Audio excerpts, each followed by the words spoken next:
Hello again, Struckwap. Welcome back to another day or evening of streaming. Today I'm going back to Warhammer Chaosbane for some farming, for some casual farming, and also an Ask Me Everything AMA session for new players. The game is now discounted on the PlayStation Store and on Steam. There is a discount for the game and for the DLCs and for the Slayer edition that has all the DLCs. So most likely there would be some of you that are new to the game, that have recently started and might want to ask questions. I'm also open for co-op on Steam, so if you're playing on Steam, I wouldn't mind grouping up, doing some runs together, maybe even dropping some items from my stash, because I always need to drop some items.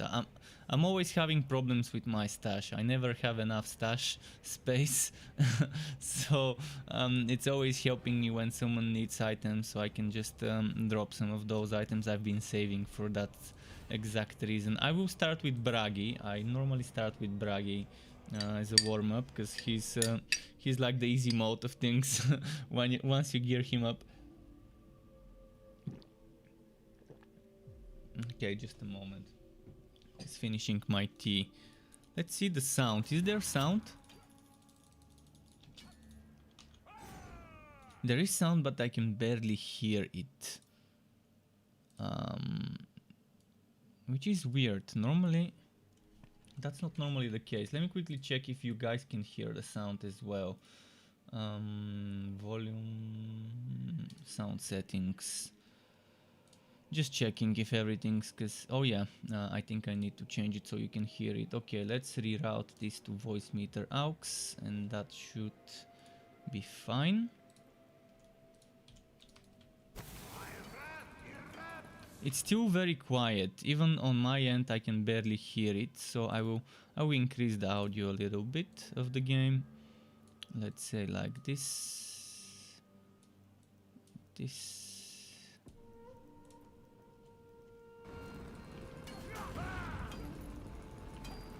It's still quiet, but I think it should be fine. If the game audio is very quiet and you can't hear it, let me know. So this is what I'm running with right now. What set am I on right now? I'm on the challenge set. Okay, so the pretty standard setup. Let's go do a Tower of Chaos quickly. We're on Chaos 8. Okay, Chaos 8 is fine. Chaos 8 is fine. It's quick, reasonable wood.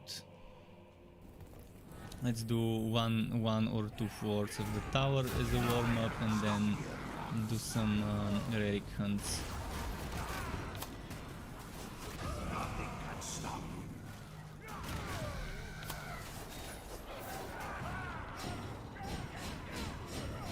Did we get them? I'm gonna do another one. I just want to get some coins. Okay, might as well grab all the gear and sell it. Did they add anything new to the game? No, they didn't add anything new to the game at all. There hasn't been an update, that's why. I mean, if there was an update, maybe they would have added something. But for now, since December, it's been very quiet. They haven't said anything since December about their plans with the game. See, there's rumors about the developers hiring Echo Games, hiring. That was 2 months ago or 3 months ago. There were rumors circulating about them looking to fill up new positions for a new project. So most likely they would be working on a new game. But keep in mind, those developers are working on multiple games every year. So that doesn't mean that Chaosbane would be affected, but most likely it would mean that Chaosbane might be affected one way or another if they're looking to start new projects. Because every year they make a new version of their handbow or handbow, I'm not sure how to pronounce it, game. They have that one and a bunch of other games. But we'll see. I mean, it took them 6 months before doing the Witch Hunter update, and during that time we barely knew anything about their plans. So in June it will be another 6 months since since the Witch Hunter. Whether we get another update or whether we don't, time will tell. I mean, there are a few things that really need to be looked into in the game.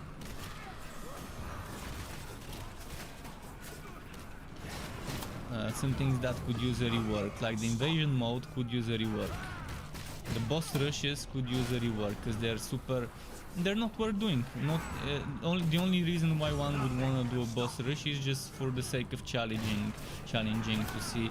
But boss rushes right now are ridiculously overpowered and ridiculously unrewarding. So it's not a content I would recommend for people to do. The Tower of Chaos could use some modifications as well, like being able to start from a checkpoint maybe. And also it needs to be more rewarding in terms of wood quality. And in terms of coins, the coins of Morris Lab, if you only do a single run, you're getting almost as much coins as doing a run of 5 floors. So if you're doing 1 floor or 5 floors or 10 floors, you're gonna get the same amount of coins roughly, with very small differences.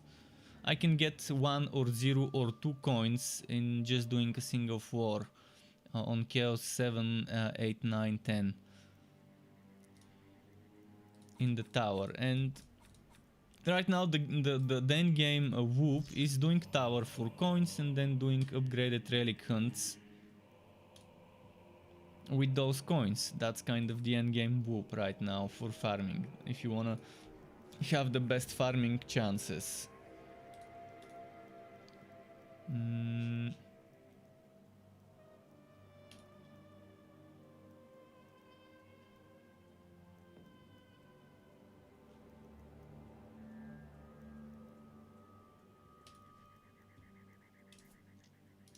Like this. Why I don't play 40k Inquisitor? Because it sucks. It's the worst game ever I've played in the genre. It's one of the worst hack and slash isometric ARPGs. The sound design is terrible. The skill system is terrible. The classes design is terrible. The wood system is terrible. The end game is terrible. There's people cheating in the leaderboards. The leaderboards by themselves and the things that you have to do in the community goals are terrible. The design of the monsters is terrible, but that's the same for every single Warhammer game. It looks like plastic, and that's realistic because, you know, those figurines, the metal plastic figurines, they have that look. So I understand they're emulating in Inquisitor Martyr and most other Warhammer games, they're emulating those Warhammer figurines. And this I can look past, but the terrible voice acting, the terrible sound effects in Inquisitor Martyr. The only good thing probably is the music. But the skill system is bad, the wood system is bad, and they've ruined my favorite class, the mage, by sticking to the war. And I know it's war to have those anomalies, to have those rifts where some creatures spawn to attack you when you overheat with the mage or whatever the term was. But that shouldn't be in the game. I know they put it in the game because it's war, because some people would whine that why is this not in the game. But I don't like this mechanic. It ruins the whole mage class for me, the Psyker. It might be true to the war, it might be true to the canon by keeping it the way it is, but I don't like it. I can't respect developers who manage to mess up one class in such a terrible way. And again, everything else in the game, I just can't get past it. The skill system and the wood system and the end game whoops. I'd much rather play this game or Torchlight 3 that may not get as much content updates as Inquisitor Martyr, but at least it's more fun to play it. And I'm not saying that this game doesn't have cheaters, because the saves are stored locally on your machine, so this game can have cheaters, but most of the time I play it solo anyways. And there's no leaderboard, so I wouldn't care if there's cheaters, but Inquisitor Martyr, seeing a level 9 at the top of the leaderboard just made me wanna vomit. If there's a level 9 at the top of the leaderboard, with a huge difference between the second person, then obviously there was some cheating involved. And that was long ago, but still, I return to Inquisitor Martyr every now and then after big updates until one point. Then I stopped returning after one point, because I realized they're not gonna make the game to a state where I can enjoy Inquisitor Martyr. And I'm really looking forward to a good sci-fi game, a good sci-fi isometric game with nice hack and slash combat. But Inquisitor Martyr is it's wrong in so many ways, in so many levels. So in so many ways, on so many levels, that I can never see myself enjoying it. It's my biggest disappointment in the genre. And I had pre-ordered it with two of my friends, and we played when the game launched for a lot of time with them. And I kept returning, and they did return recently. They tried to make me return to the game with them, but I couldn't. I just couldn't. I've already returned too many times to give it another chance of the Martyr game, and they need to change too many things fundamentally. They need to change Inquisitor Martyr to make me want to return, and I don't see them ever doing that type of a change. Ever peak, is it better? Less damage. On this piece of equipment, flat damage should be your priority. The higher the flat damage, the better. 1000 or 300 flat damage would be better than 42 crit damage, for example. And counterattack damage obviously would be nice. Having 1500 counterattack damage, that's like, I forgot how much crit damage that was. I think it was 3 or 4 crit damage per 100 counterattack or something like that. Let me check. My counterattack right now is 30,000 roughly, and I'm getting almost 750 crit damage for 30,000.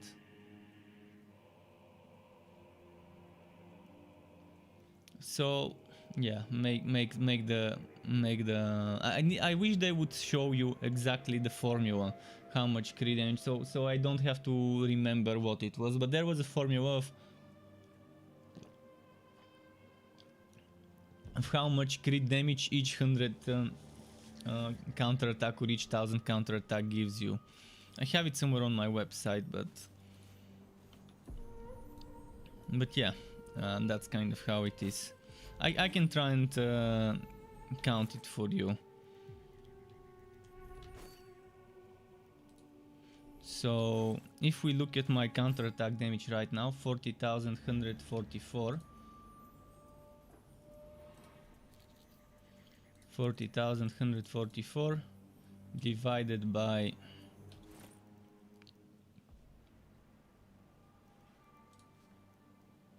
1004. So roughly 39.9. So 40. You get roughly 40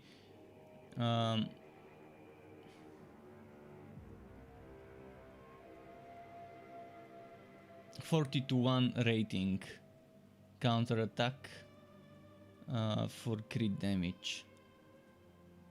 So 400 counterattack is 10 crit damage, and 4000 is 100, and 40,000 is 1000 roughly. Obviously this is just this bonus crit damage. It doesn't include bonus it doesn't include crit damage from items. So if I look at the crit damage over here, it's gonna be more, because I've got like 300 more from my items and stuff. Okay, let's do another map. Let's do a Tomb Kings map.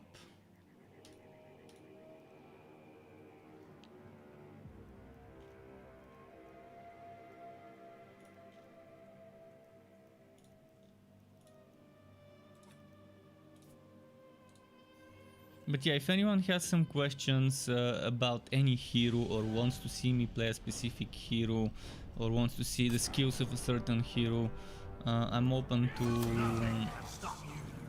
requests. When I play Warhammer Chaosbane, it's pretty chill.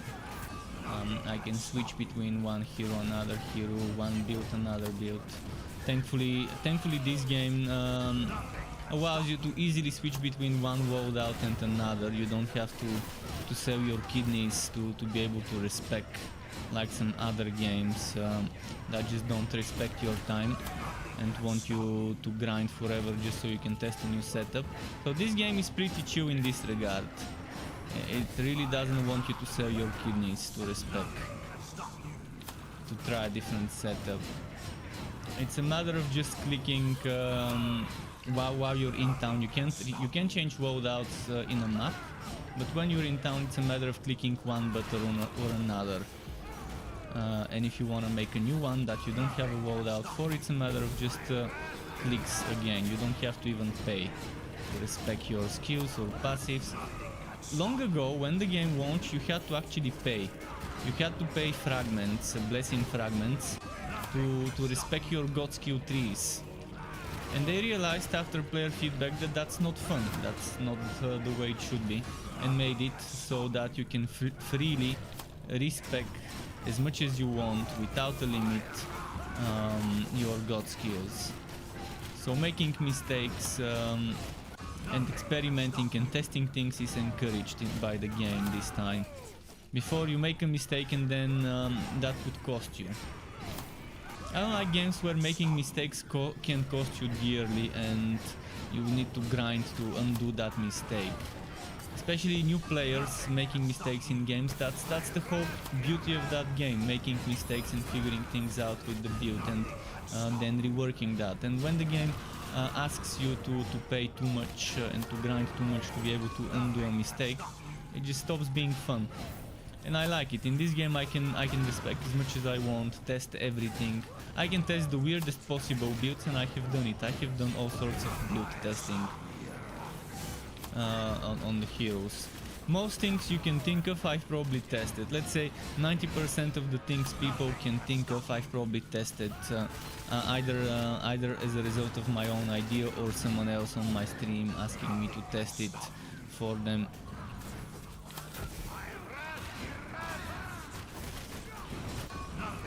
But yeah, the game, when it's discounted, it's worth it, and right now it is discounted on the PlayStation Store and on Steam.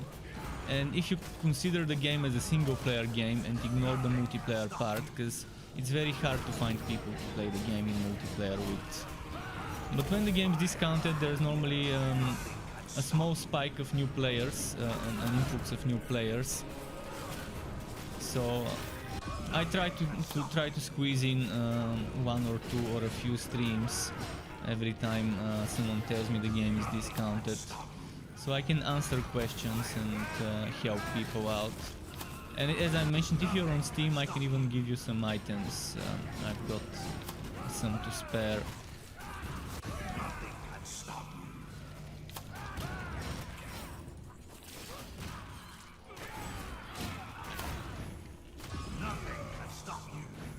Did I kill it? Not yet. Okay, we killed it. Now let's go for the wolves.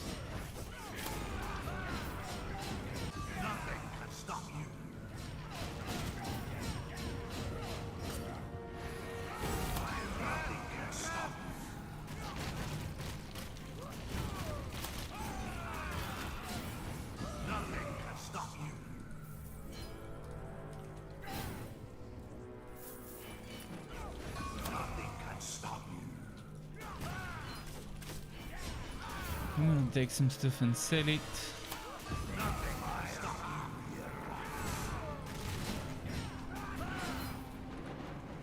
There we go.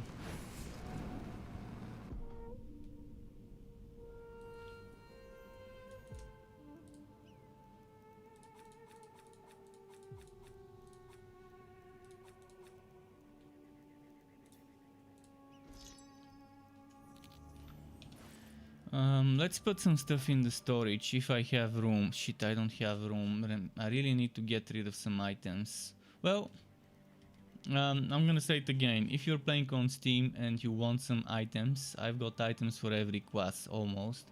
I think probably with the soldier I don't have as much because I don't play it. It's the least fun character to play for me. So I play it the least. Even the witch hunter, which is the most underpowered, I enjoy playing more than the soldier. But yeah, most of the gear here you will see is probably Slayer, Engineer and Scout is most of the gear here, with some mage items and some witch hunter items. Okay, let's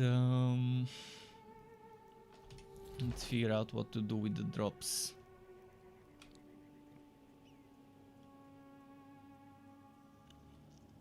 Could this be better? No, it's not better. It's missing HP. It's nice, but it's missing HP, and I don't want to sacrifice HP. This one... more HP, but it doesn't have the counter-attack damage. Which is like 60 crit damage. This 1500 counter-attack damage, if I'm not mistaken, is equal to around 60 crit damage. Actually, it does have counter-attack, but not as much. So if I lose 100 crit damage, that's like 4 crit damage. 100 counter-attack, that's like 4 crit damage. But I'm getting 600 HP, which is better. But then I'm losing health regeneration. I mean, that's not a bad one. I can keep it and give it away to someone. It's better than that one here, so I'm gonna sell this one. And challenge crest. Let's see the one I'm keeping here. 1.5 thousand, 17,000. Okay, this I'm selling. This I'm selling. This one, let's see. This one's got a lot of damage. Yeah, I'm gonna sell this. And West Song Crest. No cooldown reduction. Okay, this is going away as well. Let's go to a different set.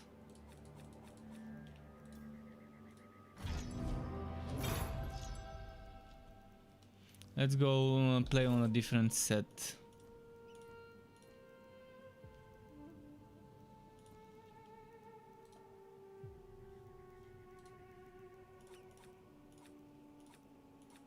As you're noticing, the set is different. The weapons and rings and amulet I'm obviously keeping the same because I don't have spare ones.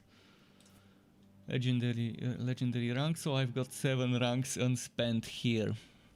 I might as well put those here into chance for legendary rage. Let's go do some tower for coins. 2 tower runs for coins.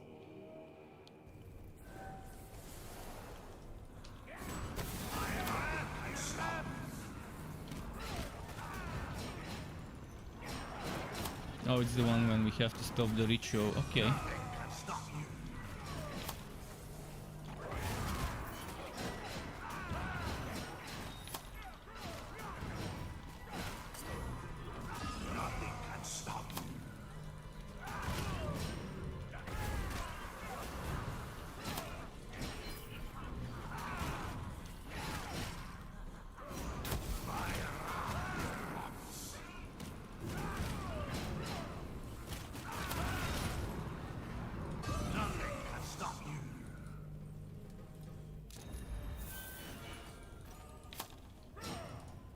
Okay, let's sell.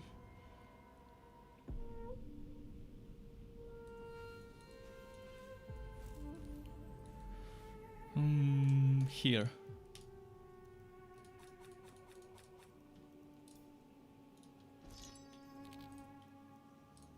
And another one.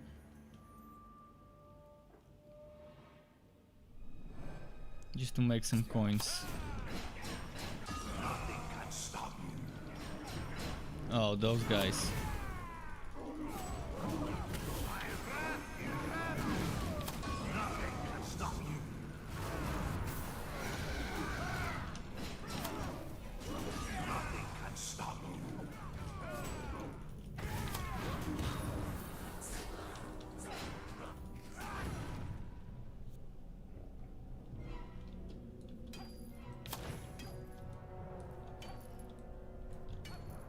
I can't. I was trying to hook through there.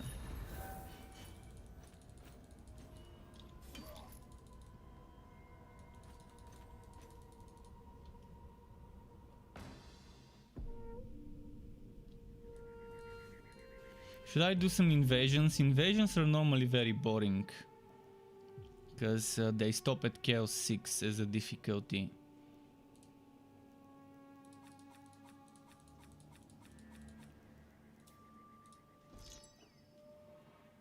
Victor's Tribute, let's compare.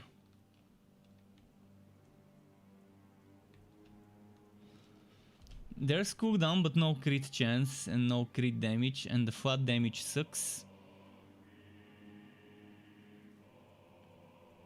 It has HP, but yeah. I mean, it's good that it has a lot of counter-attack damage, but losing the crit chance is just bad. This one, for example, doesn't even have... This one doesn't even have the cooldown, so it's gonna go away. I'm gonna save this to give it away to someone who might need a Victor's Tribute.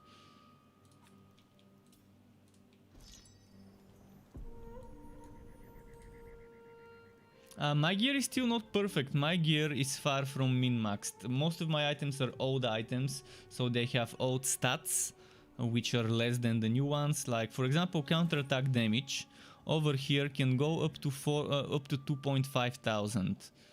And this one dropped back when items had maximum 1,000 counter-attack damage. So you can see this became 150% better as a roll, the counter-attack damage. This one also. This one, when the maximum was 700-800 for boots, now you can get like 1,500-600 on boots. This one doesn't even have counter-attack damage. This one is also from the old times, meaning that item is probably 9-8 months old, and I still haven't found a new item to replace this or this or this or this. This one's newish, but it doesn't have counter-attack damage.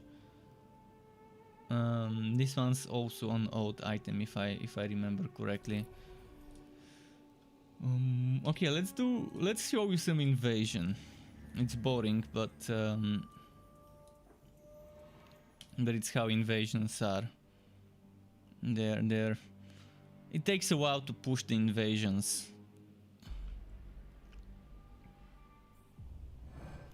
It's super easy because they're super easy mode. The easy invasions, look at that. I can just walk and they will die without me doing anything from my aura. But that's because this is Chaos. What Chaos is it? Chaos 2, rank 46, which gives them 4,600, I think, more HP percent or something like that, but still. I've kind of stopped pushing my invasions on all heroes. Maybe on Kiwa I can do some more pushing for some of those invasion rings. But that's because it's you can't change the difficulty. If I could make this Chaos 8, it would have been very challenging. Well, not very challenging, but it would have been challenging enough to make this Chaos 8 or 9 or 10 and to do the invasion on that one difficulty. But right now this is Chaos 2 and you can't make it harder than Chaos 2. And that shouldn't be that difficult for the developers to make it possible to change the difficulty on invasions. To still have a minimum difficulty, so for this map the minimum should be Chaos 2. So the current difficulty of the nodes should be the minimum.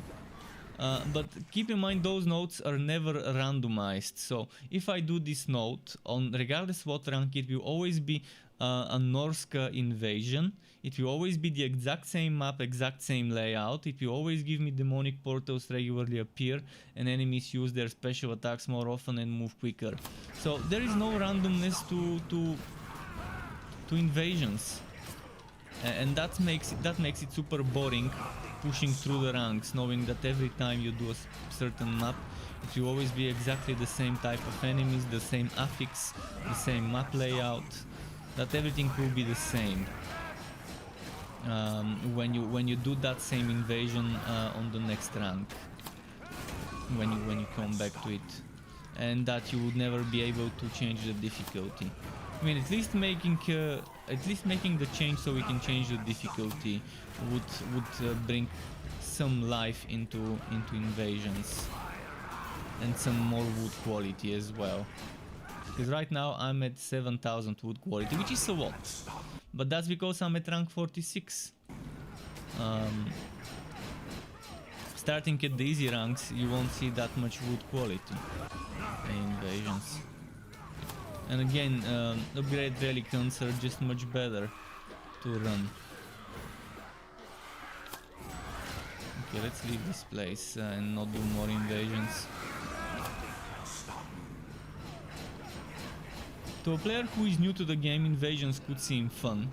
It's something that's new for them, but it gets very boring very quickly when you have to repeat everything. Because, see, you have to complete all of those nodes. You complete them, and once you complete them, you can move on to the next set of ranks, moving 9 ranks higher. So from rank 10 you go to rank 19, from 19 to 28, from 28 to 36, from to 37, from 37 to 46, from 46 to 55, and so on. You move 9 at a time. If you want to push it the right way. The right way is to always do the highest rank possible. So I can do rank 38, 9, etc. all the way to 46. And if I do 46, the same map gets completed on the previous ranks. You can see rank 45 has the exact same completion. But if I were to do rank 38 and then go rank 39, the things I completed on 38 would not be completed on 39. That's why it's best to push on the highest possible rank, because you're doing 9 separate ranks at the same time.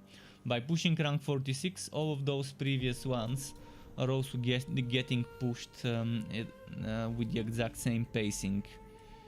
Alright, enough invasions. They're boring, they need a rework. Let's do another tower and then do what's its name? Then do some relic hunts. What's the quest? Kill 150 enemies. Okay, that's not a bad one.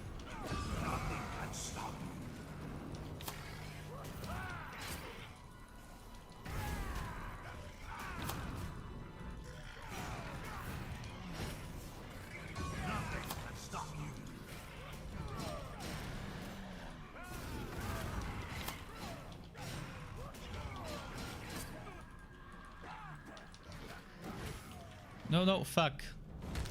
I was just about to do my invulnerability. Did they stun me? Or something? They probably did. Let's do it again. It's not gonna be the same one, but whatever we get, we get. I'm just about to use my invulnerability.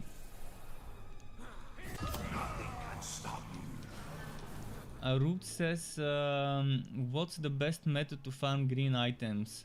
I have played a decent amount but have not seen one. Wait, what difficulty are you playing on, and what endgame modes are you doing? The best way to farm it is to do upgraded relic hunts. Upgraded relic hunts is the best way to get green, and it's super easy. You can do Chaos 5, Chaos 6, Chaos 7 and still get a ton of green items in upgraded relic hunts. But to do upgraded relic hunts you need to do Tower of Chaos to get coins. And you don't need to go high in the tower. You can do 1 or 2 or just a few floors and then collect. I normally do a single floor. 4-1 and then collect. 4-1 and then collect. Like now, you see 4-1. And now I get 1 coin, one of those coins, which means I can do 1 upgraded relic hunt. And the upgraded relic hunt has 3 chests, and it has wood quality that keeps growing. So the wood quality gets better and better and better the more monsters you kill, and it keeps and the better wood quality you get, the better you fill that bar, and the more chests you unlock. You start with 0 unlocked chests and eventually move on to 3. So you get to relic hunt, and the best thing to farm is this one.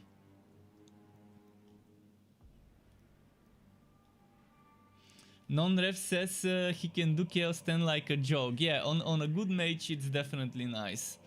I wouldn't mind doing some stuff together if you're on Steam. So the best thing to do here is demonic portals appear regularly. When heroes stop fighting they lose HP.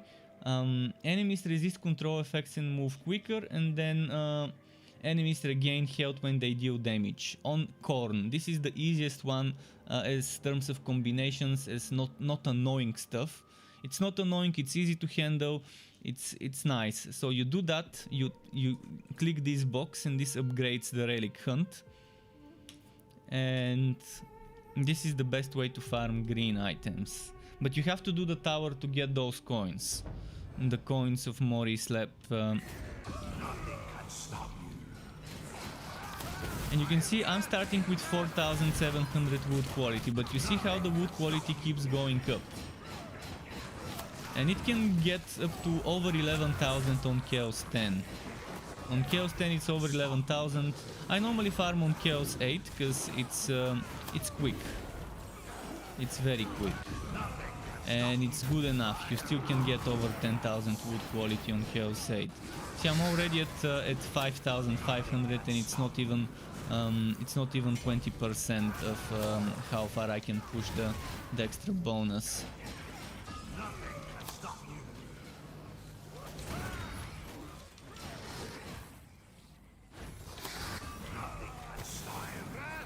You can see I just got a green item to drop, and that wasn't even from a chest.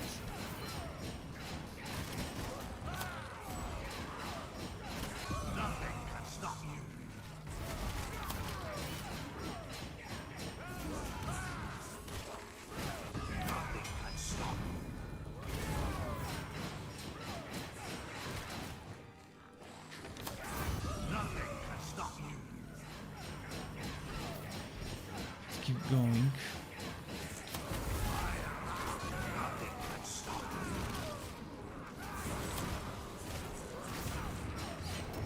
You see, I'm already at 80,000 wood quality. You gotta keep the kill streak going though. There is a kill streak times 50 right now. So that's a modifier, which means you're getting 50 times more of that green bar filled up. So as long as you keep killing stuff, you will keep getting this. And you don't have to be high enough chaos level. Do this on the highest chaos level you can handle reasonably quickly. Don't do on the highest chaos level you can handle. Do the highest chaos level you can handle quickly. It's all about speed. More chests per hour means better chances of getting green per hour. Even on chaos 3, 4, 5, I mean, if you've just finished the story, every single hero with full red items should be able to do Chaos 6 and Chaos 7. Full red gear, with the right build, you should be able to do Chaos 6 and 7. At least Chaos 6 you should be able to handle with full red set. But if you can't handle Chaos 6, at least do Chaos 5. Chaos 5 is still good wood quality. Anything above 5,000 is good. And you see, I'm now at 10,000. If you remove 900, which is what it is between Chaos 8 and Chaos 5, the difference is 900, 3 times 300. Every Chaos rank is 300 wood quality. So you would still have around 9,000 on Chaos 5. So just do upgraded relic hunts. You probably won't get as much coins from the tower though. From a single floor on Chaos 5, you might have to go to like 4, 5, 6 or something. But yeah, if I have 10,200 or 10,300, you're probably gonna have 9,000, what, 9,600 at this point. Which is still good wood quality. You can see 1 green, 2 greens. Sometimes you get 0 greens, sometimes you can get 5 or 6 greens from those 3 chests. That's just how RNG is.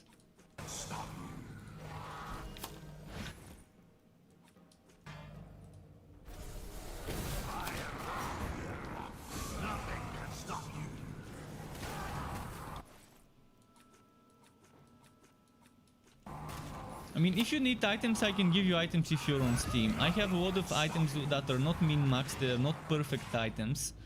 But they're items I've been saving to give to others on Steam. It just, I don't have soldier items, because I rarely play the soldier. I just don't like the soldier as much. It's not fun to me. But I'm struggling to keep all the items, all the green items I find. In fact, I have to sell green items every now and then, just because I don't have room for them. Like, let's check this one. It doesn't have crit chance. This one, this is no crit chance, no cooldown reduction, so this is obviously a sell.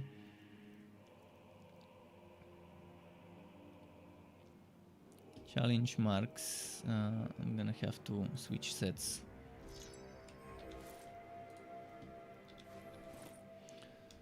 So 14,400, 17,600. What about this? Yeah, those are not bad. I can save them and give them away to someone.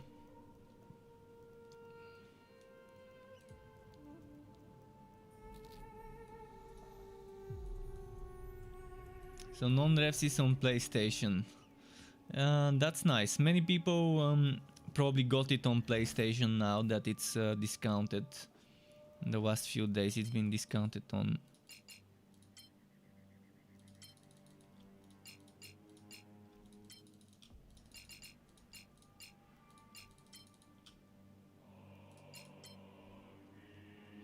It's been discounted on the PlayStation Store lately.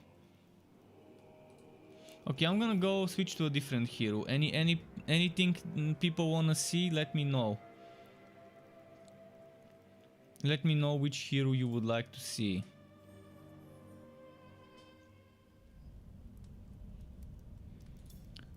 I've got them all. I've got the witch hunter, I've got the engineer, the scout, the mage, the soldier, and we just played the slayer, so not the slayer. Alessa, you want Alessa? Okay. Let's play with Alessa.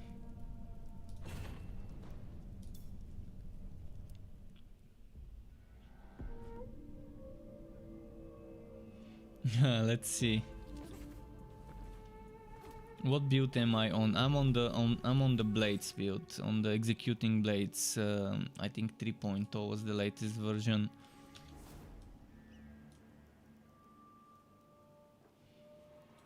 This setup is stacking a lot of cooldown reduction. By the way, cooldown reduction is capped at 80%. This build right now has 71.1% cooldown reduction.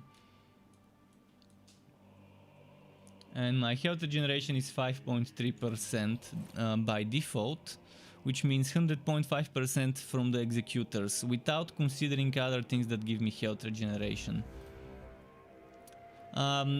This can do Chaos 10, but I'm gonna switch back to Chaos 8, just because I wanna do it quickly. I don't wanna slowly farm. I wanna farm quickly. It can do Chaos 10 solo, but it's still unreasonably slow.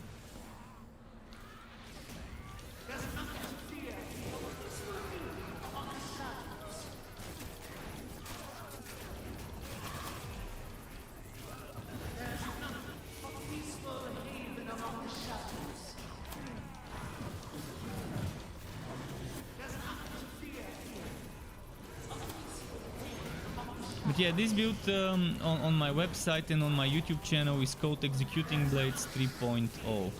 Maybe there's some differences, maybe I changed something, but it's gonna be minor differences. If I've changed something, it's not gonna be something major.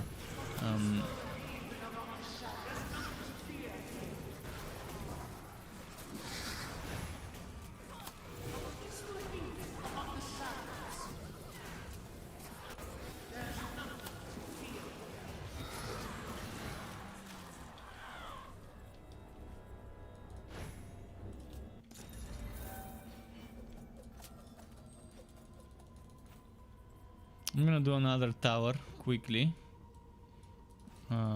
for coins, and then I can do some relic hunts.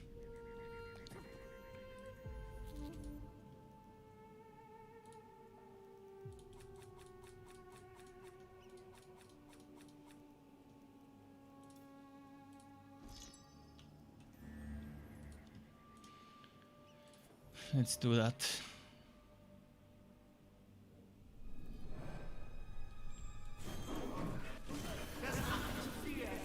Those three are a bit annoying to do. If you go on Chaosbane and get those three as an encounter, it's better to just focus one of them.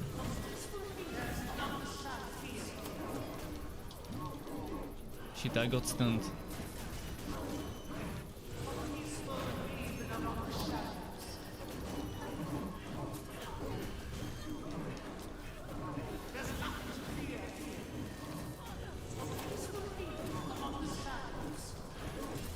Okay, in this game one of the most important things is damage reduction.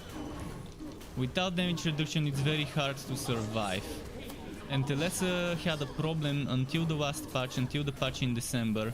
Telesa had a huge problem with the damage reduction. And what they did with the December patch is they nerfed the damage reduction of every single hero.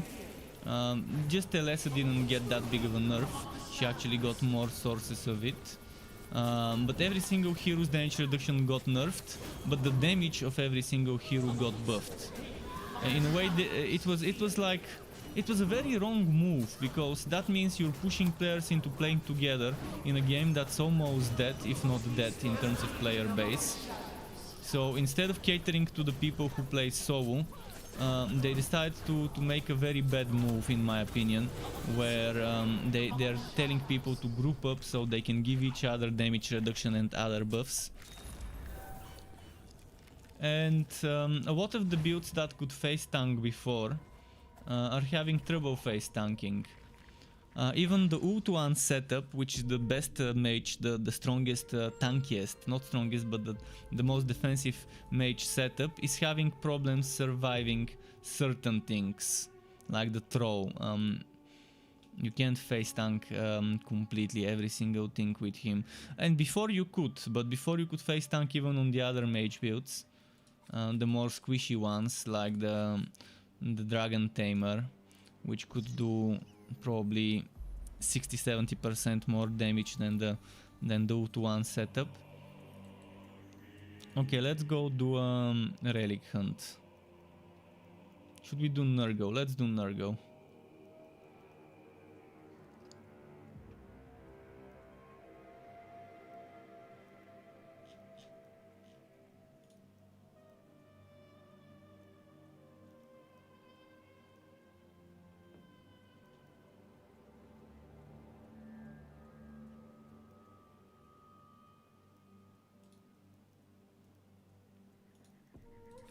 I probably shouldn't be taking this with the cooldowns, because it's very negative for this build to get the cooldowns reduced.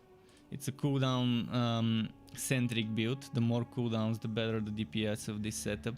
It's all about spamming those fidget spinners, the executing blades, or whatever it's called, spinning blades.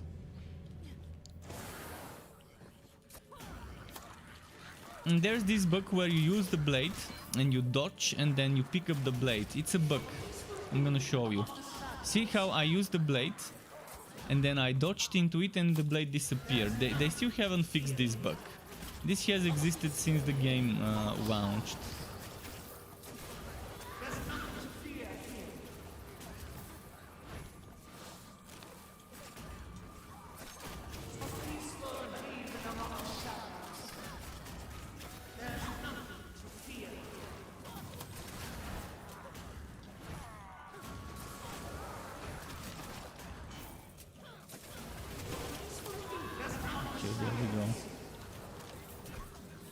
That was some heavy healing stacks. I think the guy was healing himself and another guy was healing him too. So you kind of get used to it to not dodge into the blade like I just did. But sometimes it's unavoidable. Sometimes you're doing the blade and then you're dodging in the same direction. And yeah, you end up wasting that whole blade cast.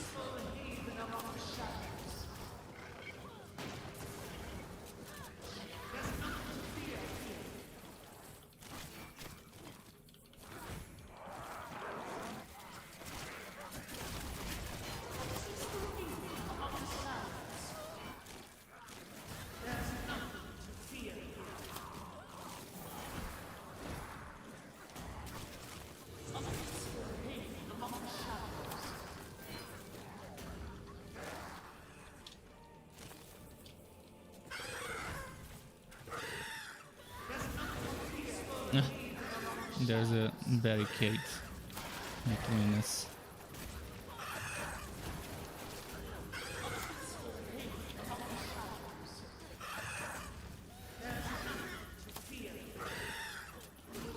You can see this one's definitely on the lower side of the DPS compared to Bragi. Bragi would have been jumping and killing all of those enemies. 2-3 jumps and this guy is dead probably as well. So this one's obviously much underpowered compared to Bragi. She used to be the most underpowered hero, but they buffed her a little, made her a little stronger, and now she can do even Chaos 10 if you play it well. But it's still not in the same league as Bragi and, for example, as Elm tier. The survivability and damage you can get on her on a good setup.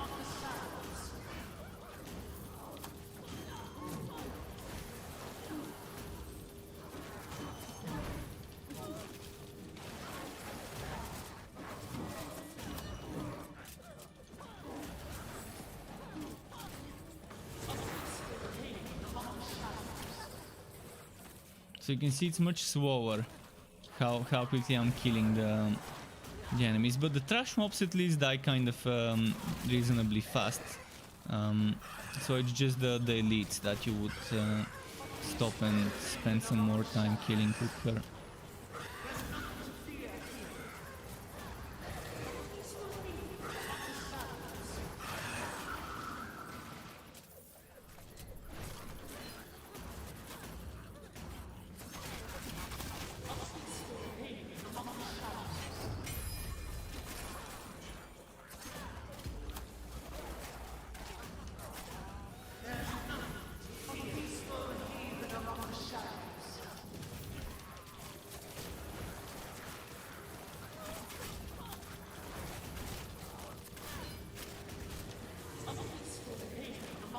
Go.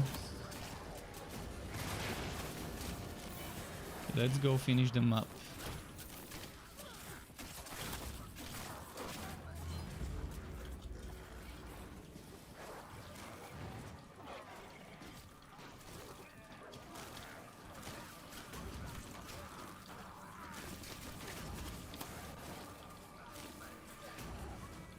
I think I took the wrong way.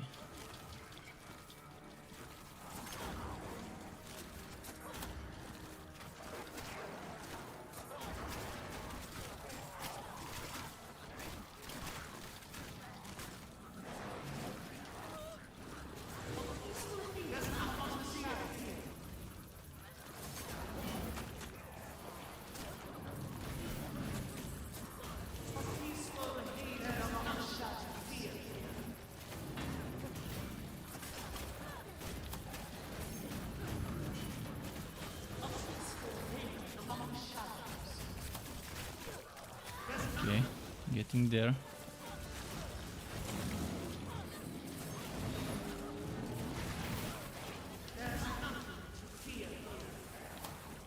And just gonna wrap up with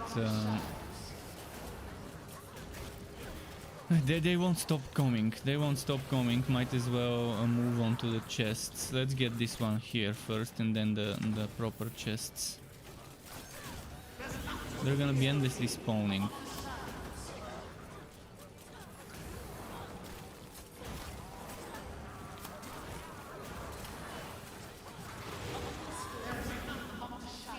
But that's still some XP, they still give XP, the enemies that come from the portals.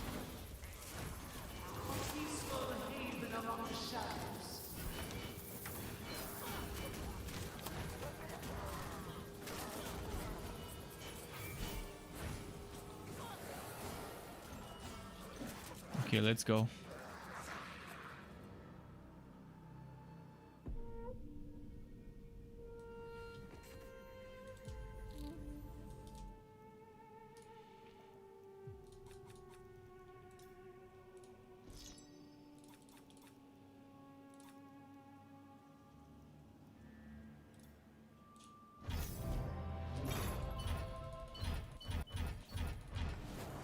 Okay, now Starlight Boots and Deadly Tips. Let's go to my summoner set. Deadly Tips. Better cooldown, less crit chance. But it says only 0.2 less. Even though it says 15 and the other one is 16, this is 15.8. Or 15.9 when the other one is 16.1. In any case, 0.2 crit chance is it's negligible difference, but 700 flat damage isn't. That's a big difference. But then you get 19,000 HP, and 19,000 HP for the price of 700 flat damage, and you also get 0.6 extra cooldown. It's not bad, and 0.6 extra armor piercing. That's actually a good one, a very good one. I might keep it.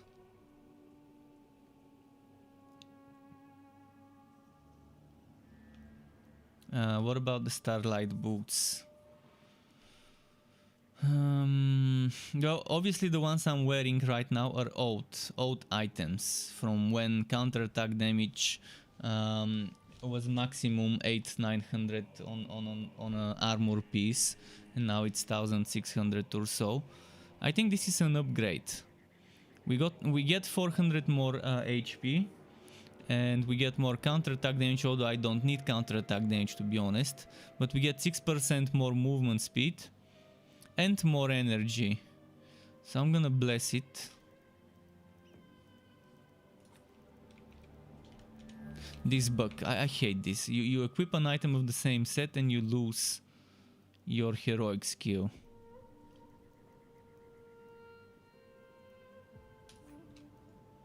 You have to re-equip it. Even though I'm not putting an item of a different set, it's the item of the same set.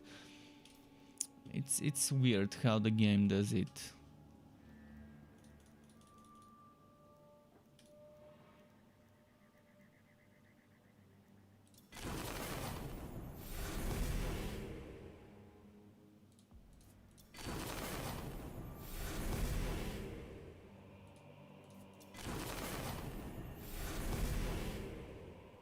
Okay, 19.4 thousand, that's not bad. The old one had 18.6. So you can see now everything's better except the resistance to damage over time. Which is good for when doing invasions, by the way. Speaking of this set, we can try and show you me playing with that set a little. Let's get back let's get those items and put them here, and we can play with the summoner. First of all, I want to check which summoner I'm playing with. I'm playing with the damage build, not the healing, but the damage build. And I'm playing with assassination, okay, and here what are we playing with? Seeds of Blood, so the standard setup. Defiler's Reckoning 3, okay, and Seeds of Blood. And we're getting the damage here. Okay, I see.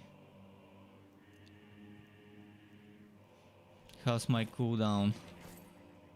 We are at... Where was the cooldown reduction? Oh, here, 58%. Not so bad. And I'm using Deadly Tips instead of Tireless Guardians. Packed Bow as well. Okay, let's do a map with this.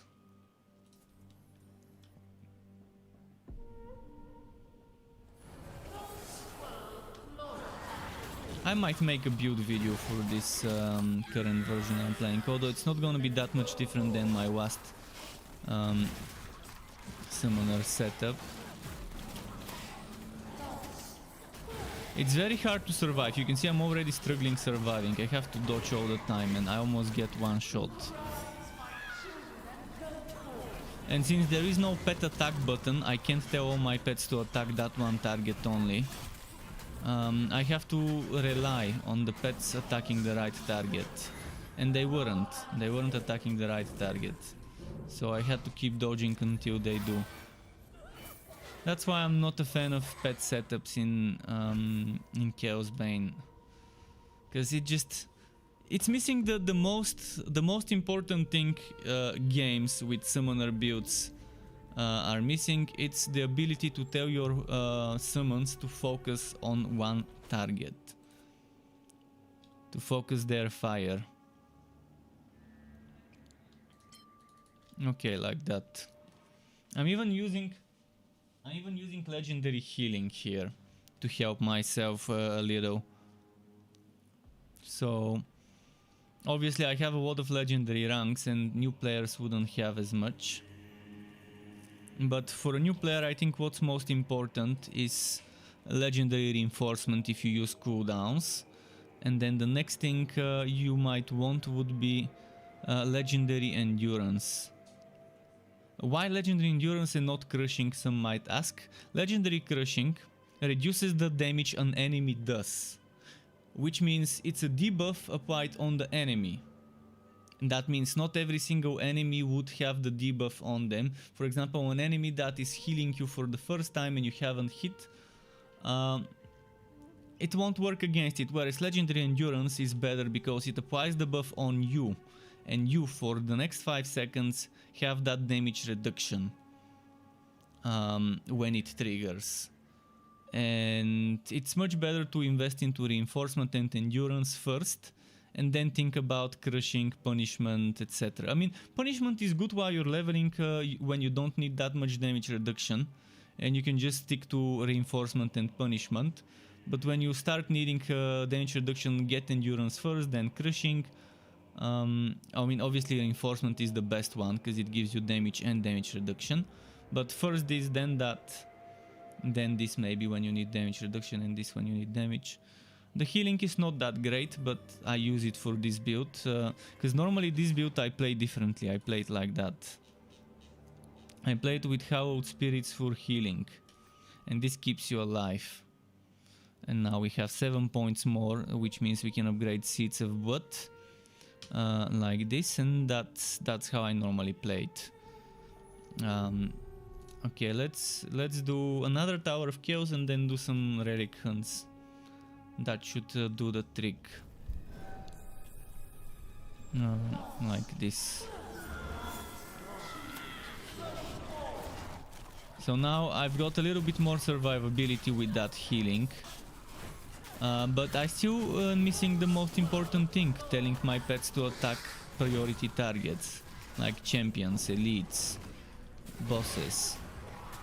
They're attacking randomly whoever is closest to them. Thankfully this big boy, the big tree, the big trend, the big dryad, has piercing projectiles. So at least there's a chance that piercing projectile... Shit, I'm gonna die. Too much damage over time.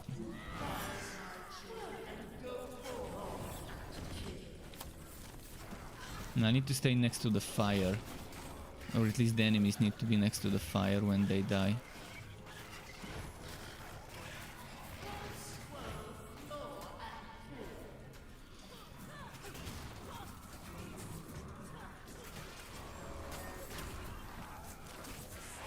And I keep summoning stuff to trigger the chain reaction. Keep using my cooldown skills.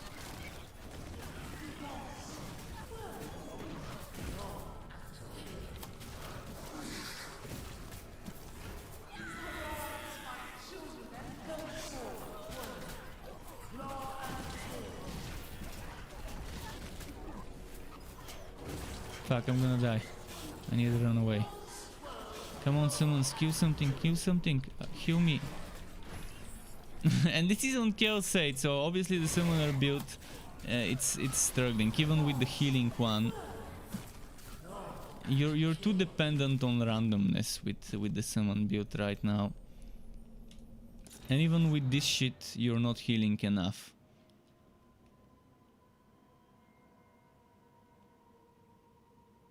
Because they have a chance, and that's 50% chance. So 50% chance with each hit of your summons to get 1 HP percent. I think that one should have been 5%, not 1%. And the 50% should have been 35% chance. Would have been better. I would much rather have a lower chance, but heal for more HP, than higher chance, but heal for less. So 35% chance to heal with 5% HP restored would be better.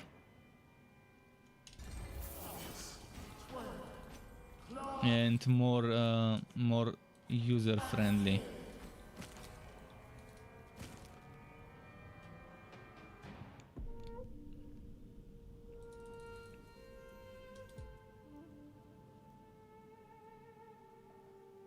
Alright, let's get rid of the stuff.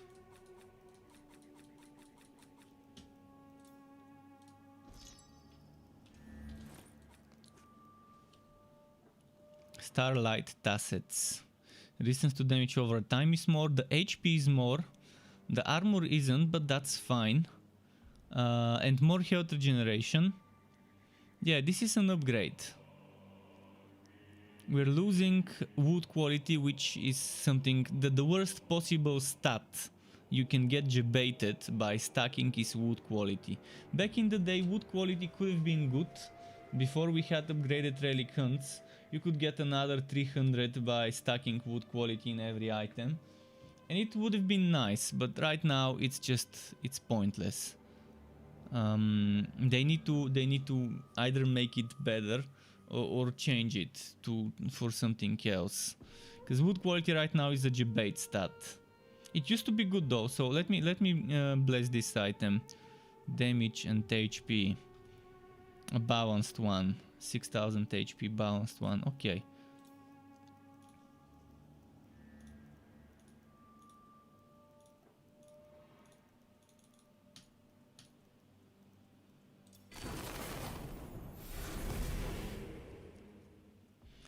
That's not bad. It's not bad. I'm losing some HP, but I'm getting more damage than I had before, and I'm actually winning HP because of the extra bonus, as you can see. So that's 353 more damage. Less armor, but the HP is 1500. Even though the previous one had 181 more HP from the blessing, this one had more damage from the blessing, and I'm gonna keep it as it is.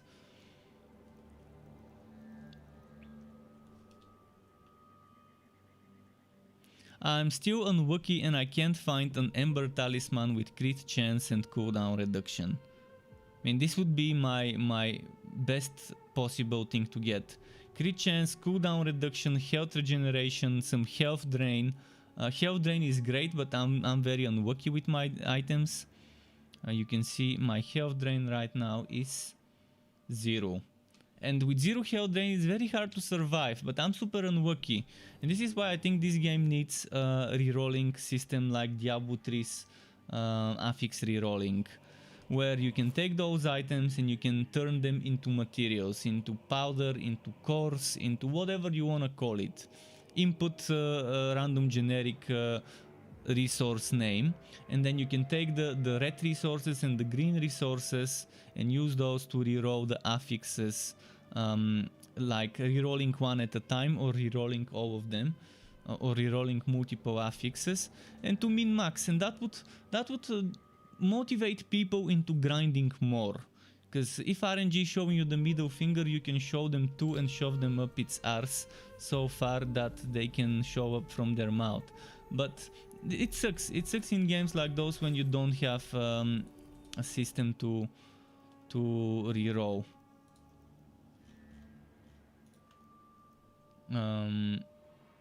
When heroes, yeah, that's the one. And that's the one. I really think this would be one of the best things they could do to this game, and it would show people a light at the end of the tunnel when they're farming. They would know, okay, I would need to spend X hours farming for green items that I don't need, and then I can turn those green items into materials, and then I can min-max the items I do need, and get my rolls, and start grinding, start re-rolling. I mean, it's still gonna be RNG, and it's still gonna involve a lot of min-maxing, but it would be better than what we have right now, where you're completely left to the RNG, and I can spend a year playing the game and still not get an item with the stats I want, of the base I want. And I've got a lot of examples on every single hero where I still haven't found items with the stats I want. On my dwarf there's a lot of things that I want to get, on my mage there's a lot of things I want to get. On this one, obviously, as you saw, that Ember Talisman, one perfect example. This character is not just lower DPS, it's lower survivability. This one was the most underpowered character since update 1.02, when invasions and green items got added. Ever since then, when they made the maximum difficulty from Chaos 5 to Chaos 7, until December, when they buffed her a little, she was the most underpowered. And she probably still would have been the most underpowered unless they added someone that's more underpowered, that being the Witch Hunter. If the Witch Hunter didn't exist, she still would have been the most underpowered hero, even with the buffs and the changes they made to her. She's not a very good choice as a first hero.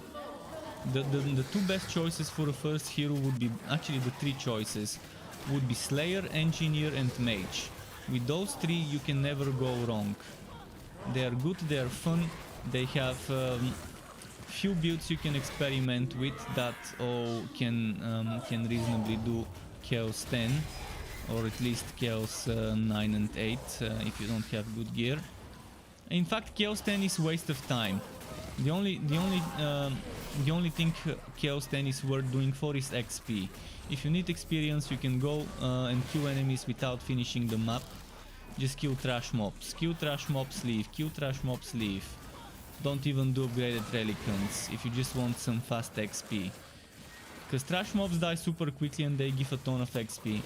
On Chaos 10, but if you can do 3 Chaos 8 maps for the same time you can do a Chaos 10 map, it's better, because you would have, instead of 3 chests, you would have 9 chests for that same time, and the wood quality would be negligible, because the difference would be 600 wood quality, and when you're talking about over 10,000 wood quality, obviously more chests, relic chests per hour is better, which is more gear per hour. But if you want experience, going in a Chaos 10 map without increasing the wood quality, without wasting coins, and just killing a bunch of trash mobs and then leaving and then restarting is probably the best way if you want XP.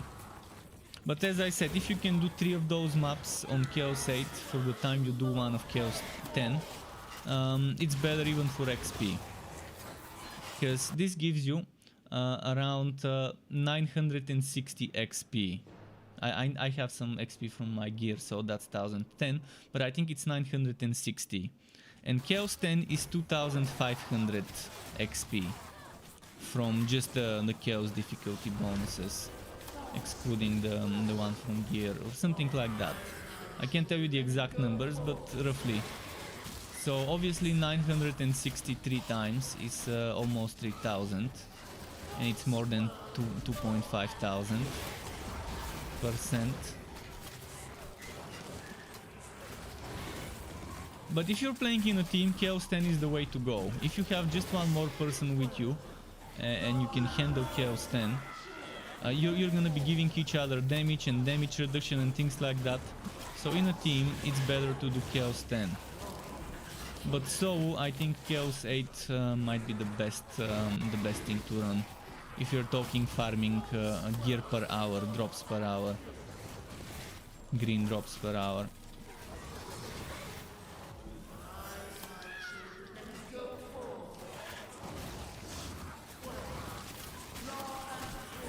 If this game had some of the quality of life that Diablo 3 has and some of the quality of life that Outriders has, for example, it would have been fun. If they had some sort of a Legendarium Kanai Cube system where you can take some items and put them in a slot, it would be nice. I think what would be great in terms of new items would be new weapons and new offhands that give us new versions of heroic skills. See, the mage already has Scepter of Ice and it has Blade of Azire that give you new heroic skills, new heroic versions of skills. And then the soldier already has things like the Medic's Pavis that give you the Medic's Pavis gives you the healing skill, the potion, the apothecary, Wisdom of the Apothecary, I think it was called, skill, as a heroic version. So those are things that designing a full set is a lot of work. It means you have to design 5 separate armor pieces and remodel them how they would look on the hero. Whereas when it comes to weapons and offhands, you're only designing one weapon and offhand, or an offhand, and that one can give you a heroic version of some of the skills that don't have heroic versions. And you can see there's 3 basic attacks, and then what's the number here? 1, 2, 3, 4, 5, 6, 7, 8, 9. So that's like 12 basic skills. And if we count the passives, there's 13, 14, 15, 16, 17, 18, 19, I think 20. Excluding god skills, because they don't get heroics. So that's like 20. And right now we have 4 sets. So every hero has 4 heroics. And with the exception of the mage that has 2 more heroic skills you can get on top of those set ones, and the soldier that can get 1 more. So that's at least 15 or 16 or 14 with the mage skills that still need heroics. And it's much cheaper in terms of man hours and development to give us new amulets. Actually, amulets and rings are the cheapest way to add heroic skills to the game without much development, because amulets and rings, you don't see those, they're invisible to us other than 2D art. So you have 2D art, but you don't have to do a 3D model of the equipped weapon or offhand or of the equipped set. And for sets, it's the most expensive way to add new skills, because a new set would require 5 pieces of equipment, it would require the 5 set bonus to be designed, and you only get 1 heroic skill for those 5 items. But by adding weapons and offhands or amulets and rings, you get 1 item, 1 heroic skill. And I think it's much better to focus on weapons and offhands and maybe some rings and amulets that are new, that can give us heroic skills that we don't have in the game. And if they give us something like a Legendarium in Torchlight 3 or a Kanai Cube in Diablo 3, where we can probably pick 1, 2 or 3 items, X number of items that we are not wearing, but we can put in there to get the effects of those things, it would be nice. And having more heroic skills would mean more skill points, which would open up some interesting builds. If you know you have more skill points and you can put higher versions of certain skills. I mean, right now it's fine. Obviously. But yeah, some skills, first of all, some skills are super underpowered. I can give you one example. This one, very underpowered. This one, very underpowered. This one, very underpowered. So this one also very underpowered, but at least they gave this one damage reduction. so some people might want to implement it for the damage reduction now. Those, all three of them are super underpowered, so you can't make a build around them. So that's 1, 2, 3, 4, 5, 6, 7. 7 skills that are super underpowered out of 12, was that? It's just bad. It's just bad with a lesser. Okay, let's should I switch to a different hero now? Let's go Kiwa.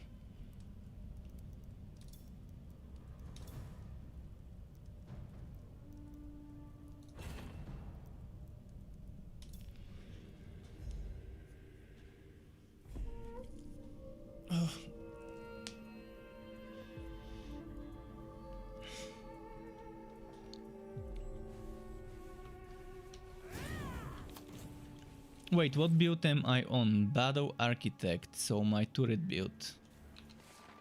And I'm using Move Mountains, more Grim Smite, and I'm getting here for the damage, here for the damage to champions, here for the damage, and damage to champions, and damage.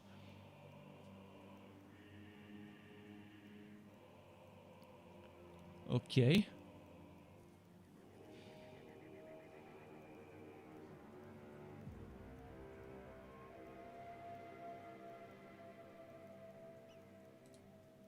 Here I'm stopping for the cooldown.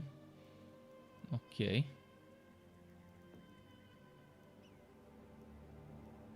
And here I'm stopping there for the bonus damage to champions. Alright.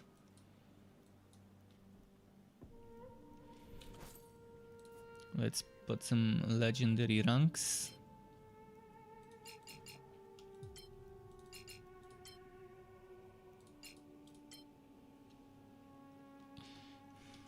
And go kill some stuff. First, anything to sell? Oh boy. I barely have any inventory room with this one. Oh shit, just a moment. There's something at the door. Just a moment.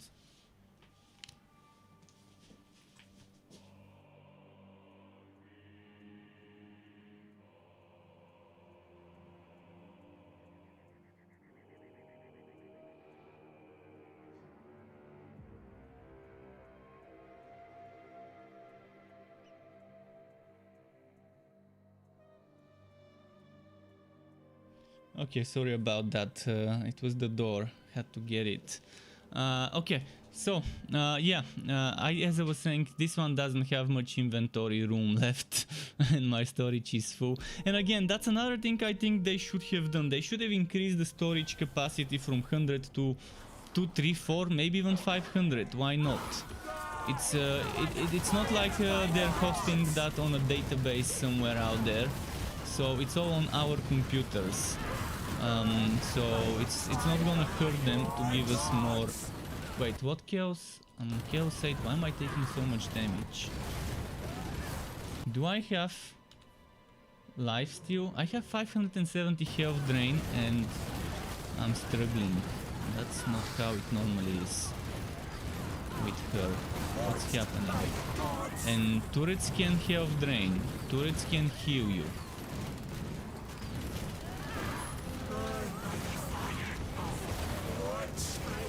Something's doing a lot of damage and I'm not sure what.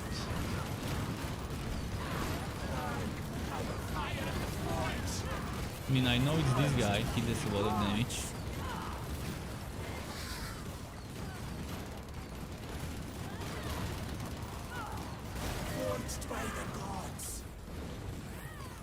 Did I probably messed with this setup. Oh, I was doing the speedrunning setup. Yeah, this is not the real setup. This is the speedrunning setup for lower difficulties, where you just want to run and gun and not stop in one place. So this is not a setup for doing the tower. It's a setup for speedrunning maps on lower difficulty, like Chaos 6, 7. I think last time I was streaming with her I was showing that setup with the Scout's chain reaction. See, Scout's chain reaction is not normally in the setup. in my turret setup. It's only for when I speedrun, when I want to be constantly on the move. I was wondering what's happening, because she normally wouldn't have problems surviving here on this chaos.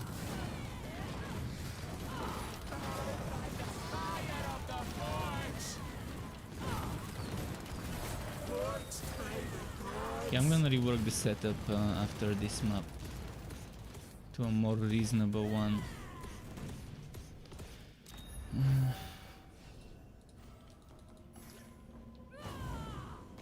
Which means I need to open my folder with screenshots. Key 1, turrets number 2, skills. So we're trying to get this. I'm not sure if you're seeing it. I think you are. Yeah, you are seeing it. So I'm gonna try and get this one.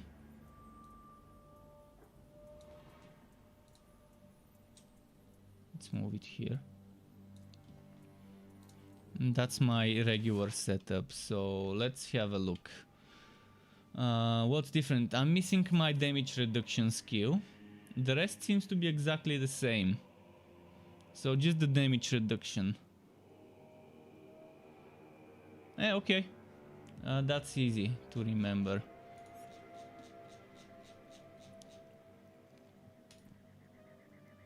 Oh no, there is another thing is different. Another thing is different. Let's see what. I'm trying to figure out what else is different. This is 3, 12, 12, 12. 3, 12, 12, 12.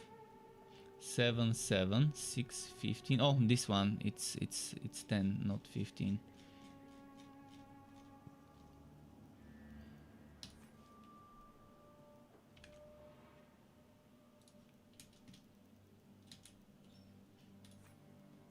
Okay, that's the normal setup.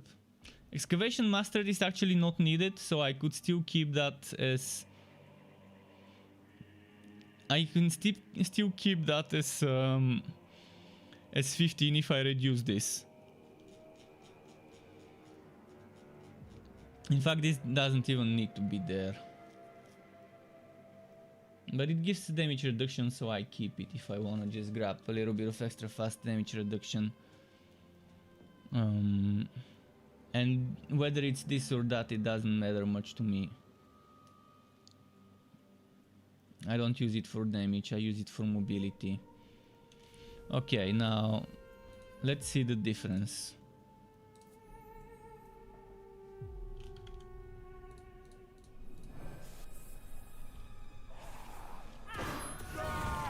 By the fire of the forge!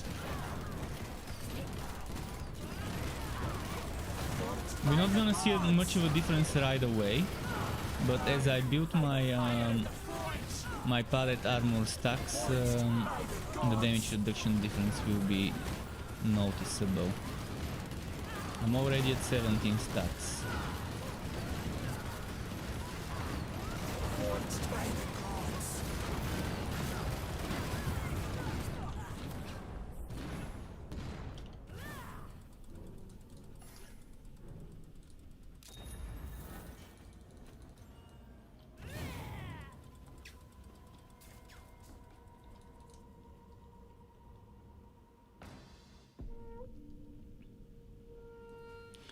As for whether I think if they would be adding new updates, I can't tell you anything. I don't know. I hope that they would be adding updates, but I also have a bad feeling that they won't. So I hope that they would prove me wrong and that they would actually not abandon this game. The thing is, any developer would abandon a game that is not making them money anymore. It's the sad reality of things. If a game is not making you enough money, if people are not buying much of it, if people are not playing that game, it's better to just move on to a new project and try to make something new. It's how it is. Many games have been abandoned by their developers for them to make something that hopefully would make them more money.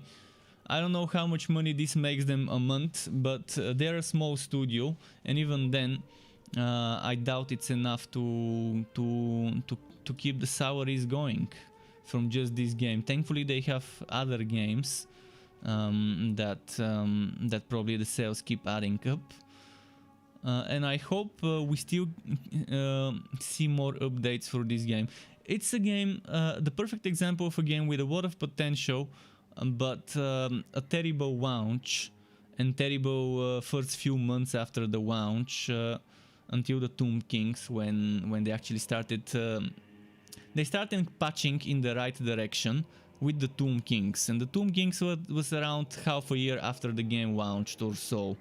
So the first few months, the first few patches were terrible in terms of how they were handling things, in terms of what they were changing.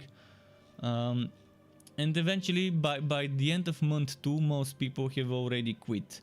And right now there's this vicious circle of new players joining, leveling up and playing a bit and then quitting because there's no other people to play with. And those games thrive on co-op. The reason why most people play those games is so they can play with their friends or with others. And if they don't have friends and they're relying on random matchmaking, it's not gonna be that fun for them.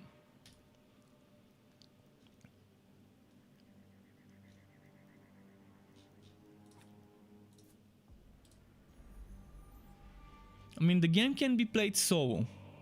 Everything can be played solo. And you can have a lot of fun, but it gets boring solo eventually. And it's a game designed to be played in a team. It gets so much easier to have just one more person in the team where you can buff each other and divide and conquer, stuff like that, or focus on the same target. Whichever approach you take, it's still much better to have that one more person in the setup.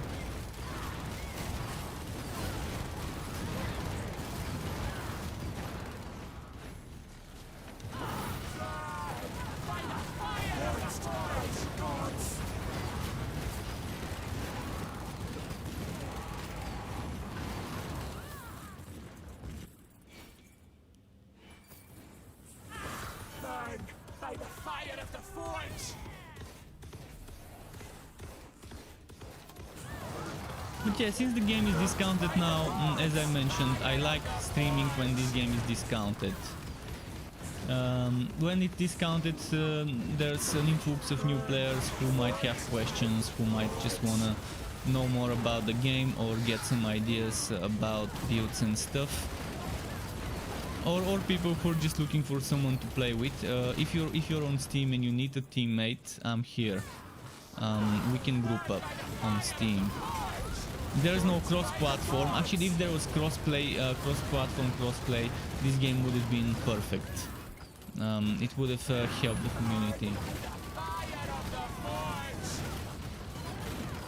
Yeah, but it's not them who did it. By saying they did it with the 40k RPG, I mean, for me the 40k RPG didn't turn it around. It became worse and worse and worse. Because the 40k RPG is the worst ARPG in my book. I haven't played a worse ARPG with the budget of the 40k one, with the sales of the 40k one, and I haven't played an ARPG that does so many things wrong. Skills, classes, sound effects, voiceover, animations, 3D models. I mean, the list is, but that's just my own opinion. And also, it's not the same team, it's different teams. The only thing in common they have is that they're a Warhammer game. And what was it? Was it Hasbro that owns Games Workshop? I can't remember, but yeah, Games Workshop. That's the only common thing they have. It's different studios that are developing the two games, and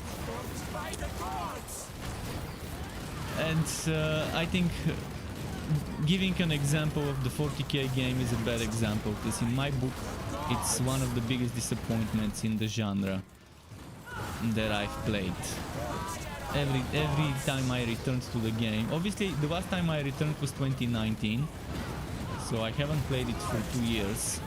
But yeah, I've seen what they've added, what they've changed, and the things that were pissing me off in the 40k game they haven't fixed.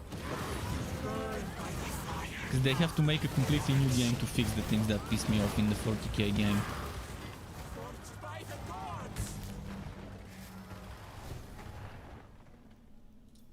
And this is the thing I enjoy. You die, you can continue exactly where you died. You don't lose experience. Actually, leveling up to the maximum is very easy here. And yeah, you lose gold. And that's a lot of gold you can lose. It's like almost 10% of my gold. Like 7-8% of my gold. And the more gold you have, the more it hurts. Or you can lose 50 fragments of every type. Obviously, I'm gonna play with fragments. So it's not that punishing. Early in the game, losing 50 fragments might seem like a big deal, and you oh fuck, I don't want to lose 50 fragments, I need those for blessing. But eventually it gets very easy to farm fragments, especially if you know the way to farm fragments, the maps. There are some invasion maps that is just an arena of monsters in a circle, in a wave. And you can just use your Bloodlust mode there and just farm and then rinse repeat. Bloodlust, if that was the name of it, I forgot the exact name. But yeah, the Bloodlust, Blood Rage, this mode here is perfect. When you activate it, they start dropping so many fragments.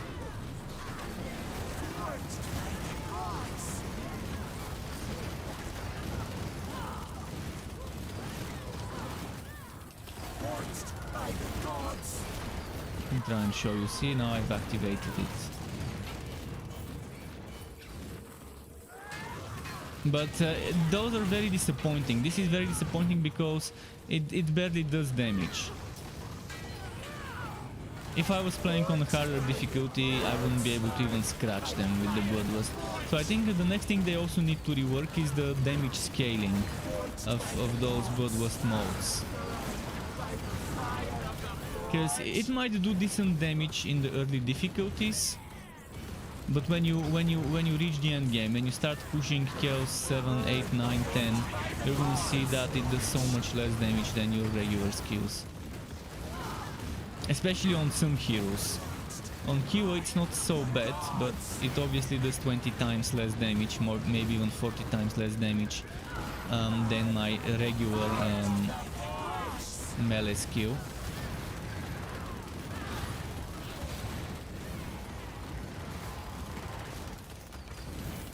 Alright, let's get going there.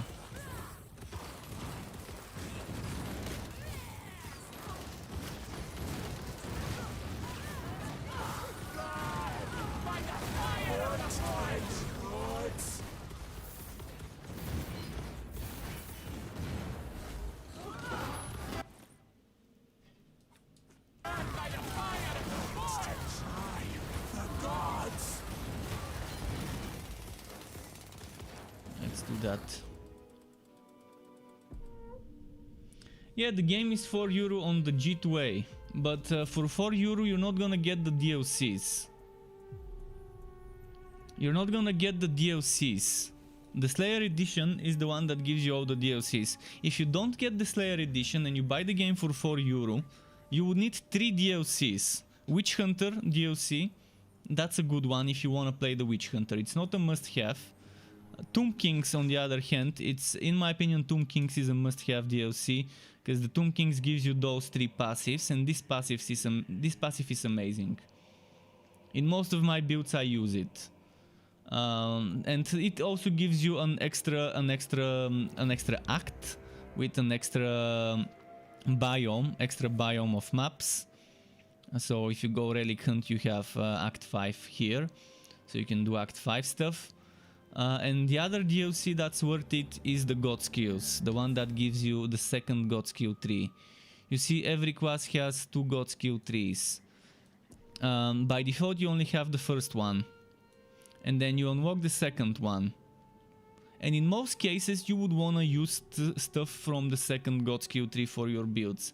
There are builds that only use the first God skill tree that can do content, and you don't have to invest into the second one to get it, but I think it's a must-have DLC.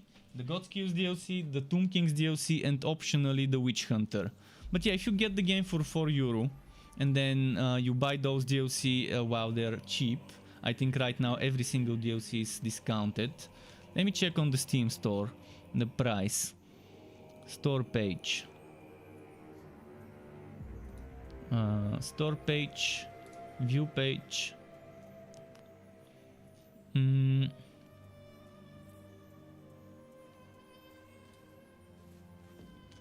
So Steam has this option where if you own certain editions, you can just buy, when you buy the Slayer edition bundle, you only pay for what you're missing. I don't see discount on the DLCs. But I see discount on the Slayer edition, which is 44%. Which means if you have the base game for €4, this means you can just pay 44% more to upgrade to a Slayer edition, or I'm not sure exactly how it will work to get the DLCs without getting the Slayer edition, because the Slayer edition is discounted but the DLCs separately aren't. So there's that. But yeah, I think the game right now, when it's discounted, if you get it at 40, 50, 60% discount, it's not that bad of a bargain. Even if you only play it solo, because it's very hard to find people to play with. Alright, let's go to the melee build. Let's go full melee. But before that I need to sell. And then I need to maybe get rid of this. Let's take my Corroder, Mountain Pendant, Fiery Ring, Siege Breaker.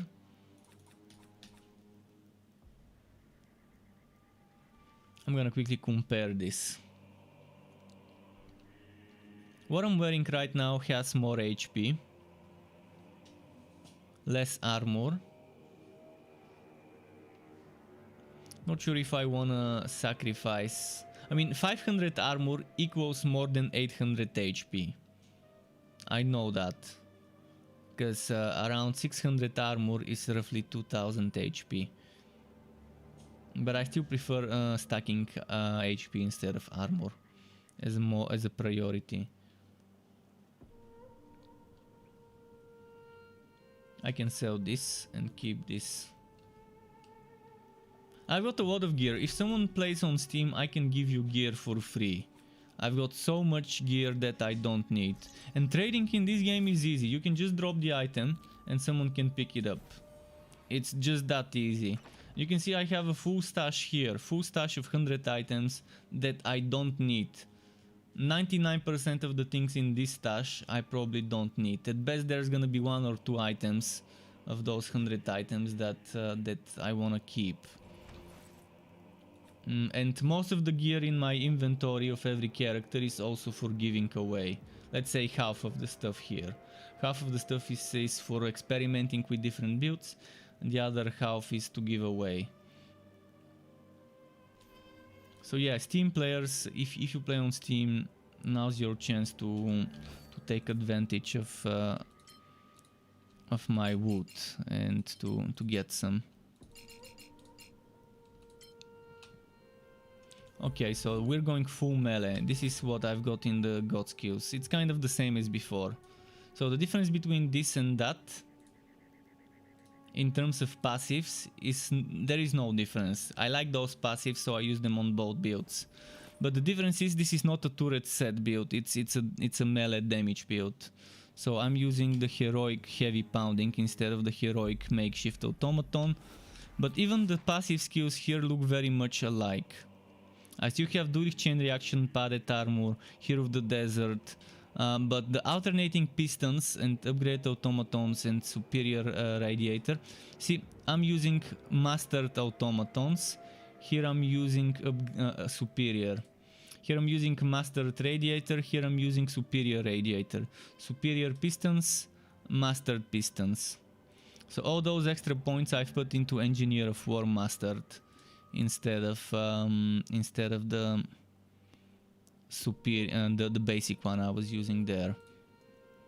And the other difference is this is 0, this is 15, and this is 0, this is 15 in this one. The rest is the same. Similar builds, yet still very different. Okay, let's do a tower run quickly. And this one is the Anvil Striker. It's the Anvil Striker, the melee setup.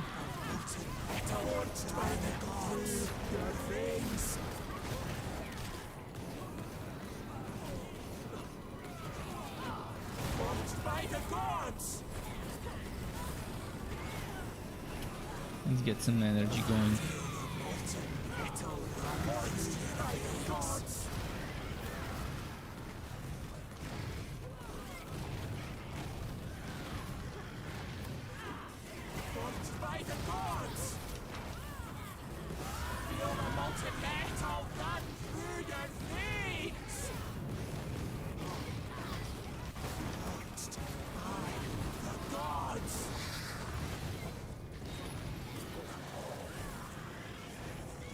No, okay.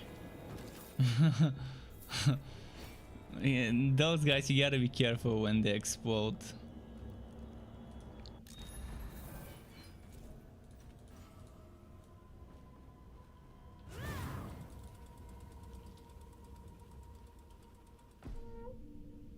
And yeah, don't expect to get too many hours in this game, but you can still get 50-60 hours per character. 50-60 hours at least per character if you want to experiment with every single build there is to test. And since there are 6 characters, you can still get 3 even 400 hours out of this game if you want to test every single build you can make on every single class and try to farm items for those, which in my opinion is plenty. It's plenty of time to justify buying it. But yeah, there's no competitive aspects of the game. So if you wanna brag about getting good items and stuff and being strong and stuff like that, that's not the game. there's no leaderboards. But it's something that can offer fun. And it still has some annoying bugs, like items not properly working. Like this class. It's almost been a year since this class exists, and there's still one item that doesn't work, one pistol, which we've reported long ago. I've mentioned in my videos, in all my build videos of this class, I've mentioned that this pistol doesn't work. It would have been the pistol I would use if it worked, but it doesn't. This pistol, where was it?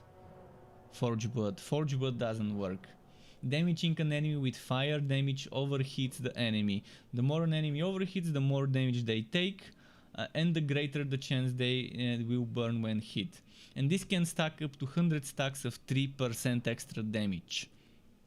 Meaning it would mean 300% extra damage with 100 stacks on a boss. Instead of that, I'm using Corroder, which is 200% extra damage as long as the enemy is in that circle. But that's very random, and it's only 200, not 300, but the enemy needs to be in the circle. So, do you see that circle that's randomly moving? That's the circle I'm talking about, that's Corroder. So obviously I would prefer the other one. I would prefer Forge Blood if it worked. Because I can damage them with fire. See those turrets I'm spinning? I can have multiple turrets up at the same time. And each of those, actually I have 5, 1, 2, 3, 4, 5. Because it's 3 plus 2 from the passive. So each of those can burn with fire.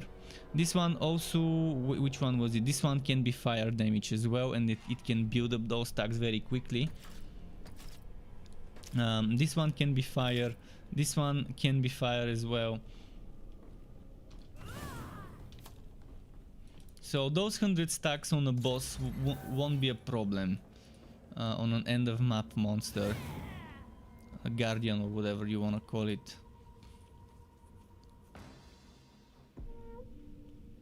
Alright, I'm gonna do a Tomb King's map. Tomb King's a little challenging to kill.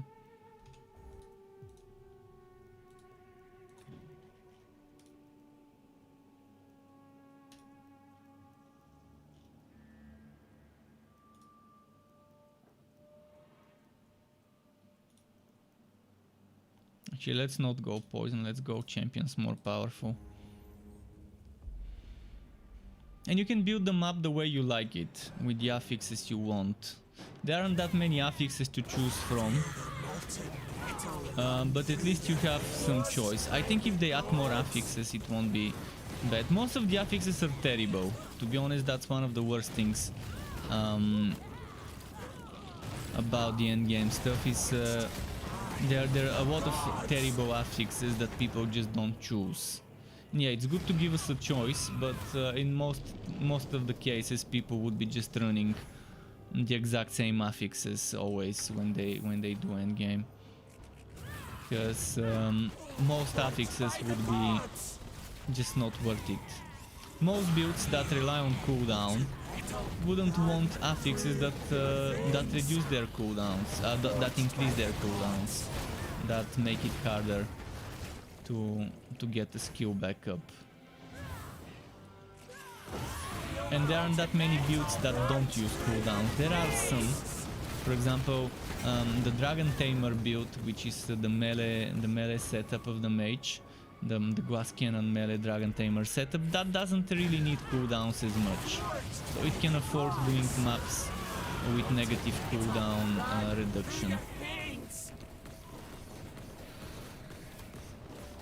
But there aren't that many of that type of a build.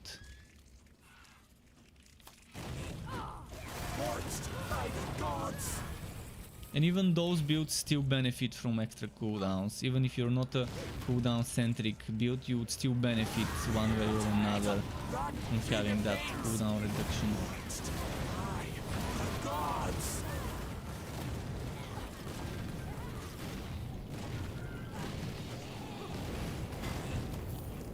Let's keep going there.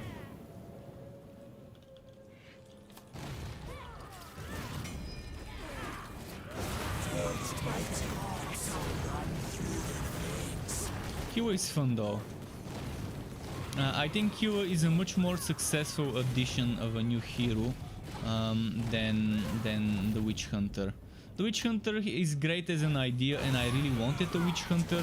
Even before they added Killua, I was hoping they would make something like Salt Spire from Vermintide as the first new hero, and then they gave us Killua, and I wasn't even mad that it wasn't a Witch Hunter and it was Killua.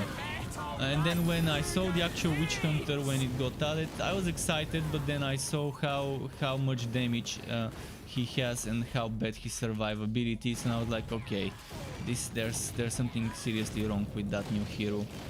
And yeah, it's super underpowered. The Witch Hunter.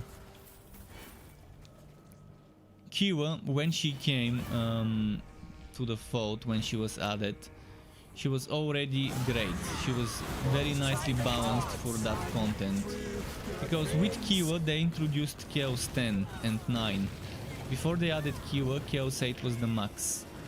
When they added the Forges update, they added Chaos 9 and 10, and Killua was already balanced for Chaos 9 and 10 content. She could already do that. But yeah, they messed up with the Witch Hunter big time. So he's weak. In a team, he's not so bad, because you can buff him up with team buffs, with party buffs for damage and survivability. But it's still not anywhere near the other heroes. Even Alessa is better.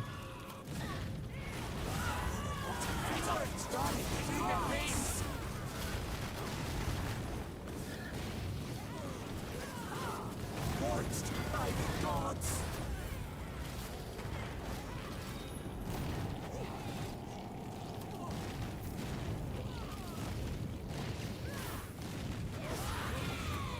Metal run through your Alright, let's go this way.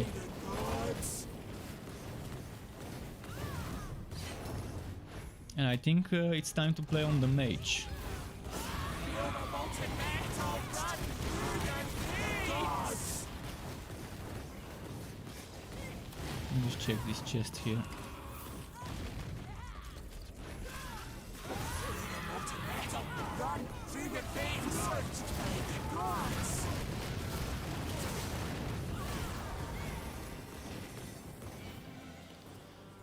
Okay, there we go. Molten metal run through your veins. Forged by the gods. Now let's pick up some stuff to sell.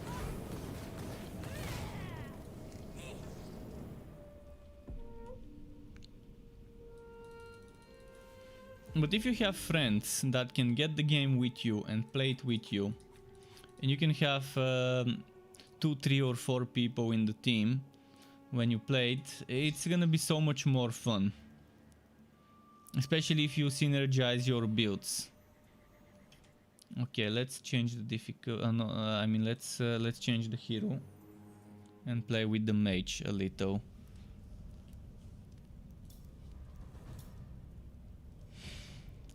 Oh, the Belcuradris setup. Okay, are we gonna do Belcuradris? Let's start with the Belcuradris run. That's the fastest build in the game. There isn't a better build for mobility than this one.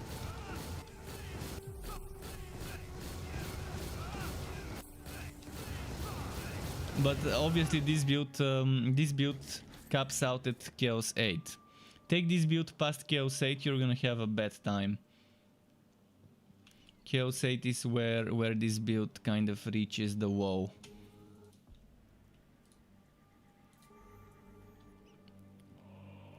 But it's the best build to farm on, to speed farm on this hero with that setup. If you wanna gear up this hero, grab that build, the Rift Walker, whatever the latest version is. I think it's 2.0, could be 3.0 though.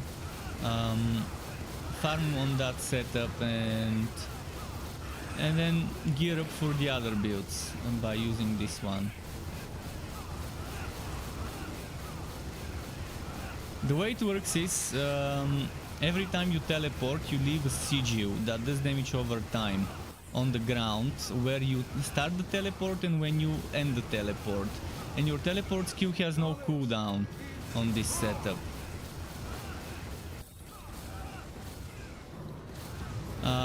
And you have plenty of energy to have. It's very hard to run out of energy. You see how long it took me to run out of energy. And if I need energy, I can just use my Phantom Blade and generate some energy.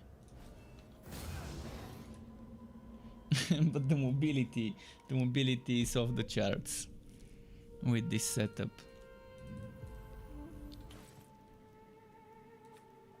I'm gonna look at that later. So yeah, if you're fans of speedrunning, that's the build. Let's show you.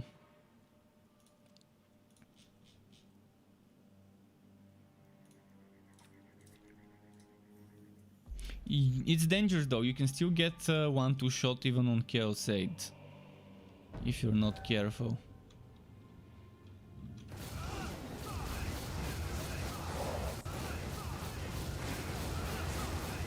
And those sigils remain on the ground and do damage over time, so you can do a bunch of teleports in the same place and then move and let the sigil do its thing to the enemy.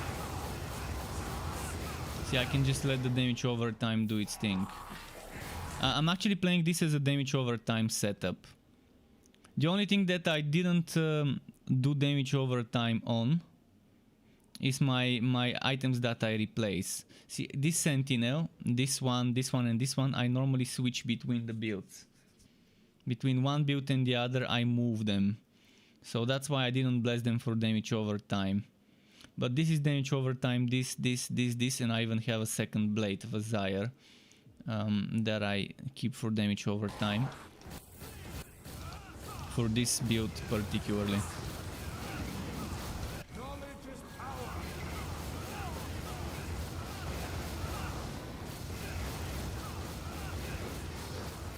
So it may not do that much damage, but if you stack up a ton of sigils, the damage adds up.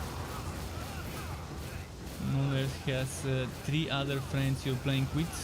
Level 26 Slayer, nice. So you can power level your friends on Chaos 10. If you can do Chaos 10, you can take them to it and you can level them up there. But they still have to do the story to clear out some things and unlock it. So it probably would be best if you just power through the story with them. Or on some high difficulty, so they can get more XP. So yeah, I think the best way to power level your friends is to take them through the story on something like Chaos 5 or 4 or whatever,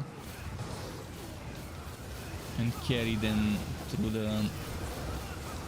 the story. It's gonna be piece of cake for you on Chaos 5, and for them it's gonna be great XP.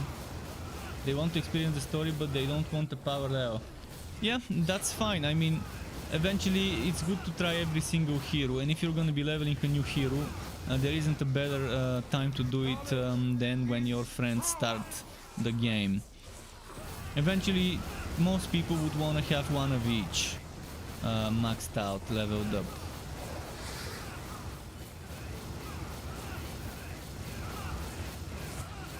It's good to experience the story at least on your first hero once.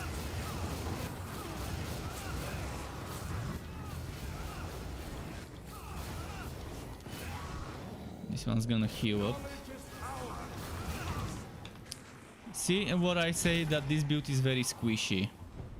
And you have to be careful.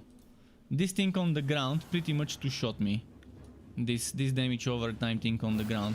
But this is, as I said, this is a build for speedrunning, and the throw is the worst enemy you can get as a boss, because it heals up. Okay, thankfully I managed to burst him down before it healed.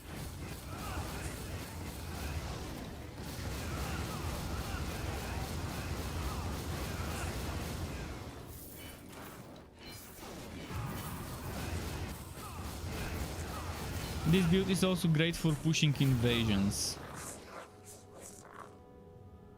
But enough of this, let's switch to something more... something less easy mode in terms of mobility. Something where you actually see me fighting, not just teleporting. Let's go... I haven't played Dragon Tamer in a while. Maybe I can do that. Dragon Tamer is very squishy still. It's not tanky, but it does decent damage, and this is my counter spell, Dragon Tamer. Okay.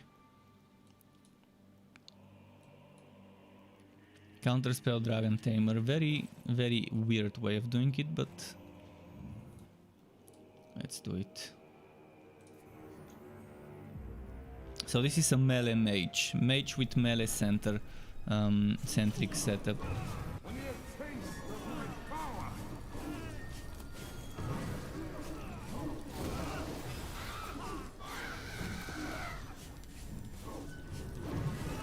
So it's like a battle mage, slice and dice.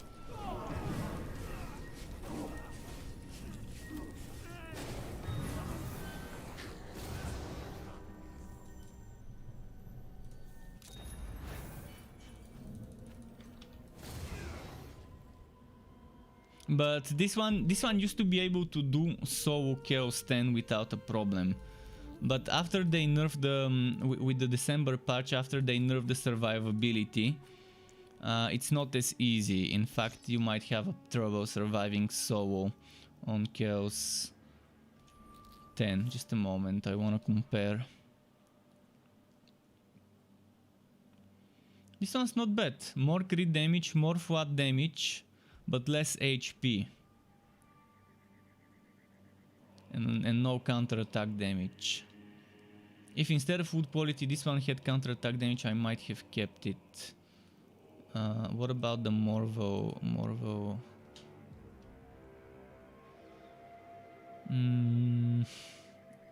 Okay, I don't need this. I can sell it.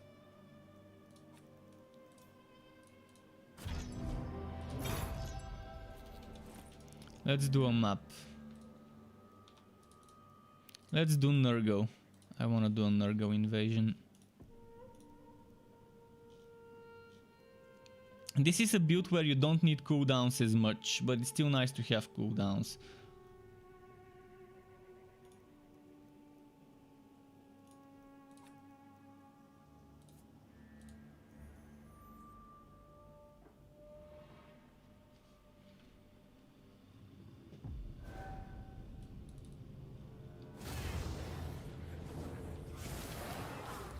And I'm controlling this bubble. You see where my cursor is? It follows my cursor.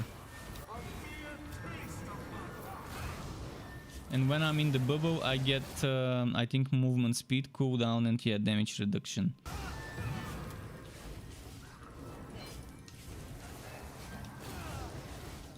And with this build, you want to stay static to get the most out of it. The way I've made it. You have this blue field and this purple field on the ground. You benefit from damage reduction and other things from those fields. So it's kind of like the Ut-1 bunker, but more damage oriented version and less damage reduction.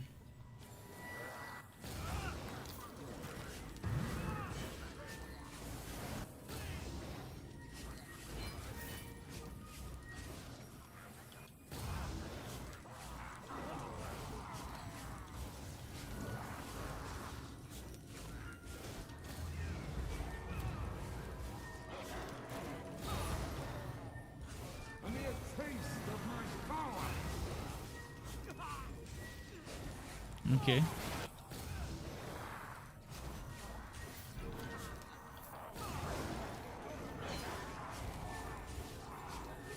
And this is how a mage should feel. Not like Inquisitor Martyr. As I mentioned, I can't enjoy playing the mage, and if they fuck up my favorite class in games, the mage, the caster, obviously I can't enjoy a game. And in this game, the mage feels nice. See, even the fucking melee build on the mage feels fun. In fact, most of my builds on the mage, I'm using the melee attack as a basic attack, Phantom Blade, the heroic version, because it's a great heroic skill. And this is what I was talking about, how the mage has items that give you a heroic version, that are not set items, and how the game can be much better if they keep adding weapons and offhands, such as the Scepter of Ice and the Blade of Azire, that give you heroic versions of skills that are separate from the heroic skills you get from the set. In this game, in theory, you can make a build with 3 heroic skills, with heroic Phantom Blade, with heroic this one, Breath of Fire, if you get the Scepter of Ice, and with whatever heroic the set gives you that you're playing.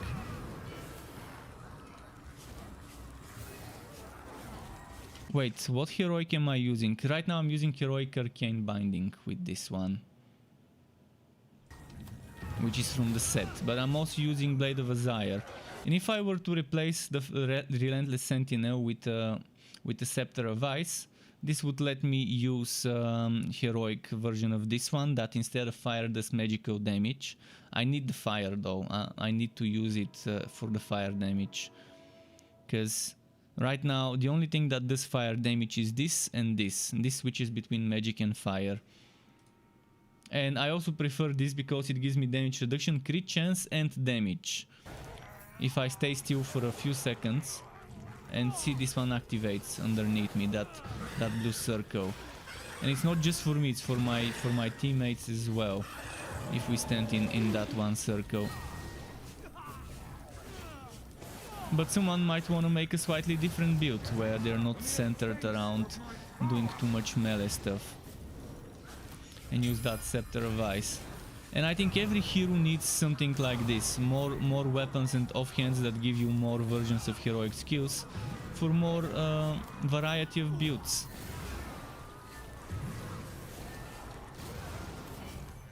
And it's much better than adding a full set of 5 items that all need 3D modeling of how they would look when equipped.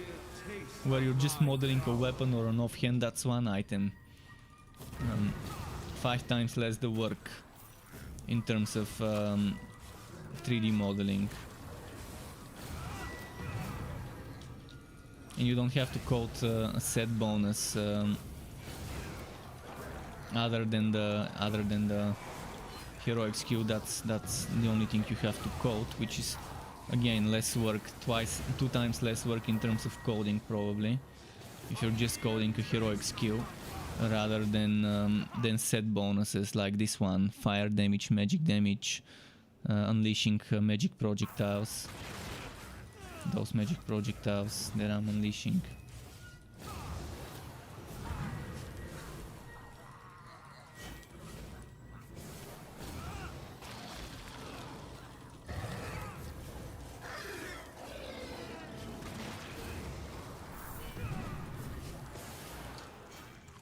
Yeah, this complete difference in terms of pacing. This build is much slower.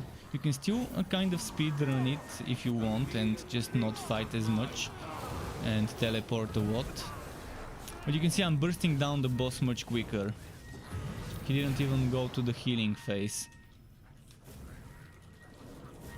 Now I'm gonna show you the other one where you don't do as much damage, but you have better survivability. The ult one. And I'm gonna show you all the builds of the mage that I have set up right now. Obviously that's not all the builds you can make, but it's all the builds I have ready, and I can switch between with the click of a button. If only we could have more than 4 loadouts. If only. And I could have the same items in one loadout as the other, instead of having to unequip and equip things. Because right now, as you can see, I'm unequipping some items and then I'm switching a loadout and then I'm equipping it on the other one. So I'm gonna do this. And then go ult one, which is the more tanky setup. Wait, what? What? Why is the damage over time here? Okay. This should be there. Okay, that's how it should be. Phoenix Amulet. I don't want this. Where is the other Phoenix Amulet? I've got crit chance and this is cooldown reduction, but no crit chance.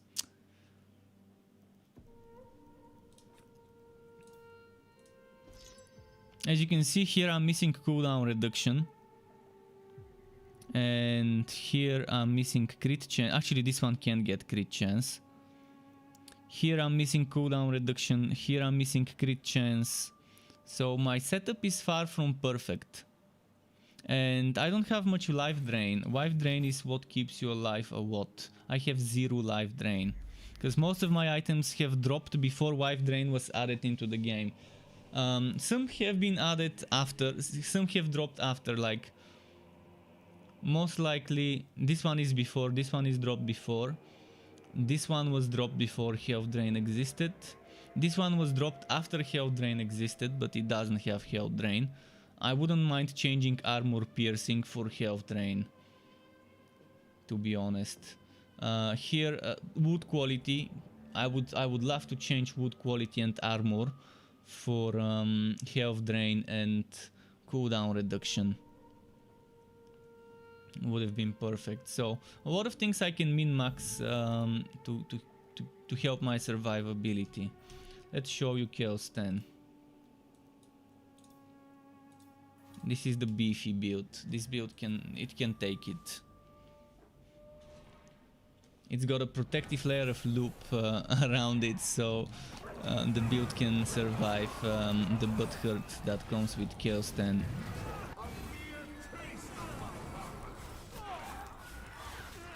The damage is bad. As you can see, it's not that great, but it's good enough. And obviously some things you would want to avoid, like this falling projectile. It's pointless to... Shohei, welcome back. How is Chaosbane treating you?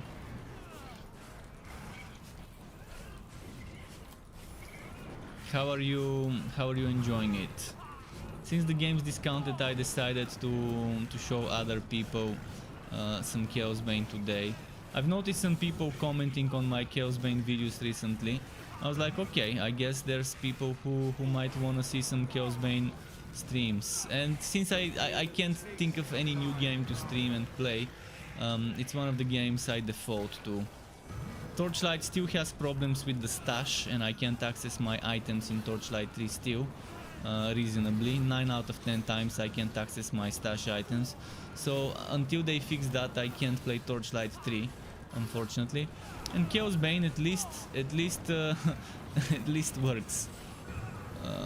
At least I can access my loot.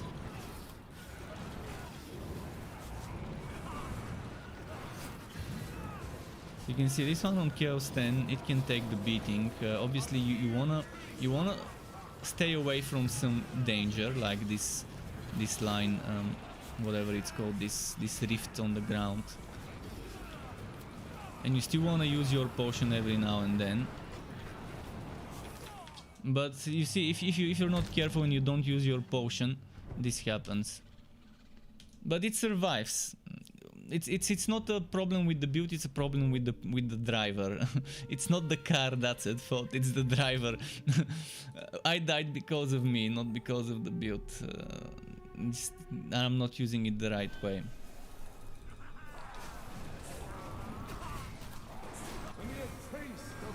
But this is the most face tanky setup on the mage you can get. And it still does decent damage. And if I had life drain, if I had health drain, it would have been a different story. With 0 health drain compared to 2, 3, 500 health drain, it's a huge difference. So if my setup was optimized, if I had a little bit more cooldown and a little bit more health drain, because I have 0, it would have been a different story. Actually, I have to kill them inside here. I keep forgetting to pull them closer.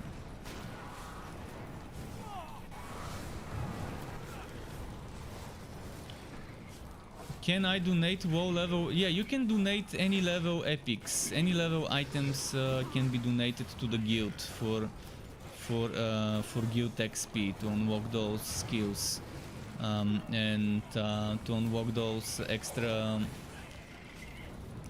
To give you extra fragments and stuff. Well, yeah, donate it. That's what you do. There isn't anything else to do other than donating it to the Collector's Guild. You need to get your Collector's Guild to level 20. Level 20 Collector's Guild is the last unlock of those passives. And there's healers keeping them alive. Actually, I need to go next to the other fire. And this setup is very good for team play, because you're buffing your teammates, you're giving them crit chance, you're giving them damage, you're giving them damage reduction. It's amazing to play the Utwan's bunker in a team. It's very good support build that can also face tank solo. It just whacks the damage to be reasonably quick in the DPS department.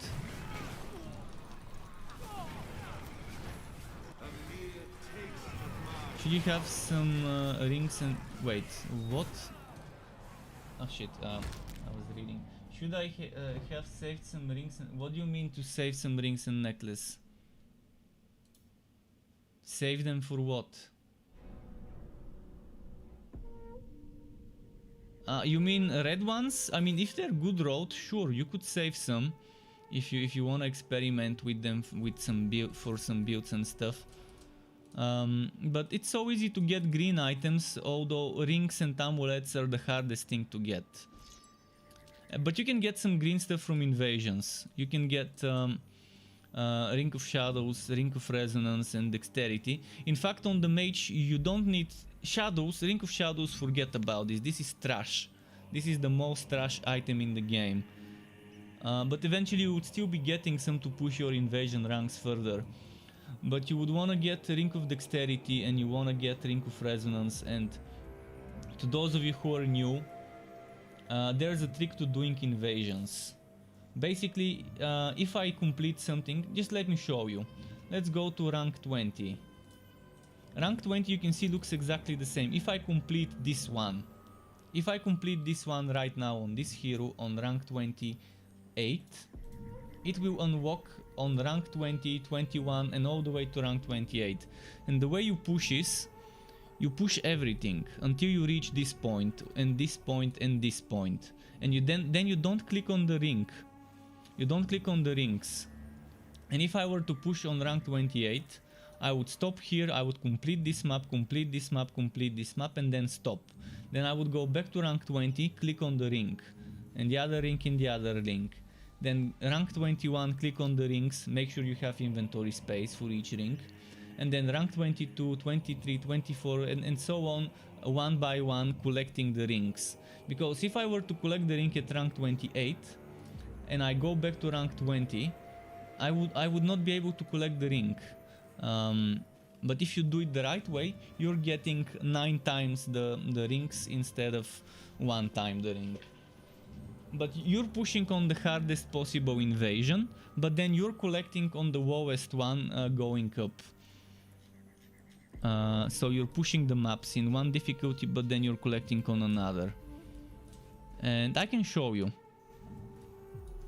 If you go and do this map, let's actually do this map maybe. No, it doesn't matter. You're still level 40. Oh, okay. Well, invasions are very good to level up. If you finish the story, I think the best thing to start doing after the story is pushing invasions. Otherwise it gets very boring later, because invasions become very easy once you gear up and once you're properly geared. But low level items you shouldn't save much. I mean, red items probably you can save some, but eventually you would replace them for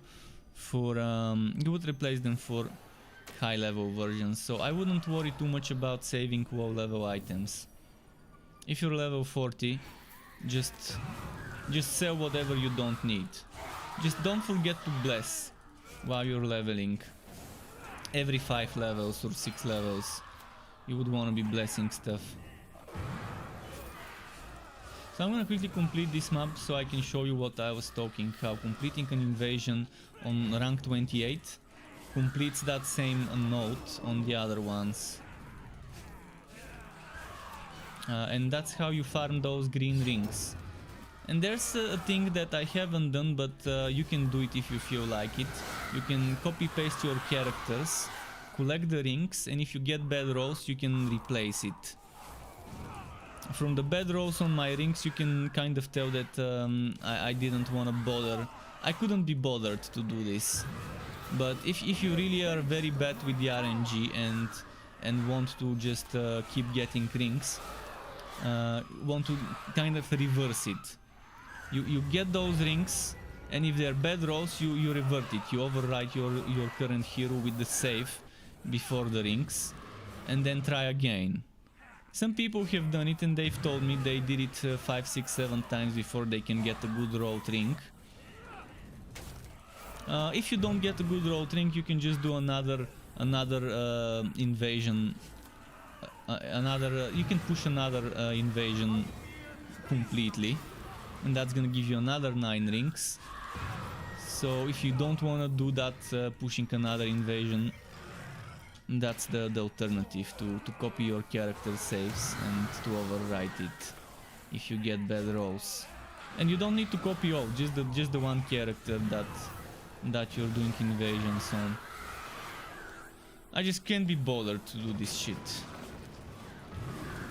But I do recommend backing up your character data if you're playing on PC, if you know where it is every now and then. just in case. I once accidentally on stream deleted my dwarf, and thankfully I had a backup from 2 months ago, so I didn't lose that much good stuff. I did lose a couple of very good items, but the rest of the gear was kind of the same as my 2 month ago backup. So yeah, I accidentally, instead of instead of clicking on play and yes, I clicked on delete hero yes, not realizing I clicked the wrong button when I was switching heroes. The game doesn't make you type delete when deleting a hero, which is weird. Normally games make you type delete to confirm, or make you type confirm or something.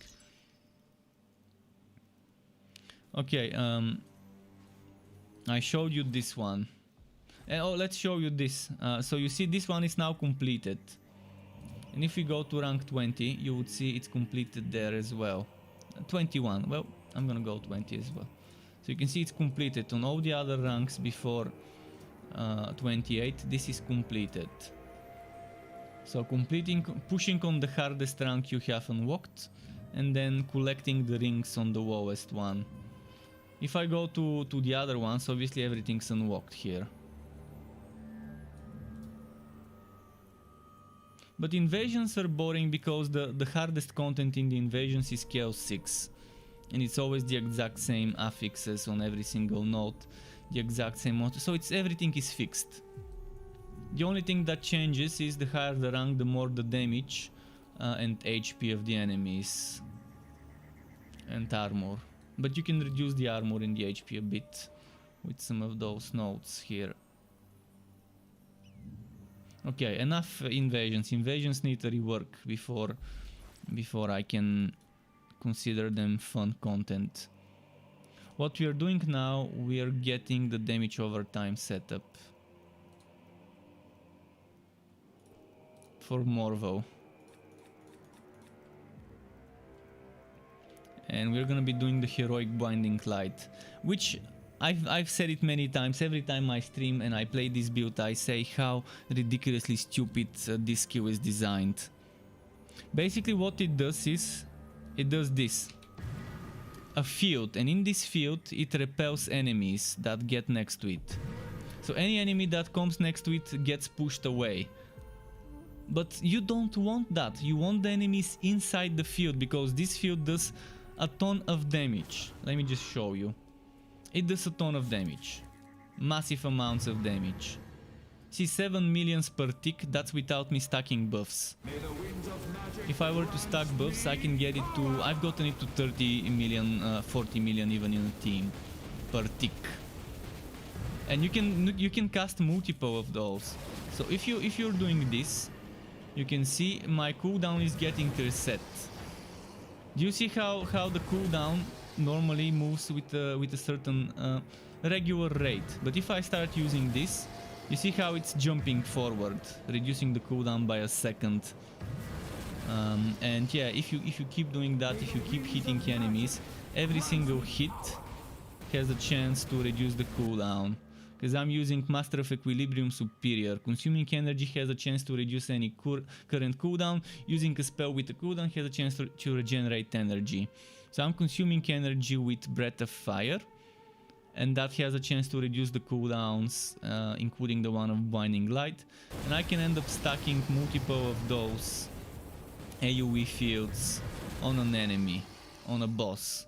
The problem is the knockback. The knockback would knock back some of the small bosses and some of the small mini bosses. If it's a big one, like the ones on 4 legs, you're good. If it's a throw, you're good, because they don't get knocked back. But you can see that I'm doing it, and then now they can get in. They're getting repelled. And what I want is the exact opposite. I want to pull the enemies inside the circle. I want them to stay there so they can take that continuous damage. So someone messed up big time when designing this skill. They didn't think of how you would want to actually get the enemies inside the circle rather than outside when using this. See, this enemy, I can get it inside of the circle, and I want to get it inside the circle so it can die easily. and it's just painful. Oh, and it's Chaos 10. Shit. Let's change to Chaos 8. I don't like doing Chaos 10 with this build. This build is not that great on Chaos 10. Chaos 9 it's fine, but I either play on Chaos 8 or 10. I don't do 9. Chaos 8 is for farming, Chaos 10 is for XP. And for team play. It's not that this build can't do Chaos 10, it can. It's just much more difficult than the other one.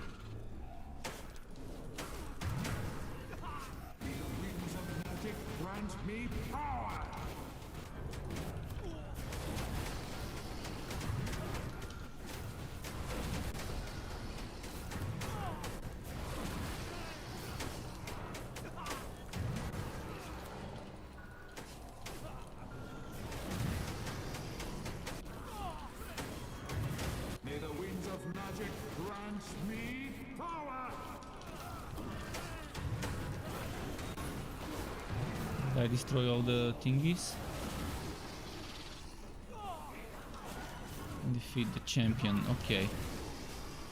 May the winds of magic grant me power. Do you see that 36 million crit? And that was a crit from this spell. On that dude. And this is the Morvo build. I'm not sure if I have a recent version of the Morvo build. I can check my website, just a moment. Posts. Shit, it's asking me to log in. Alright, let's check on the website without logging in. If I click archives, categories, Mage Volunteer builds. Binding Fortress 2.0, okay, from June. That's good enough. Not much has changed between June and now. Almost a year, and it still remains just as okay as it was then. So Binding Fortress 2.0 is the one that's the build I'm playing right now. Maybe with a difference here and there in the passives, but in its core it's the same build.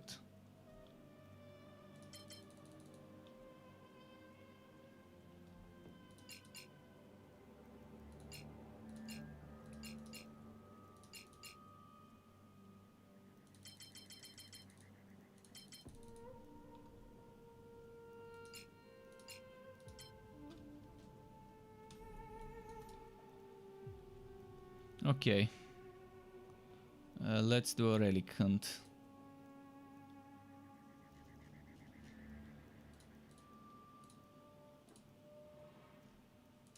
Let's do the usual one.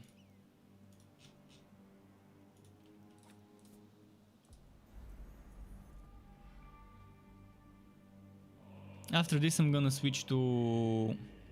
Which one didn't I show? Actually, I think that's the fourth one. Oh, I didn't do a proper Chaos 10 run on the Oot one. I'm gonna go back to the Oot one and do a Chaos 10 run in the relic hunts.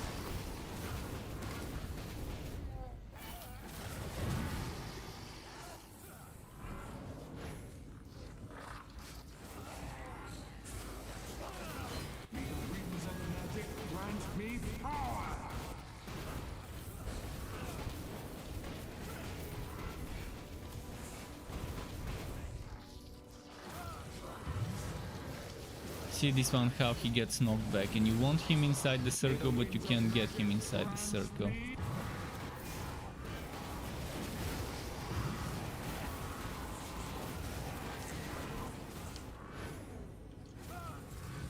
May the winds of magic grant me power.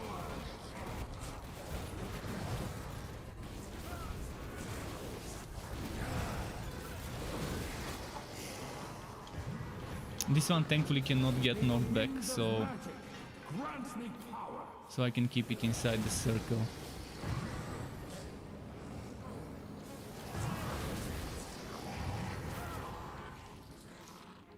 Since you can stack multiple circles on top of each other, it becomes pretty nice.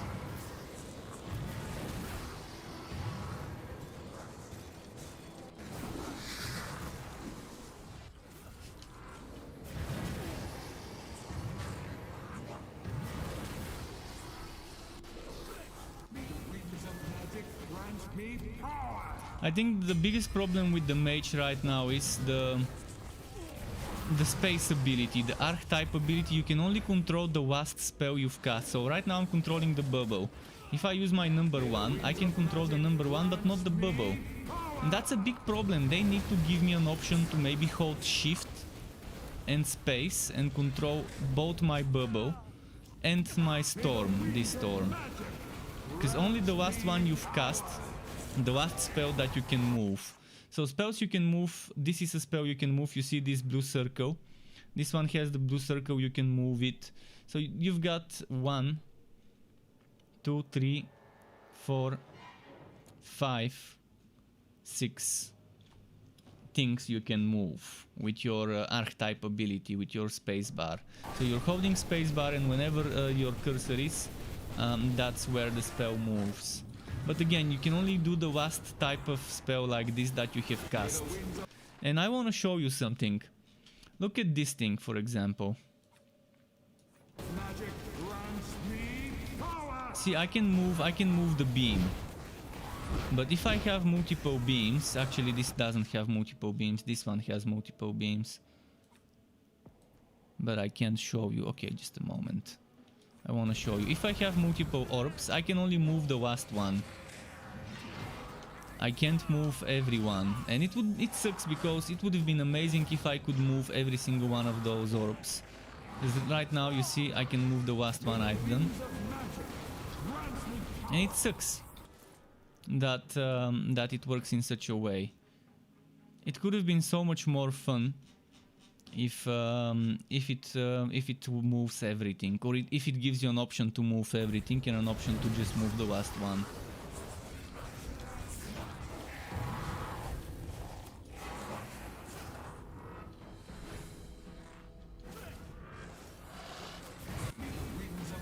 And they had a great idea here with this thing, to be able to move your spells around and control them.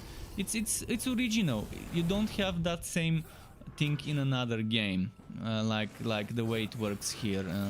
The archetype ability of the mage, being able to move some of the spells around.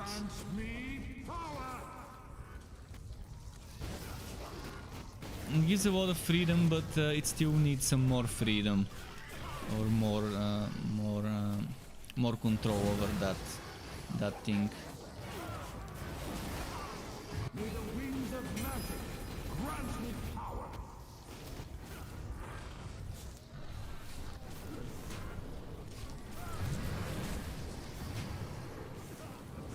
May the winds of magic grant. All right, we bursted this one down.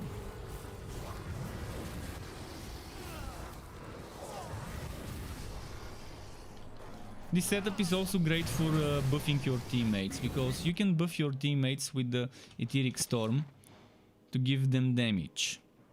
You can buff them with the Sentinel to give them damage and crit chance and damage reduction. Then you can buff them with some other things. Which one was it? This one, to give them damage reduction, movement speed, and cooldown reduction. And this one regenerates health and energy, which is super nice.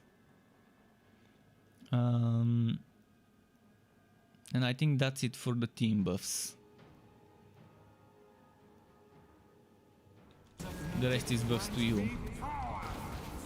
So it probably is not as buffy as the ult one, but it's still a very nice setup. It's more damage oriented than ult one, so it gives the team more DPS stats rather than defensive stats.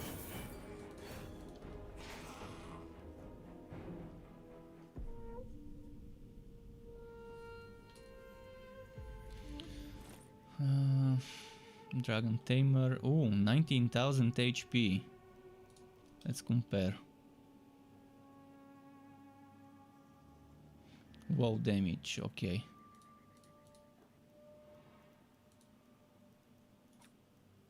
Wait, okay. My bad. Messed up here.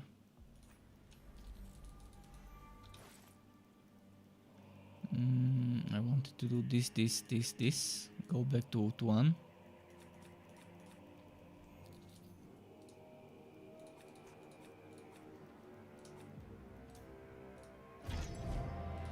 Go back to Chaos 10.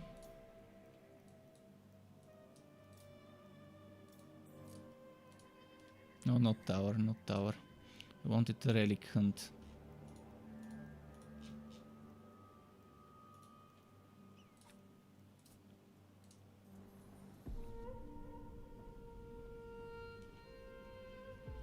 Let's see what boss we get. I hope we don't get the throw boss. I hope we don't get throwed.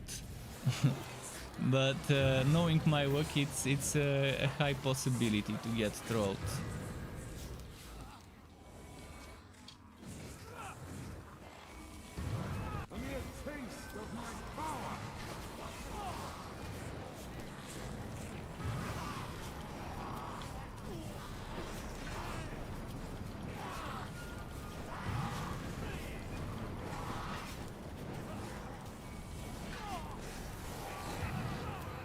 Let's keep moving.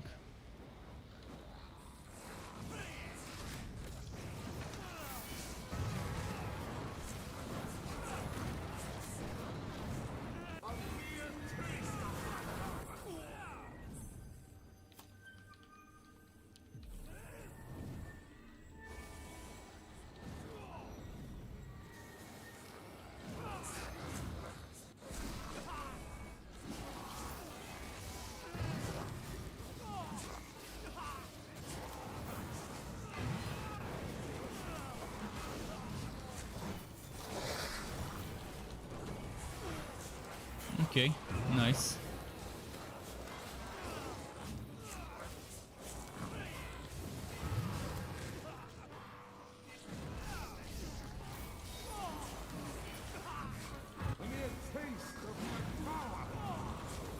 But yeah, this one's great to farm XP, to go Chaos 10 and farm XP for legend levels, for legend ranks.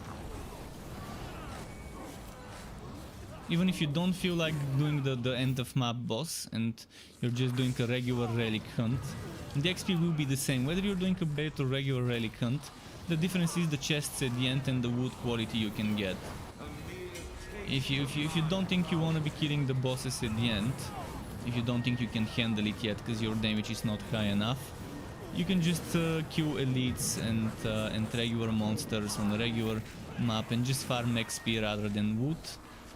But farming upgraded relic hunts still is better than farming non-upgraded, even if you're not finishing the map, even if you're just killing stuff for XP on Chaos 10. Obviously for wood you want to farm Chaos 8 because it's much better, much quicker, and you get more chests, more relic chests per hour.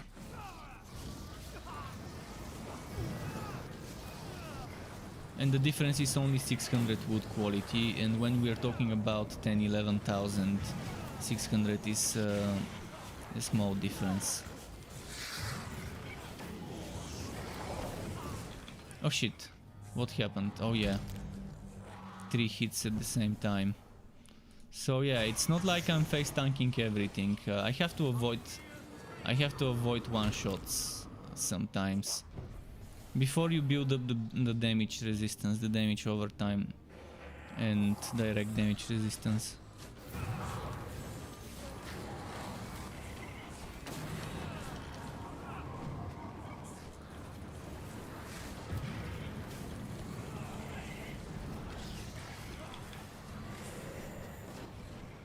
Those mages are annoying. Because I get a lot of damage resistance when I stay in one place, but sometimes you have to move away. Especially now that they nerfed the survivability. They nerfed the survivability, so it's not like you can face tank that explosion solo. The explosion from the dying Chaosbane, I think was the name of that enemy. The one that's the bipedal, the one on 2 feet. The fat boy on 2 feet. I think it's called Chaosbane. and it explodes. It explodes when it dies. All of them do.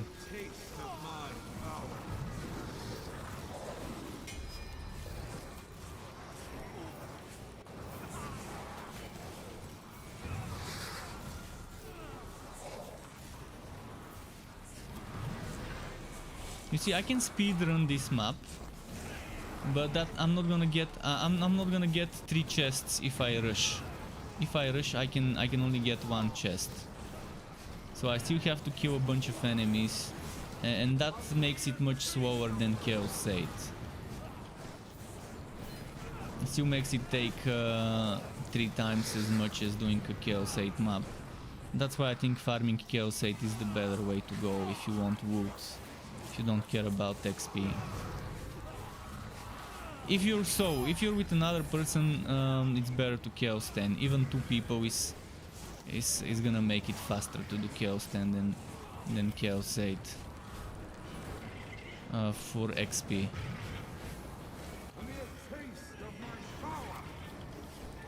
And wood even. With 2 people, you're doing it. I mean, 2 people are not gonna do Chaos 8 much quicker than 1. But 2 people are gonna do Chaos 10 twice as quick as 1 person. If they do it the right way. Right now you can see I'm not one-shotting. If I take Bragi to Chaos 10, then that's kind of a difference. With Bragi on Chaos 10 he's still doing a bunch of damage. Massive amounts of damage.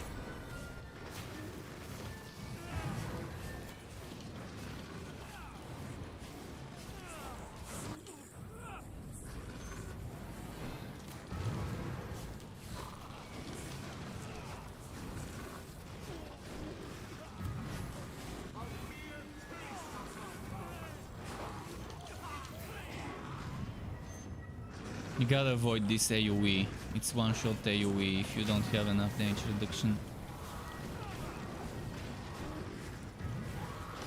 This one. You learn it. You learn the animations of the bosses and mini bosses, and you know what's happening. When he's doing that animation, you know, okay, he's doing that skill.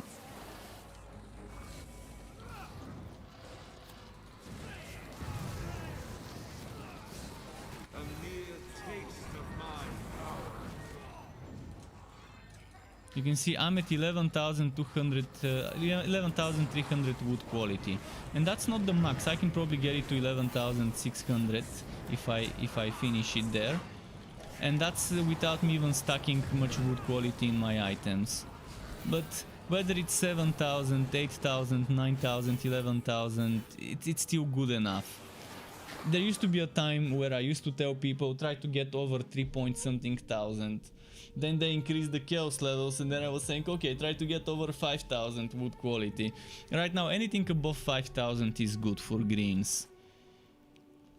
I mean, I've gotten greens on 2,500 wood quality. Obviously not many, just a few, because I rarely play with this much wood quality.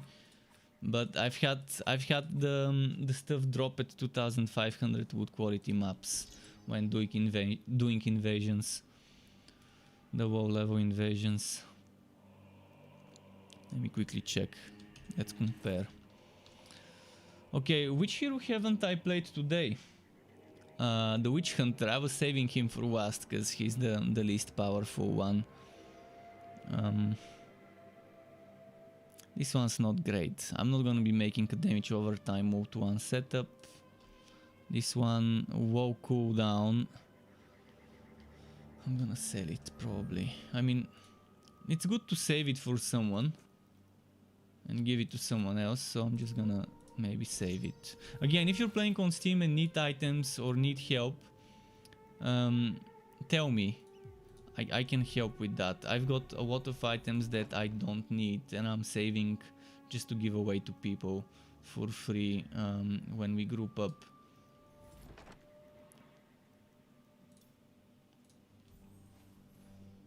So yeah, Witch Hunter.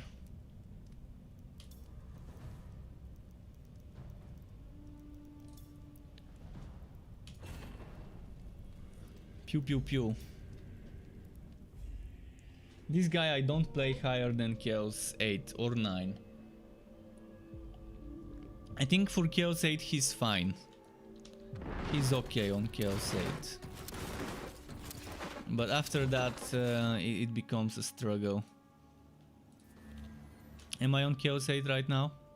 I forgot to check. I think I am, but... Okay, it is Chaos 8, so we're good.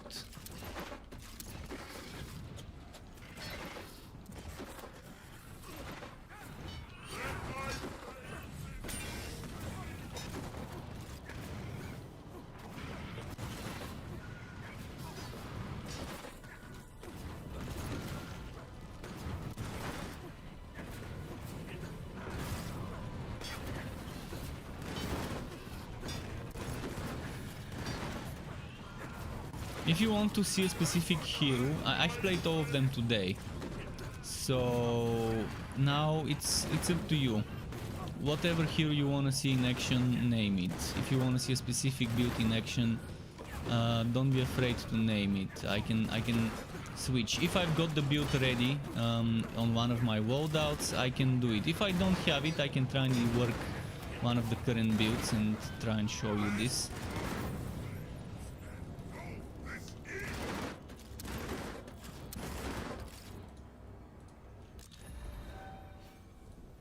Like for example, right now I don't think I've got the spin to win build on Bragi ready, set up, but it's not gonna be that difficult to change it because I have screenshots of the skills of when I made my spin to win build, so I can just look at those and rework the skills a little. First of all, legendary rank. Okay, maybe a little bit more healing.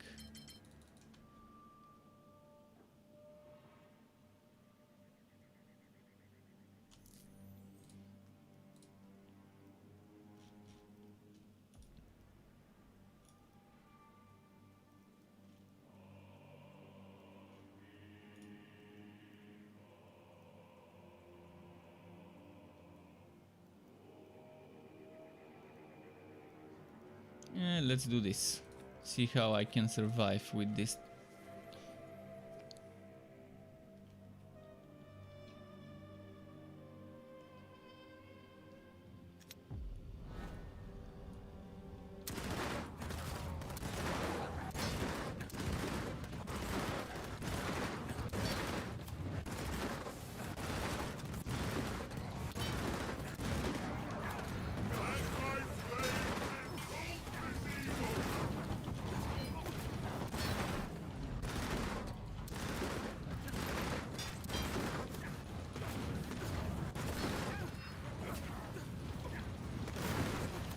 Okay.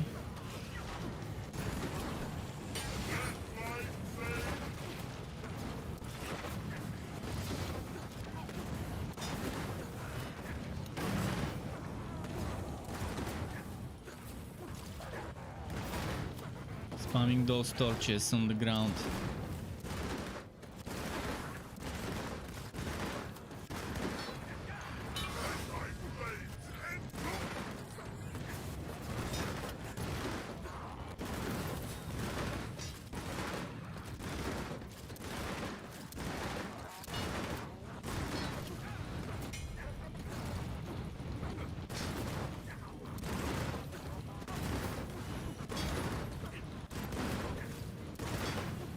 There was an FPS drop, a huge FPS drop. Not sure why, but you probably noticed.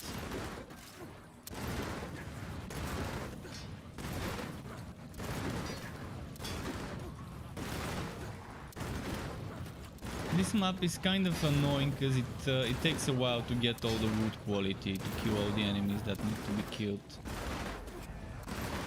Not a fan of the density of this map.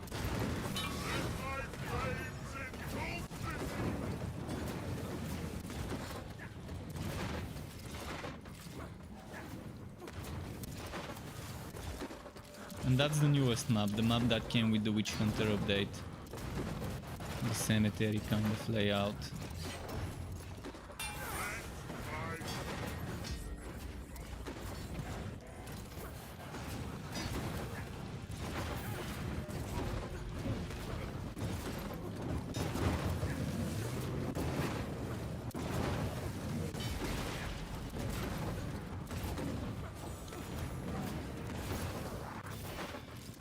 doing almost 2 chests ready. I might as well just finish this map with 2 chests instead of 3.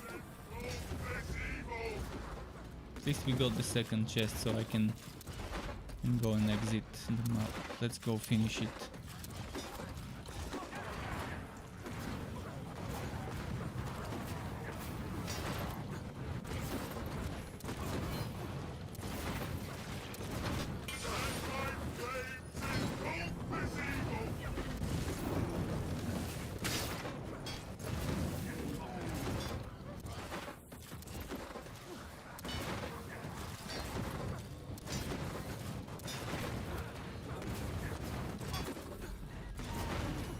Oh, the screamer. They do a lot of damage. I gotta be careful.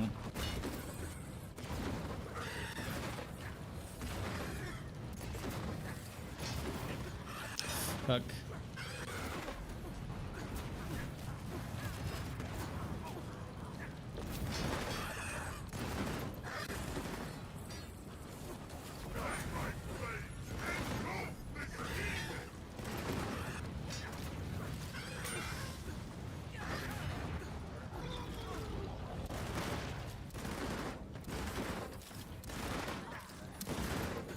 Okay, we've almost got the final chest, so let's just run.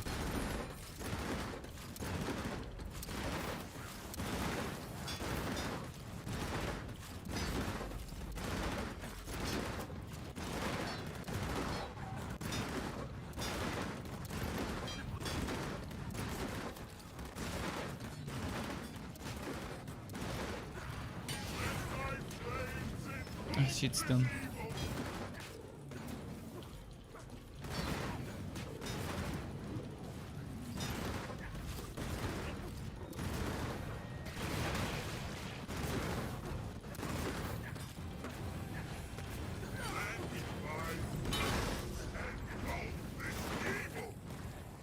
Okay, time for wood.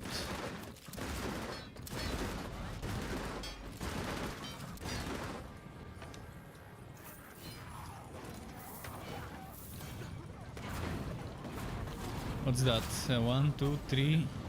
3 from one chest and 1 from the other. Sometimes, at the most I've gotten was 6 or 7 green in the same run. The least obviously is 0.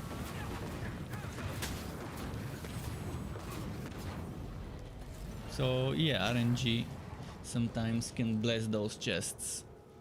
And those chests have very good chance of dropping green. That's why doing more of those runs per hour is better than just going for Chaos 10 and only opening 3 chests for the same time. You can open 9. If you're looking for gear, you shouldn't care too much on what difficulty you're playing, as long as you're doing it quickly and you're doing upgraded relic hunts. Jaywar Gloves. Whoa, I've got a lot of those. Let's compare. I've got 6.2k and 18.8k. Oh, and this gives health drain, but it's shitty, no damage, so this is for sale. This one no damage, just damage over time, for sale. Thrice Blessed Copper Medal, okay. I could use a good one of those. In fact, I don't think I've got a Thrice Blessed Copper Medal yet on this guy. First find. Martyr Overcoat, let's compare. Yeah, it's gonna be hard to beat 19.8 thousand HP out of maximum 20 and a bit. So those are for sale.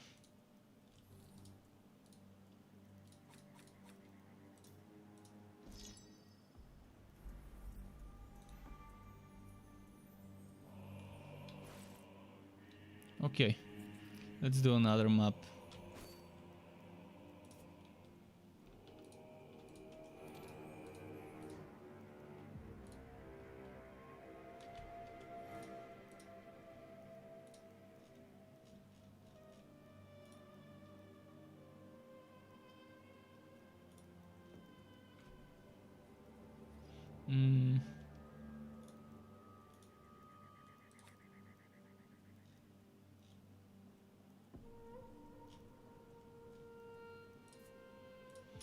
this way. You're noticing that I'm not doing Act 3 and 4. I hate Act 3 and 4. They're overpowered. So I do only Act 1, 2, 5. And while you're doing Act 1, you can also get Act 6 enemies.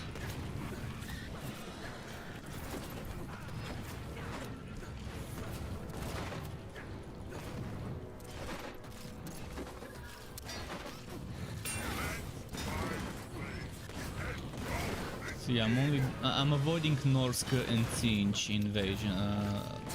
What was the name? Relicants, because they're just the monsters there, and their abilities are too annoying, too overpowered to be worth your time.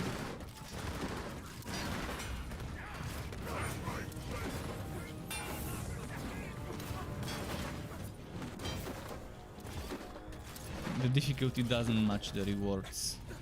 It's the same rewards as the other ones, but the difficulty is much higher doing enemies from those acts.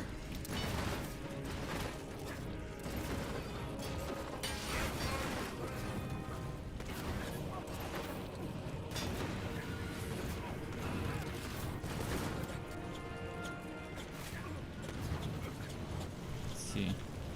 But yeah, hope some of you found this stream today helpful.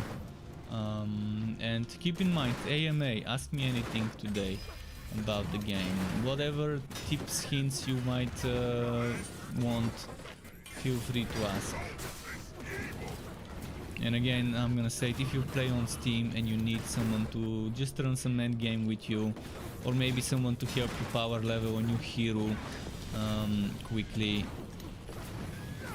or just need some items, I can help with that. Only on Steam though, because there's no crossplay.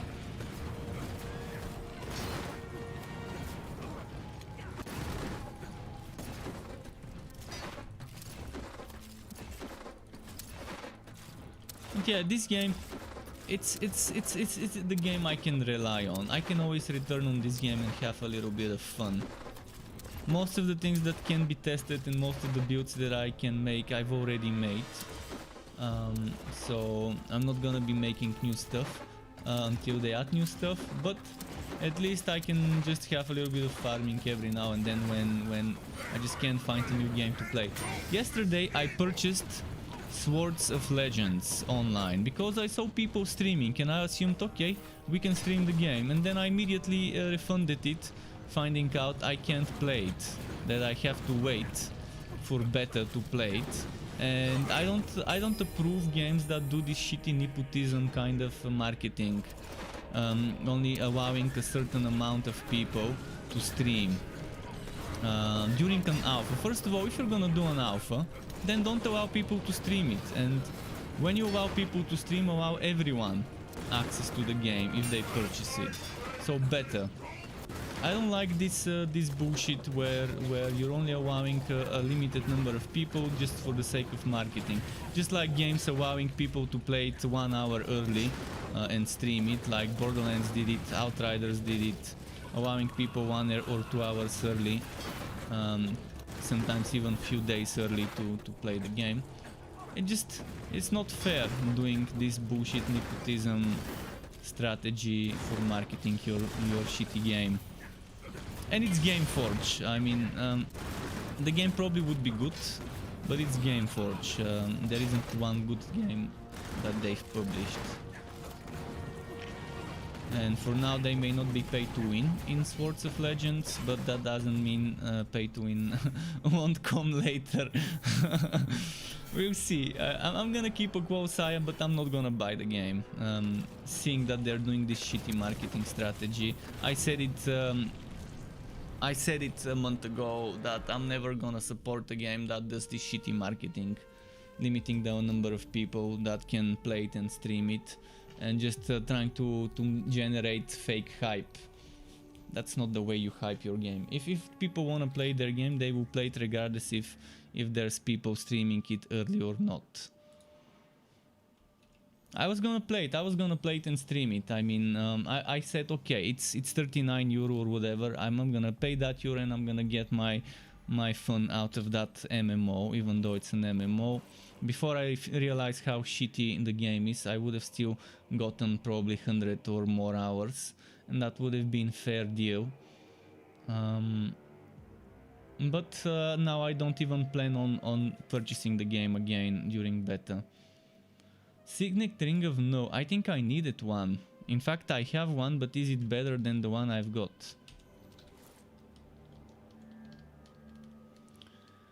The crit chance, I can pass that 0.2 crit chance, sure, but the losing 3.6 flat damage, nah, 3.6 thousand flat damage, and losing 100 health drain. I mean, this one ring I've got right now, the one that I've got equipped, it's amazing. It's got 3 out of 5 top rows.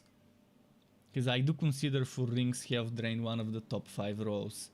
The only thing that could make it better is cooldown reduction and HP. Yeah, instead of maximum energy and cost reduction, some cooldown reduction and HP. Or crit damage instead of the HP. Or armor piercing, but yeah, I would prefer HP and cooldown reduction with health drain, damage and crit chance. Well, this other ring I can save if someone needs it later on. Flames hat, let's see. More cooldown. Oh, that's an upgrade. I've got almost 2000 more HP and I've got 0.6 more cooldown reduction. I just need to bless it. Okay, this is keeper.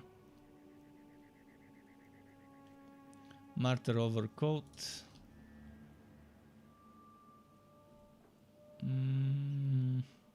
This is for sale.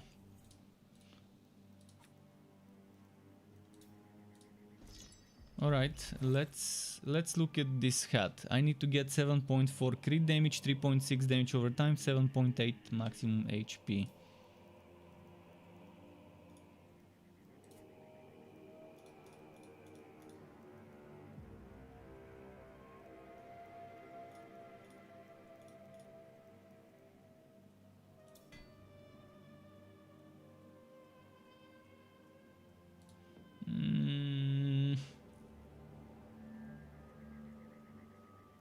I think it's better.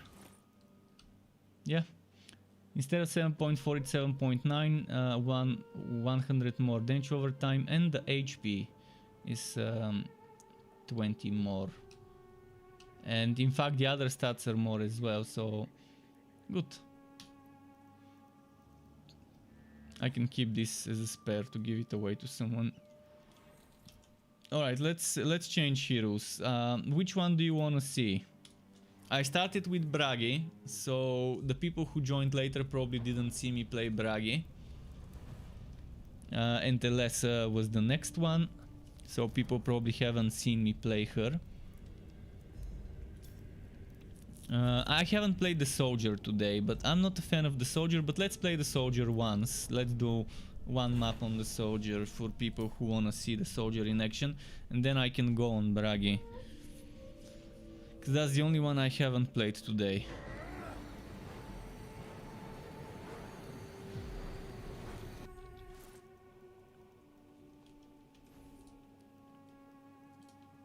It's the one tower, one map. And I'm only gonna do Sowan's stuff, unless someone wants to see a different build. If you want to see something that's different than Sowan's, tell me. And I can try and show it. This build requires a lot of enemies around you. The more you get hit, the better your survivability and damage gets. So it's good for groups of enemies, it's not good when you're fighting just a few enemies. And you need to constantly get hit, so if there's damage over time on the ground, it works very nicely.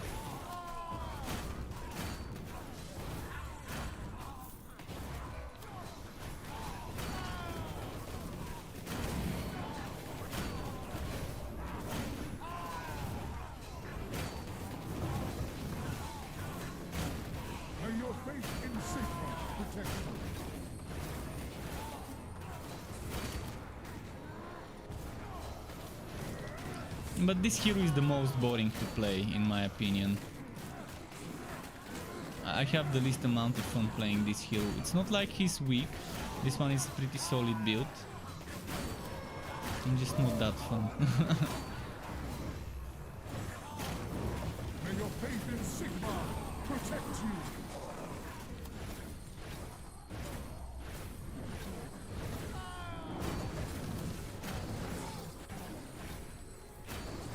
May your faith in Sigma protect you. I need to kill them closer to the fire.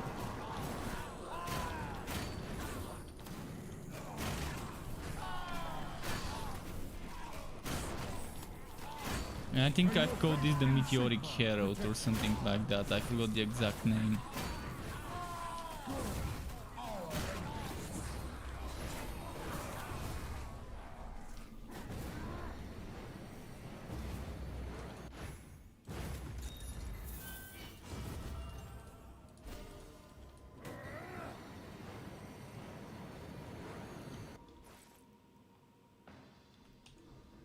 I love Pistolier, but Pistolier is so fucking squishy. But I really love playing Pistolier builds with the Skaven Cure.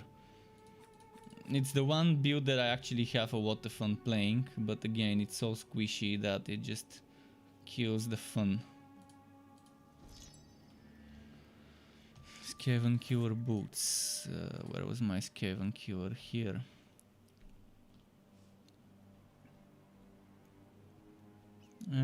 That's not a good one. So it's for sale.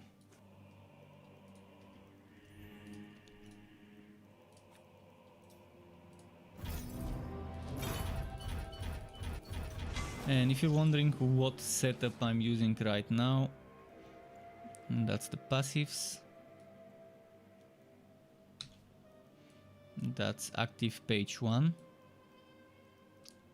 And active page 2, so it's the Divine Reprisal version. And yeah, Majestic Aura, Sigmar's Bastion, Blessing of the Brave Superior. So this build has few versions. I think I made 3 versions of the God skills.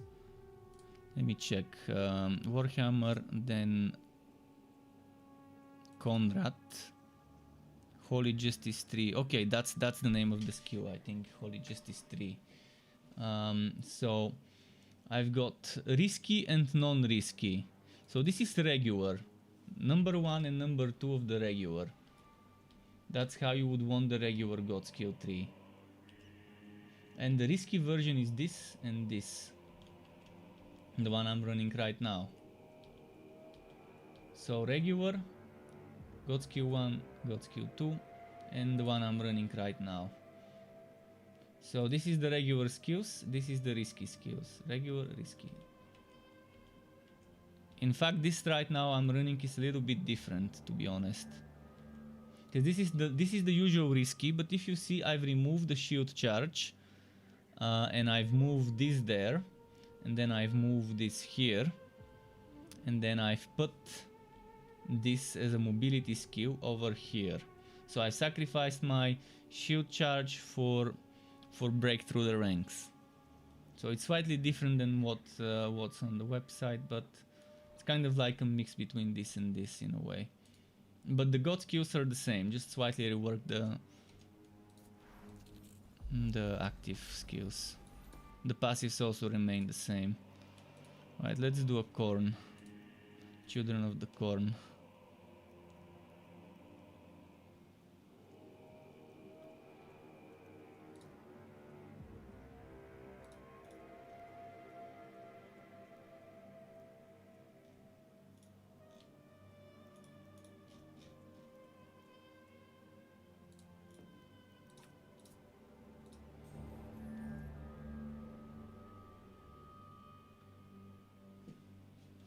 So Conrad is probably not that popular of a class.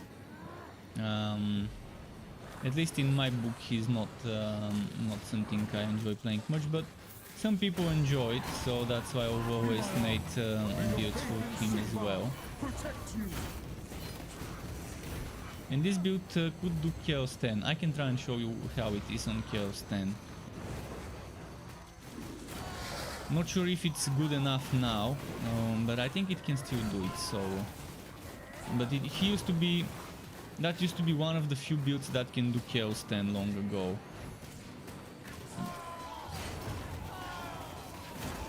When I made the first version, and actually I made the first version of this after a player I teamed up with. He was playing something, and I was trying to guess what skills he plays. And I made the first version of that build, but then he came into my chat and told me, hey, I'm using actually those and those. So he made it clear exactly what he was using. So the first time this build was made was kind of inspired by his setup. I was trying to guess what he's using at first. I was like, okay, I've teamed up with this person, I wonder what he's using. I randomly grouped up with him with the matchmaking. And as I was streaming and trying to guess what skills he's using, he came to the chat and made it clear. Eventually after that I obviously made a lot of changes, and now I have even the risky version, which is completely different.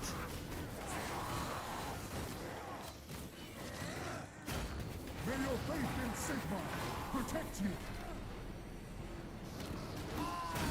But it's still the main thing that he told me about is that you can heal while using this. Then there was a moment where they nerfed it. It was a glitch so whenever you're using this pew pew pew beam, it didn't count as a god skill use, only the first initiated, and that means you didn't restore 20% of your HP. But what keeps you alive right now is this. Every time I do pew pew pew, you see those beams, pew pew pew, every pew pew pew is 20% HP restored. And for a while it was nerfed that only the first initial cast heals you, and you couldn't heal with each of those beams. In fact, as I mentioned, this build you want to play with more enemies around you. When it's just a single enemy, it's probably better to find more. Surround yourself with scum and start killing.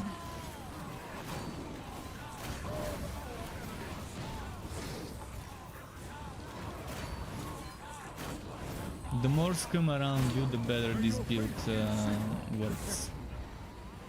Because you want those stacks of vengeance up. You want to take damage to get those stacks of vengeance maxed out. May your faith in Sigma protect you. Oh, and we can squeeze more damage because we're doing Chaos 8. Chaos 8 means we don't need the banner of the order. I can put the damage banner.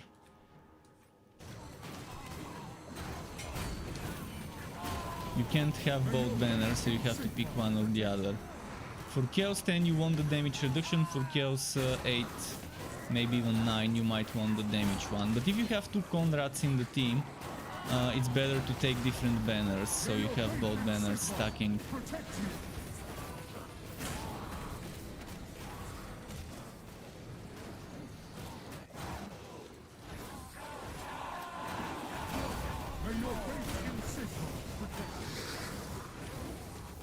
You can see the damage gets better now with this banner. And I don't even have everything maxed out.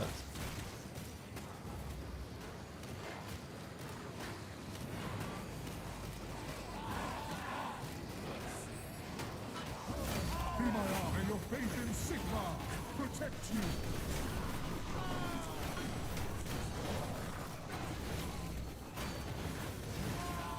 Then he's healing.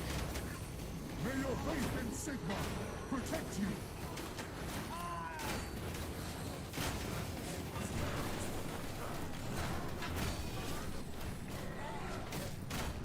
May your faith in Sigma protect you.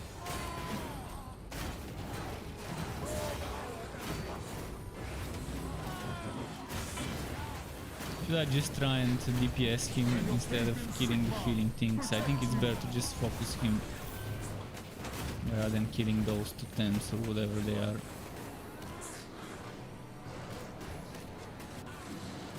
My biggest gripe with this character is this skill. It's called break through the ranks, but you can see it's not breaking through anything. It's tickling the ranks. I like to call it tickle the ranks. Because you see how even the smallest trash mobs can block you. You're not knocking them back. You're not breaking through anything. It should be much easier to break through them, to actually push through them, knock them back. If you don't knock them back, you should at least pass through them or something. Because the name just doesn't fit the actual effect of the skill, the actual animation, where even the smallest trash mobs can body block you and prevent you from pushing through.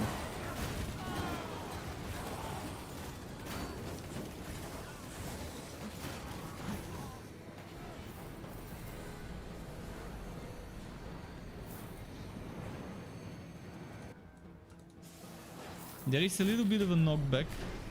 You can see how small the amount of enemies that you can knock back is and how little they get knocked back. You get surrounded, then you're stuck. You can't move until you kill stuff.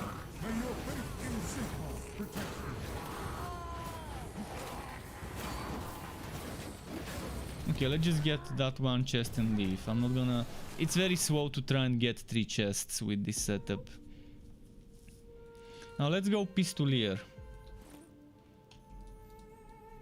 Chaos 8 Pistolier should be fine. I think I shouldn't die too much.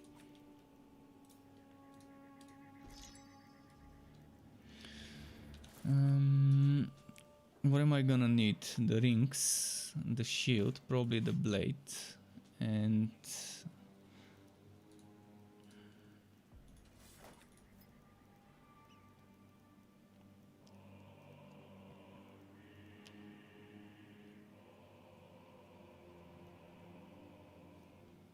Not sure if I had different rings here. I might have had something different like this one for healing. Let's play with that for now. Let's do one map on the Pistolier.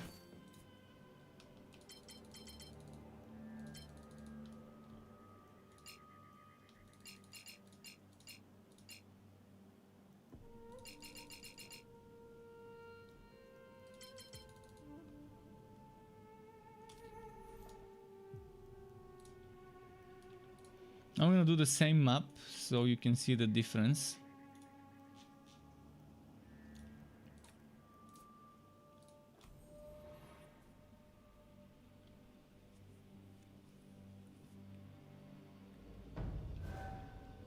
Just hope I don't die much.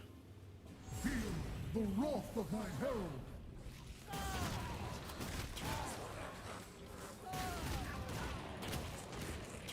Be my arm.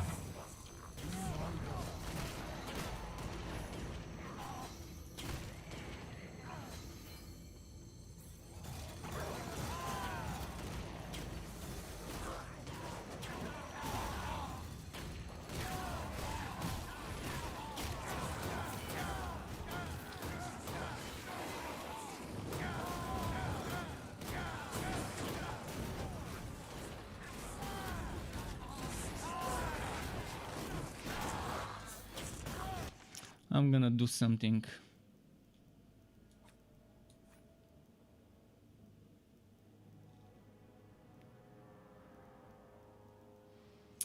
It's not gonna work.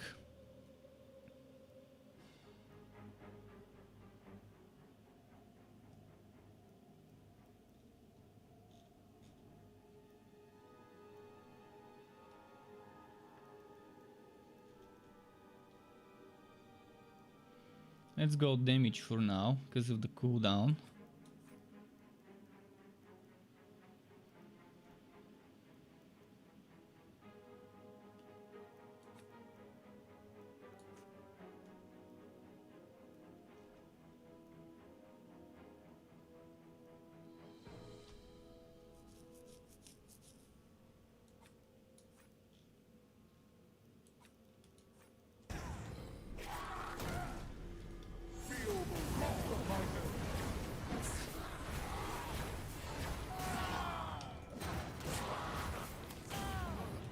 Pistolier with the healing from God skills might work, but my Trice Blast is in another setup, so I can't get it. I can try it though. Pistolier with pew pew pew.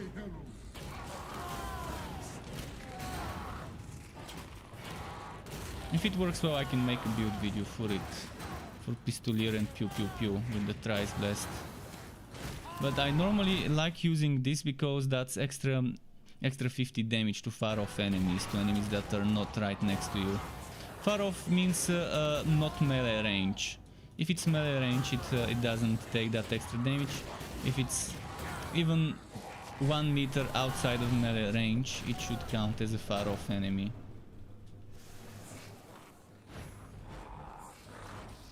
The problem is I'm not using a mobility skill here. So I might as well do it. Let's use a mobility skill.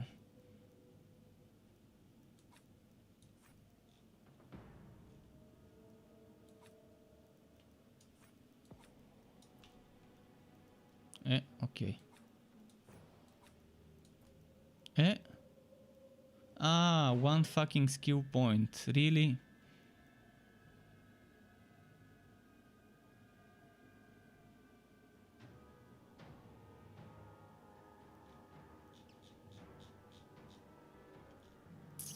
This can give me so much damage for Pistolier.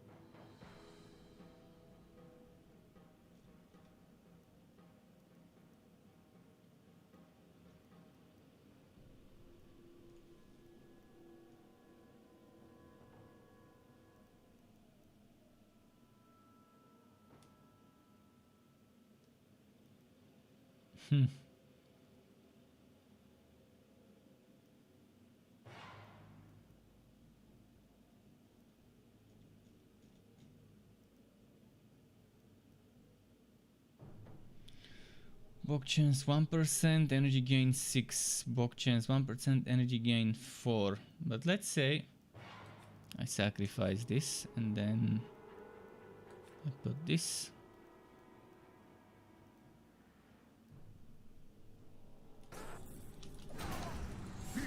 The wrath of my herald.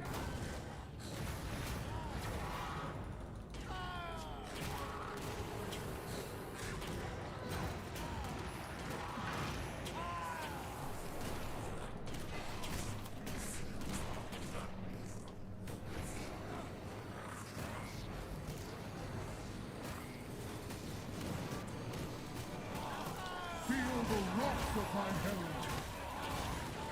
I feel like I'm gonna get wrecked now. Yeah, I put too many to be able to survive. This one's a very squishy setup, and that's the biggest problem with Pistolier, getting it to do damage and survive. It's gonna be either one or the other with Pistolier. Playing the soldier, yeah. And you're gonna see a lot of dying with the Pistolier.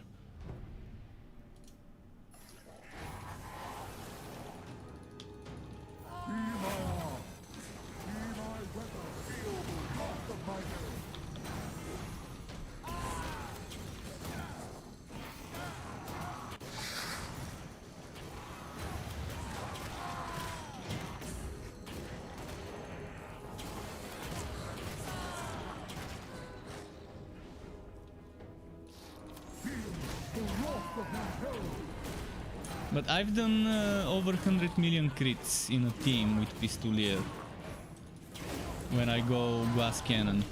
The problem is I also die every step of the way if I go glass cannon with the Pistolier.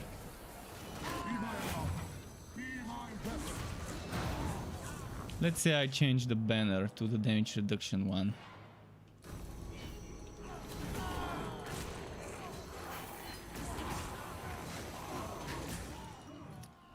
I think what would work well is health drain. Right now I don't have health drain much. What's my health drain? 381. If I get that to 600, I don't know if there's gonna be that big of a difference, to be honest. I don't think it's gonna be enough. This guy just... it's just not great. Pistoliers are terrible in terms of surviving. Unless you sacrifice all the damage, but if you sacrifice all the damage, then the whole good of it is kind of lost. And what's the point of going Pistolier if you're gonna sacrifice the damage? Right now it's just not balanced well. Because you can get so much damage with Solon's set. And have that amazing survivability of the Solon set.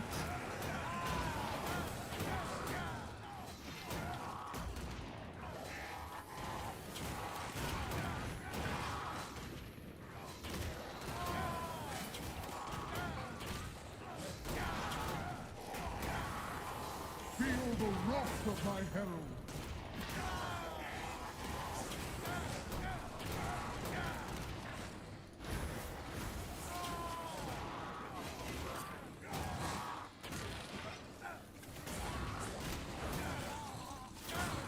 Okay, let's keep moving. I can stay here all day. They're gonna keep spawning. I need to move. I'm gonna finish this map and then be done with it.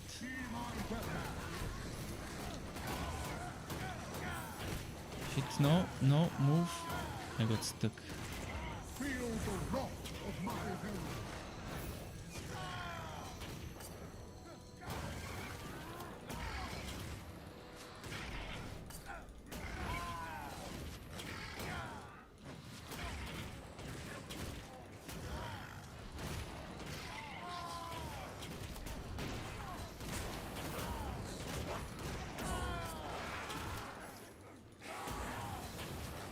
And what was that thing I was using?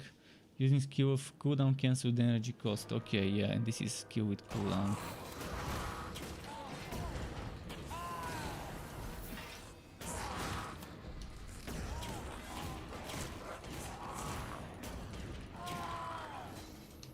Feel the wrath of my herald.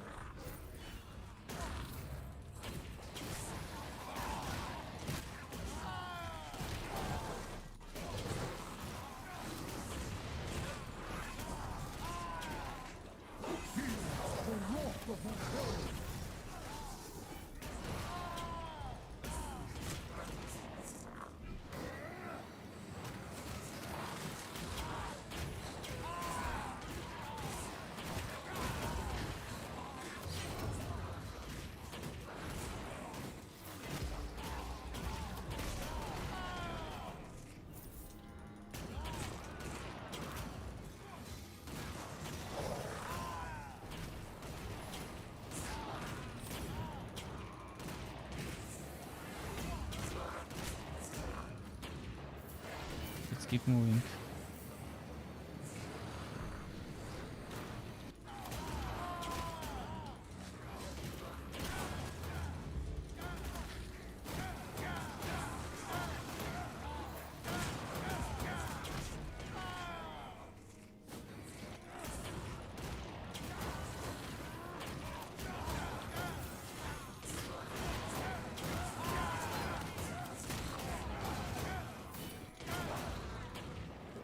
Okay.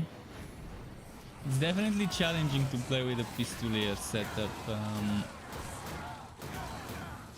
Because you're either gonna be that glass cannon or you're gonna be something that's still squishy, just not as much, but at least does some damage. But the glass cannon will do a lot of damage. As I mentioned, in a team I've done 98 million crits with this guy, of 2 people. The other person was a Solent set, the build I was playing earlier, and I was playing a full glass cannon setup of this guy, and I did 98 million back then. So with this one I can probably do 50 million right now if I stack everything and I use the damage banner and I go full glass cannon with my skills and passives.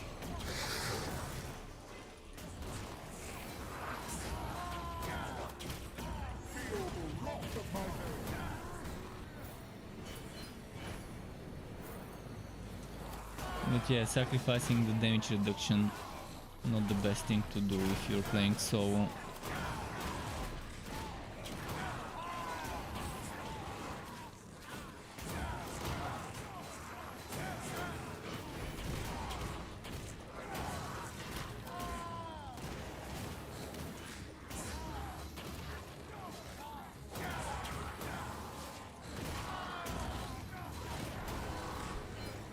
Look at how long it's taking me to finish this map. Just my recommendation is to stay away from the Pistolier unless you do something like Chaos 5, 6, 7, then maybe it's gonna be fine for those. Because you're not gonna need that much damage reduction for those Chaoses. I think with every Chaos level you need 10-15 extra damage reduction. Added on top of it.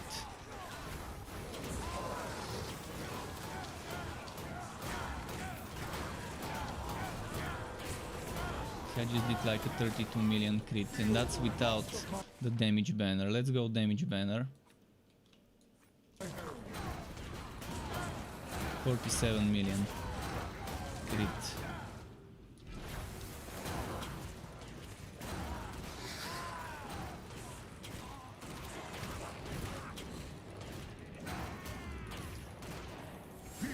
The wrath of my herald.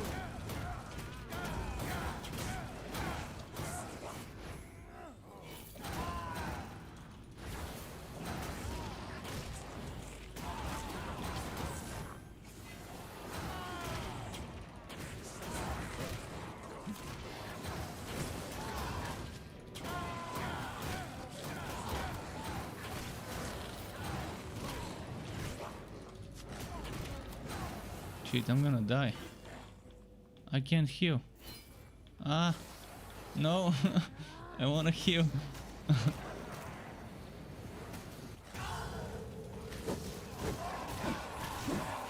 I'm gonna die here.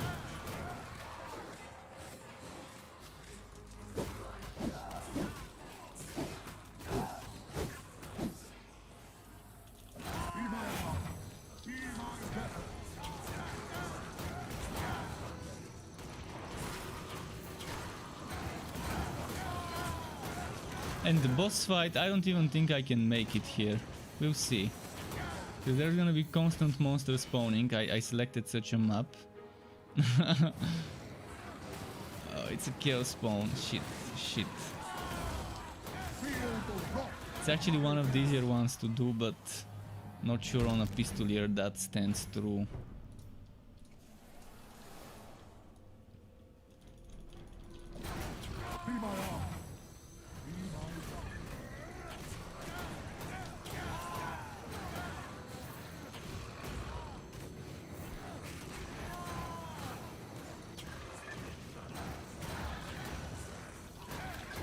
Fuck. I'm getting stuck. I can't move. Body box. Stupid body box.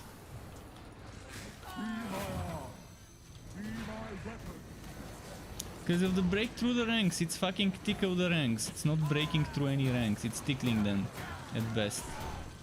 Fucking tickle the ranks. What class I like the best for Soul? Bragi and Tevontir and Kiwa. I equally like the Engineer, the Slayer and the Mage for Soul. Either of those three is good enough. They can give you decent survivability in one form or another. They can give you decent damage as well. Reasonable damage. Bragi may not have much damage reduction, but he has invulnerability and he has healing.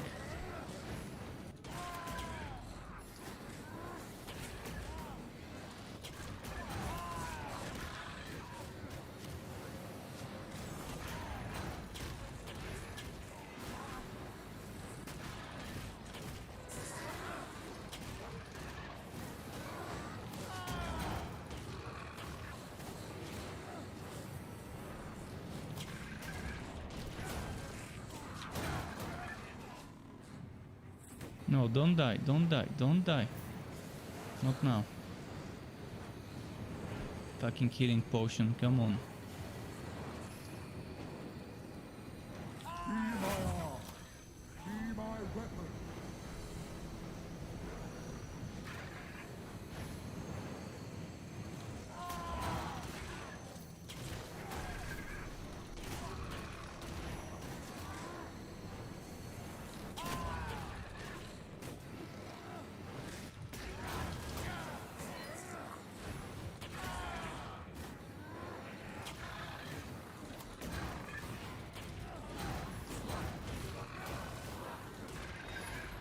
Okay.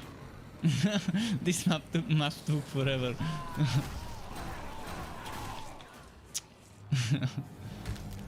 Let's go open the relic chest. We've earned that relic chest. We've paid so many fragments from revives. Be my arm. If I can even reach it. There's just so many.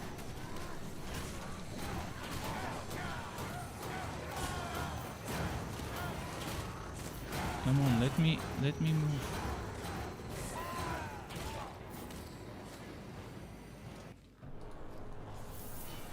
Okay. Okay, enough of this. Enough of this. I'm gonna go back to Bragi now. I'm just quickly gonna get rid of the junk stuff.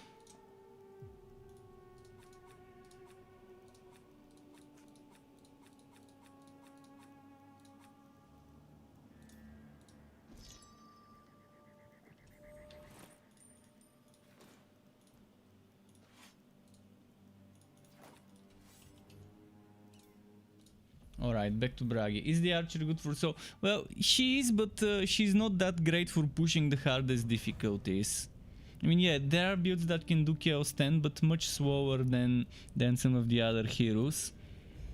And on Chaos 8, she's not bad. If you want to farm for items.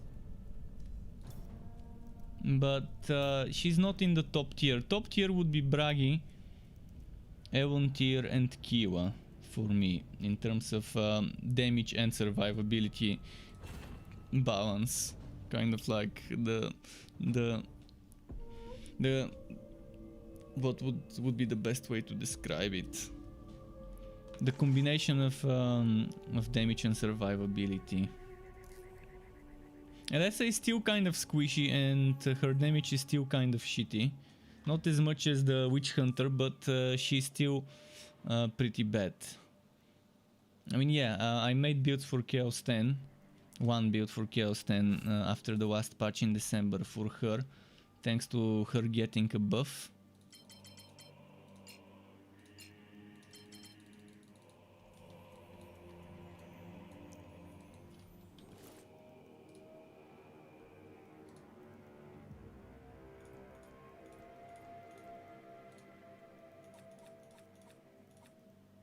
Okay, let's do this.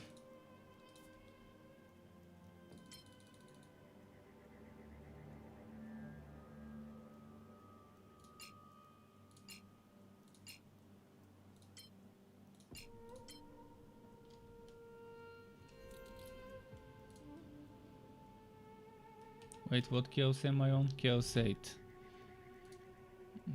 My favorite difficulty is Chaos 8. For farming items.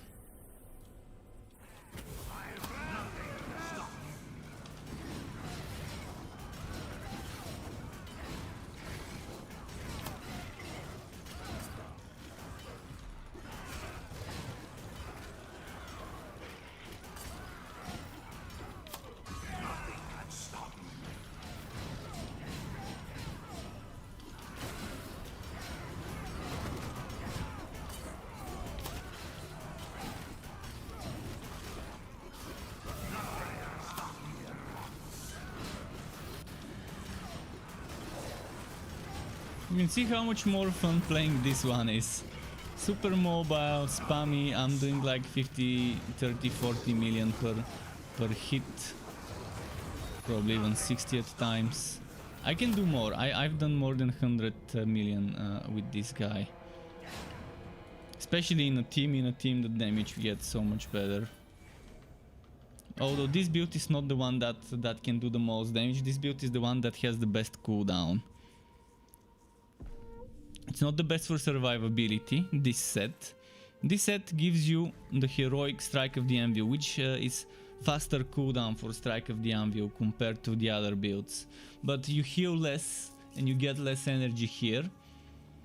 You also don't do as much damage as some of the other things can do, but it's the most spammy set.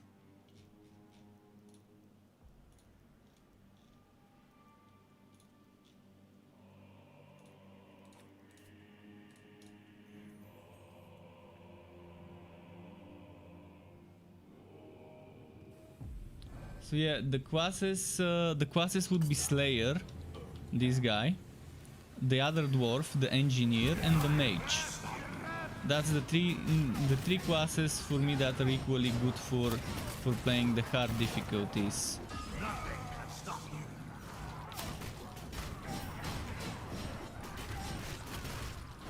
This guy is more of a glass cannon, but he has invulnerability and he has healing.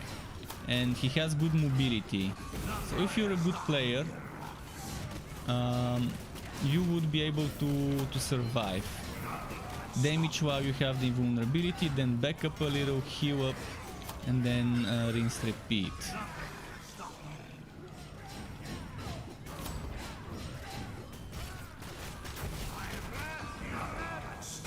And then when you combine this skill with that health regeneration it gives you, it's even better.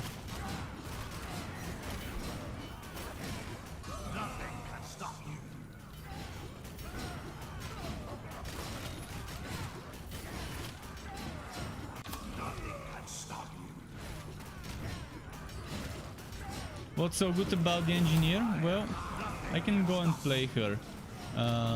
She's got good survivability and reasonable damage. She may not have as good of a damage as this guy, but she can face tank certain things on her melee build.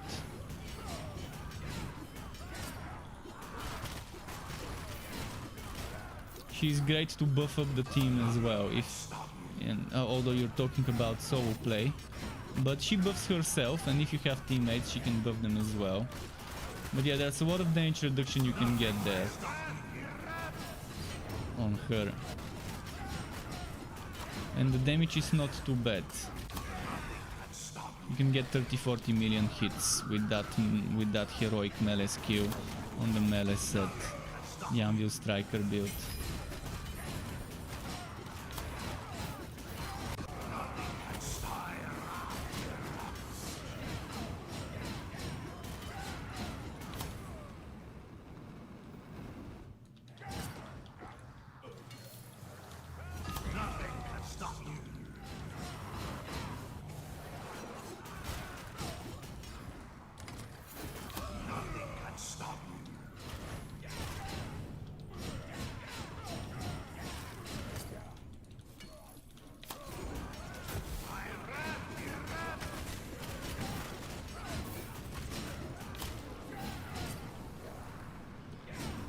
And the Slayer looking good. Yeah, the Slayer is such a top dog. The Slayer is so fun.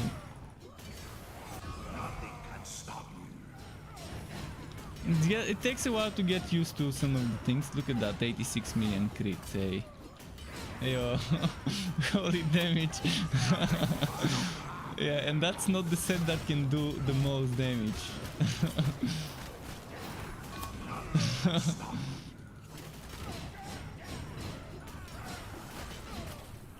I guess they don't call it the Slayer edition for no reason.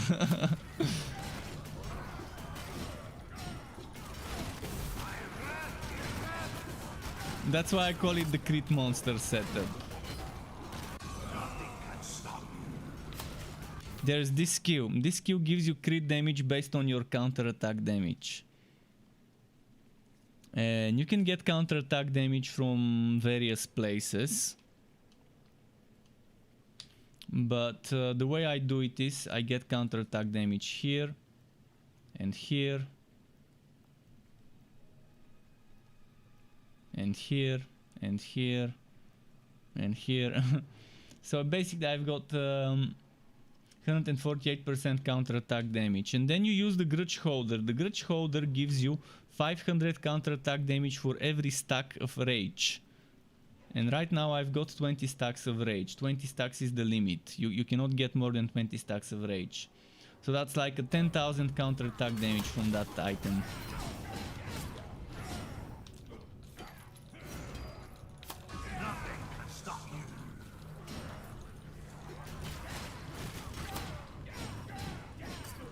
So you're not using counterattack damage to do damage with the counterattack damage, you're using counterattack damage to get crit damage based on your counterattack damage. And that's where the monster crits come.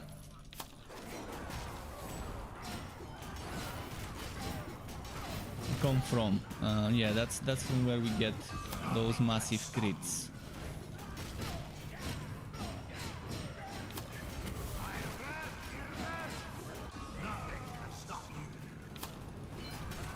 And this is all about cooldown reduction, crit chance. This setup relies on cooldown reduction and crit chance.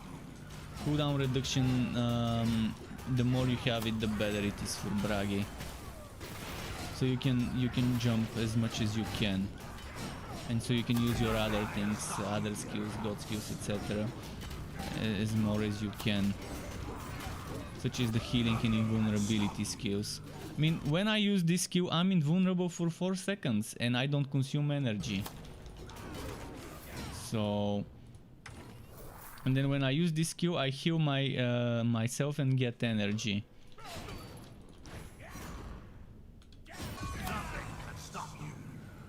And the mobility skill consumes energy, so it means when you use that invulnerability, you can move without consuming energy for 4 seconds.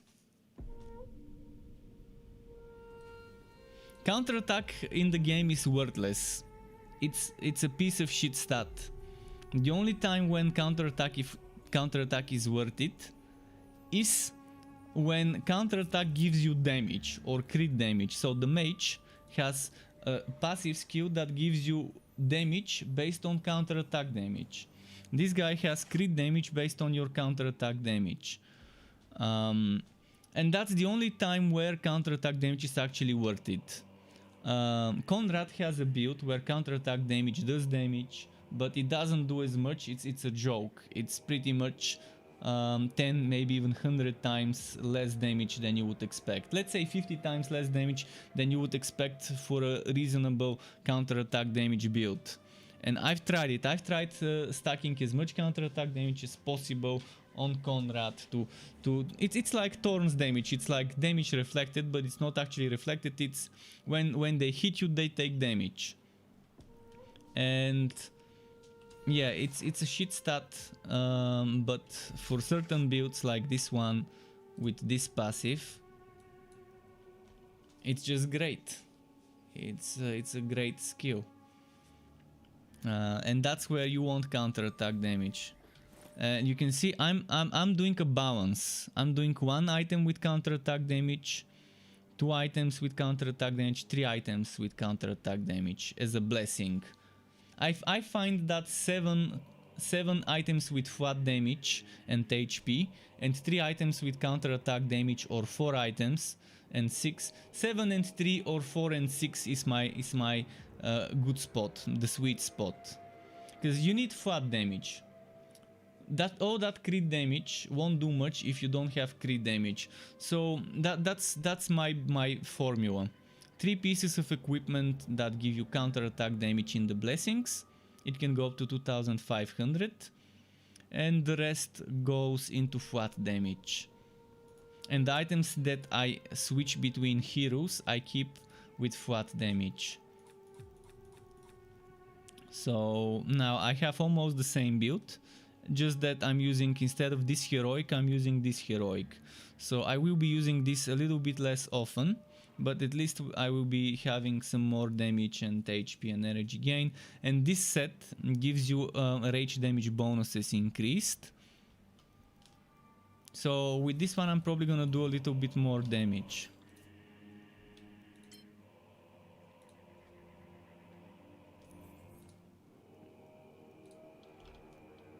Let me show you Chaos 10, so you can see. It's gonna be it's gonna be risky, because if I'm not careful, I can get 1-2 shot.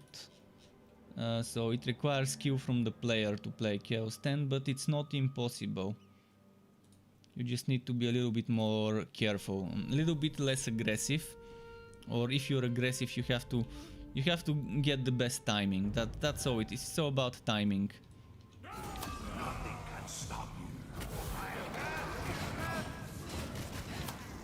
So trash mobs, as you can see, no problem. Trash mobs, we can deal with them.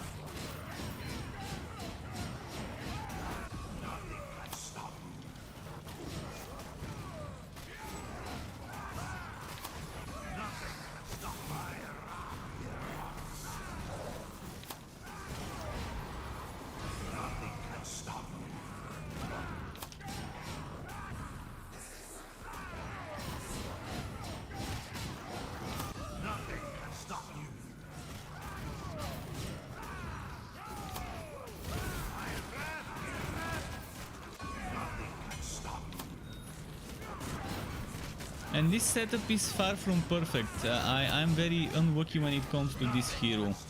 To min-maxing this hero, I'm very unlucky, so I've only got...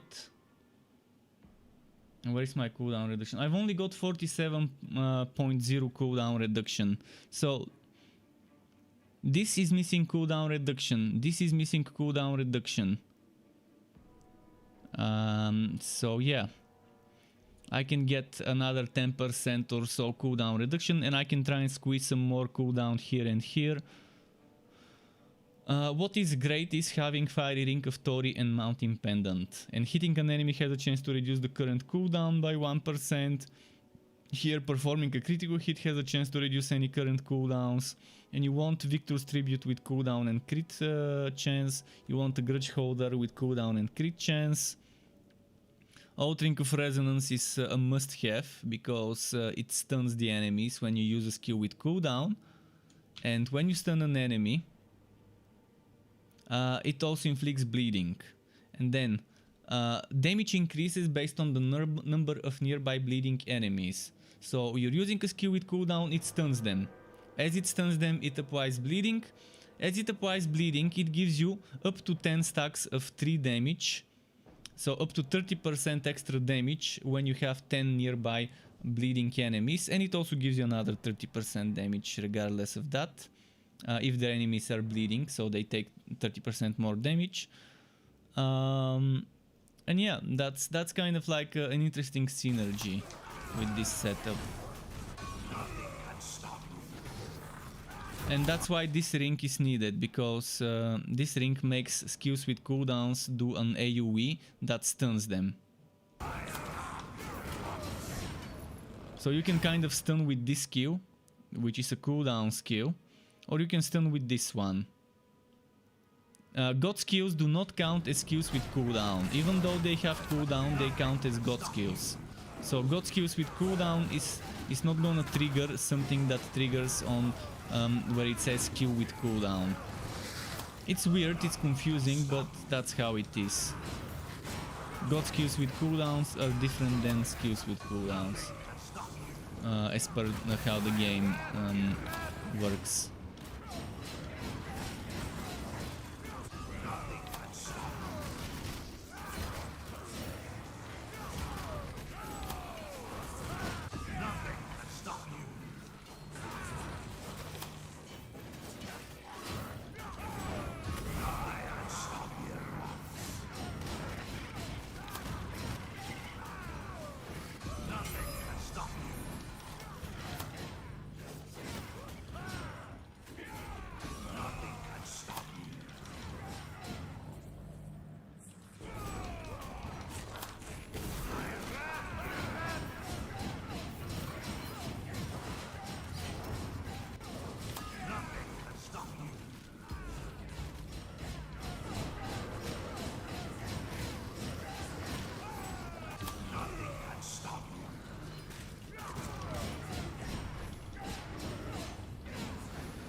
You can see how I'm kind of Waiting for the one-shot AoE of the boss before I jump back in. Oh shit, I jumped right in the stun. Okay, I'm gonna try and heal up. See, this one is super shitty damage. This is your Bloodlust skill. It's very shitty damage. I used it just to heal up. Now the boss, I need to start over.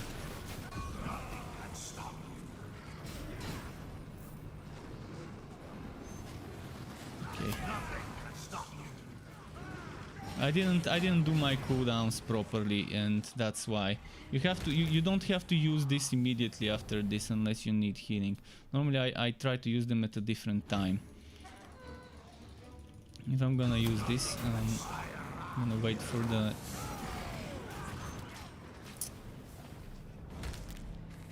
See, it's squishy, so you have to be a good player to use it. It's doable, you just have to be good at dodging at the right time.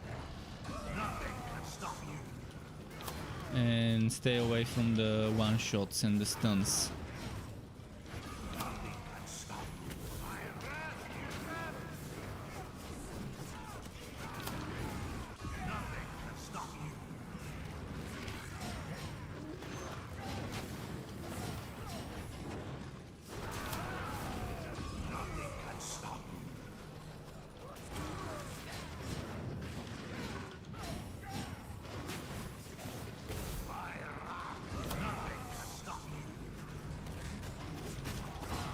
Okay, one shot incoming.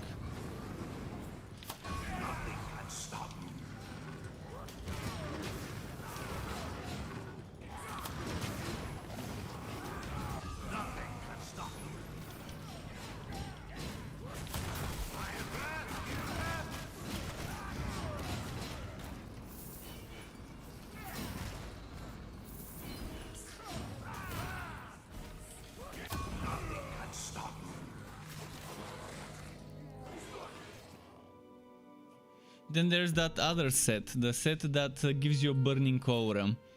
It has its pluses and minuses. It's the set that gives you a heroic skill that can do so much damage. And when I use that set, I don't use a basic energy generation skill. I'm gonna show you.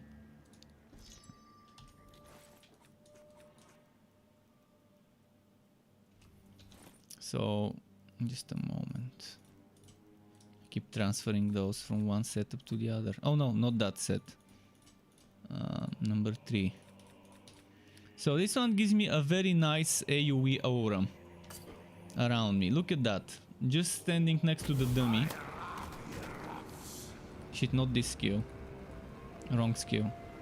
But look at that. Just standing next to him, he's taking 3 million damage. And that's without even having my... my crit stuff, without having just a moment, let's get my rage maxed out. I want to get 20 rage. Okay, 20 rage. Now look at that, 25 million, 23 million, 27 million. That's just from being next to me. But with this set you get this thing, Call to Oath Heroic, which is so much damage. If you do it on a stunned enemy already, you can do so much damage with it.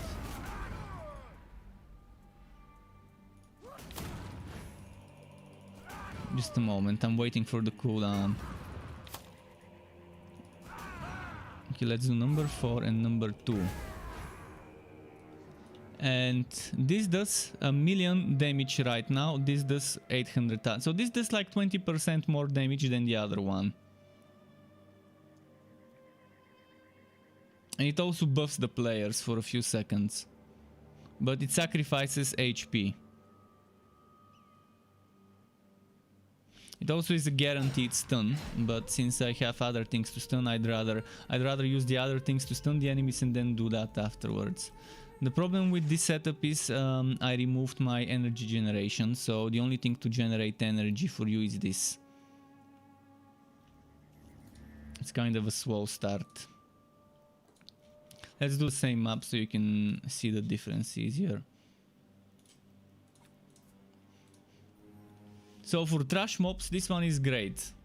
I actually love using this set on spin to wins and on other setups that are not jumpy. Because you just get rid of the trash mob just by having them stay next to you for a bit. Grudge holder, please tell me it's a good one. Fuck it, it's shit. No crit chance, no cooldown reduction.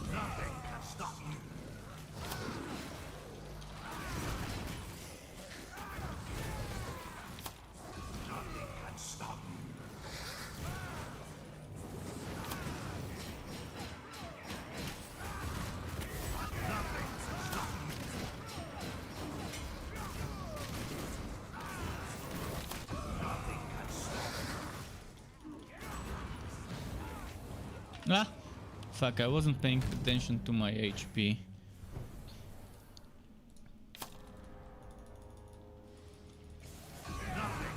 Obviously, when I farm, I don't farm on Chaosbane unless I'm in a team. Ah, fuck. This one's a little bit more squishy because you have less HP. You're determined to try the Slayer. Yeah, the Slayer is damage galore. It's got so much damage. It's squishy and it requires you to be good at dodging and moving. But once you get used to it,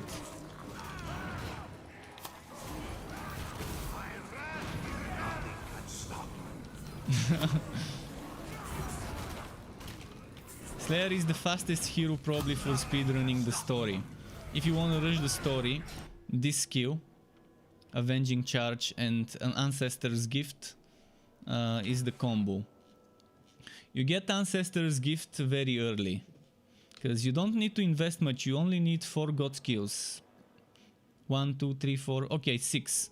6 God skill points to get Ancestor's Gift. And Avenging Charge you unlock very early in the game, I think around before level 10, if I'm not mistaken, to get it. And that's a lot of mobility, a lot of rushing the story potential.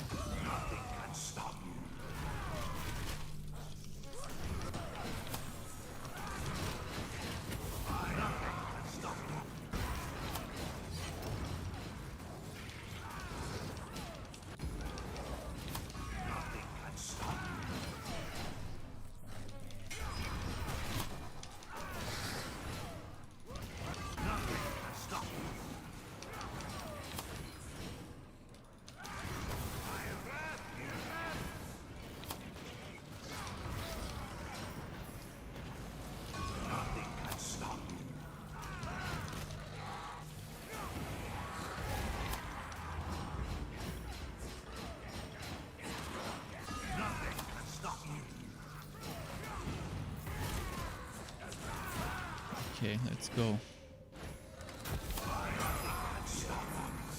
Yeah, I think if you consider every single hero and the builds you can test on every single hero, when the game is discounted, it's gonna make its money's worth. If you're okay with playing solo 99% of the time, unless you have friends to play with. If you're a forever alone person, you better be used to playing solo, because in this game the public matchmaking is not something to rely on much. I mean, I can open my game to the public.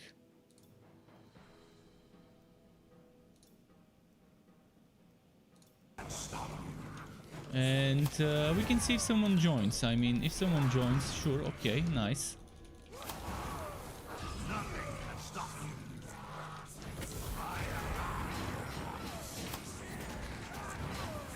But chances are small, especially with crossplay not being a thing in this game.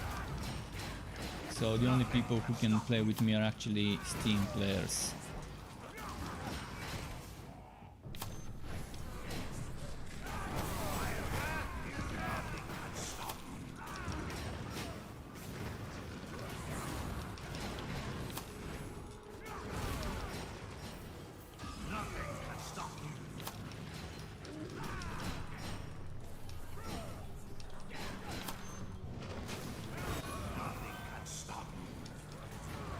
Ah. No more pausing now that the game is public. I can't pause.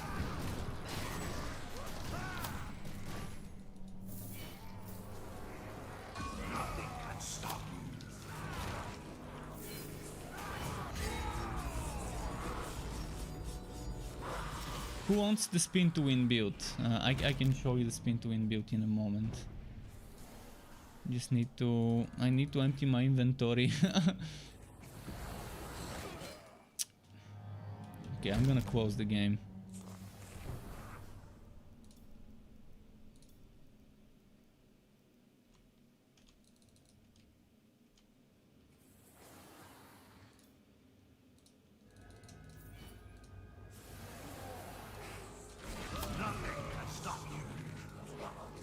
Come on, pick it. Okay. Let's pick up the next one. Shit.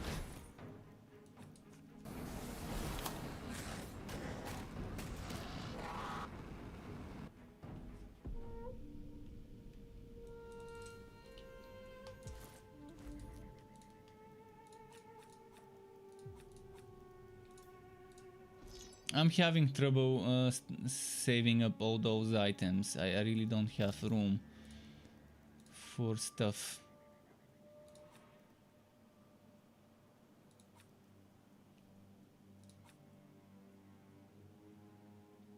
So shall we do...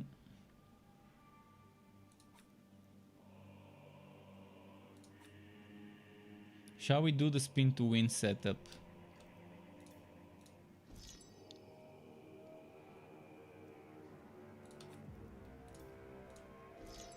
People love spin to win. I'm gonna quickly open my folder of builds to remember the setup.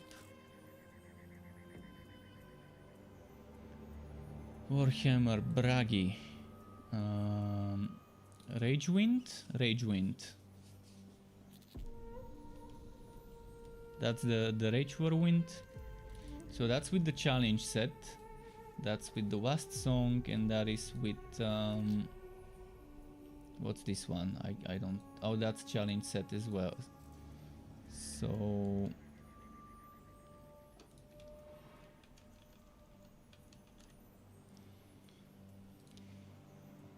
Got skills DPS 1, DPS 2. Drain 1, drain... Oh, that's the regular setup. Okay, so let's say I go with the challenge set.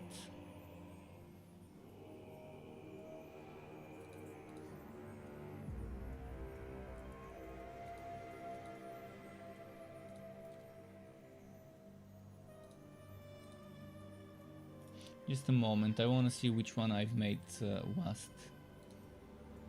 This screenshot is from the 6th of December, the other one is the 13th of... Oh no, 6th of June, the 13th of June. Okay, I'm gonna use the one from the...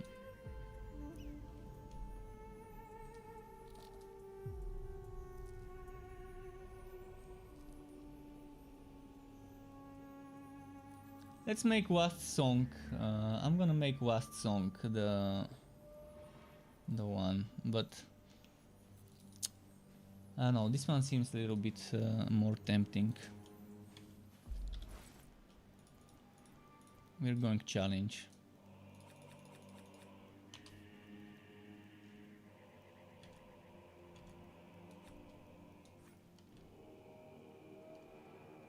So we need to make the skills to look like this.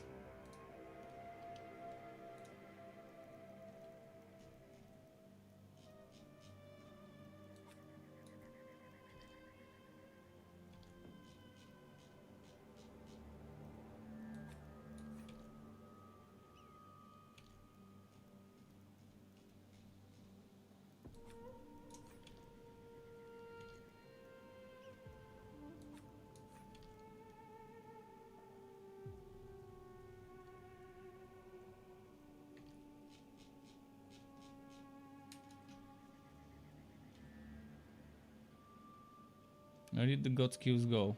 There we go. Wait, what? Aha. I see.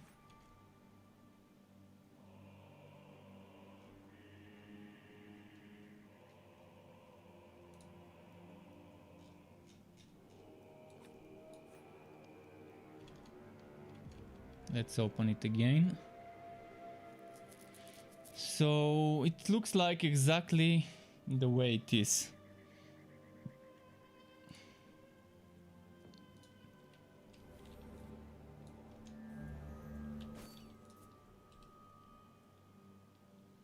Legendary healing won't be bad for this setup. Instead of the explosions, but let's keep the explosions.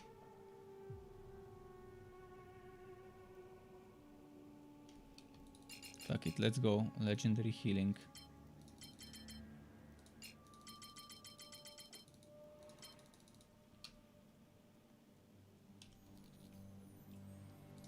And not Chaos 10. We are going back to Chaos 8 for the spin to win.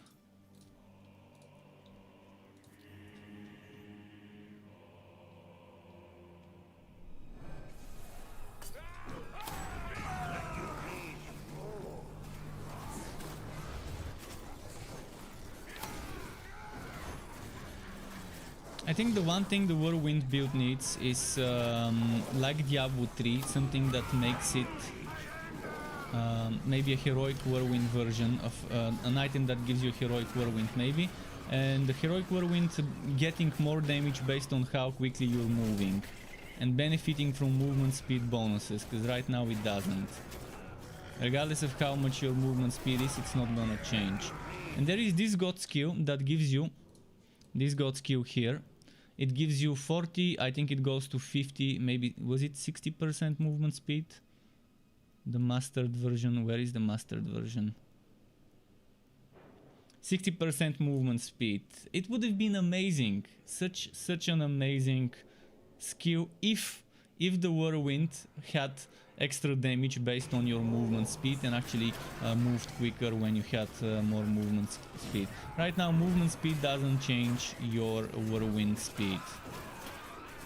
If they make it like in Diablo 3, getting more damage based on how quick you're moving and increasing the movement speed of the skill with movement speed bonuses, it would be so much more fun.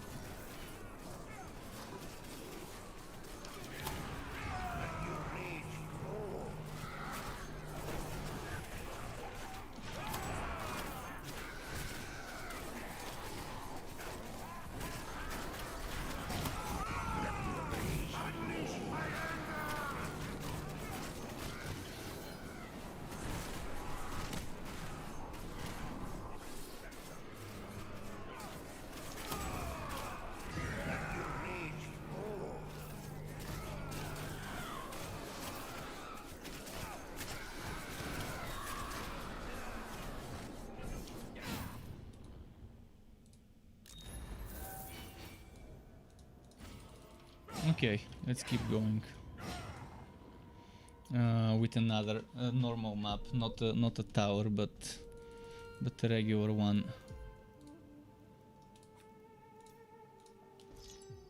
You can see the only thing I changed was my skills and passives. The gear remained the same, the god skills remained the same.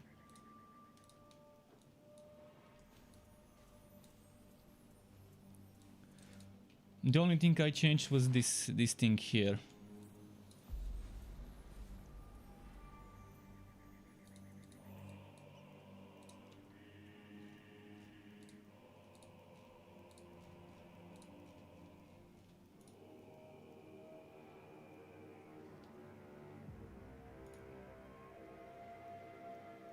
Well, no, that's gonna hurt my damage. I want them to bleed.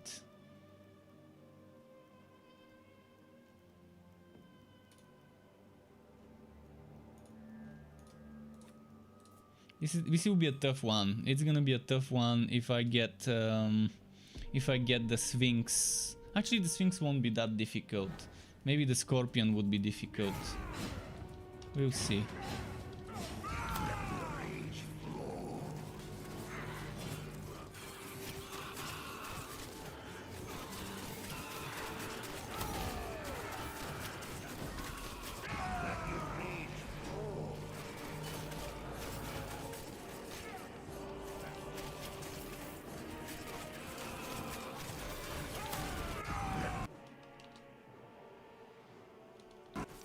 And there is this thing of the spin to win. This one that shoots extra damage. It shoots ranged projectiles. You see those ranged projectiles that are shooting? It's hard to see it in this background because it's the same color. Maybe here in the shadow you can see.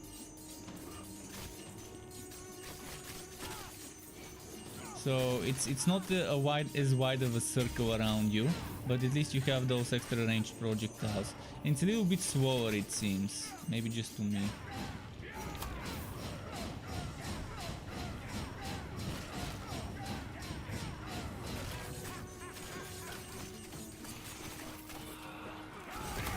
This goes very well with the second set, not second, with the Grimnir set. If you want that fire spin to win with the fire AoE aura of the Grimnir and those extra fire projectiles and have that fire synergy, you'd want to use this, the superior spin to win. It would be nice if they make a heroic spin to win. That's a combination between this and the third one. And as I mentioned, benefits from movement speed. And bonuses to get extra damage based on how quick you're moving.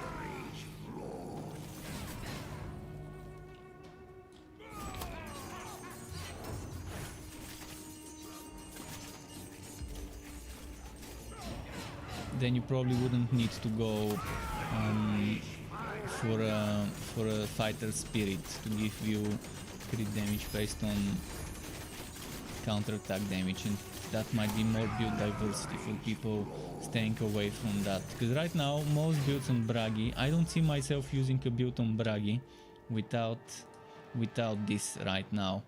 But if they make it so that this gives movement speed of my spin to win, and that my spin to win gets more damage from that movement speed, I would consider removing this and going for this, and not going for this counter attack damage, but rather stopping here and then getting some health drain,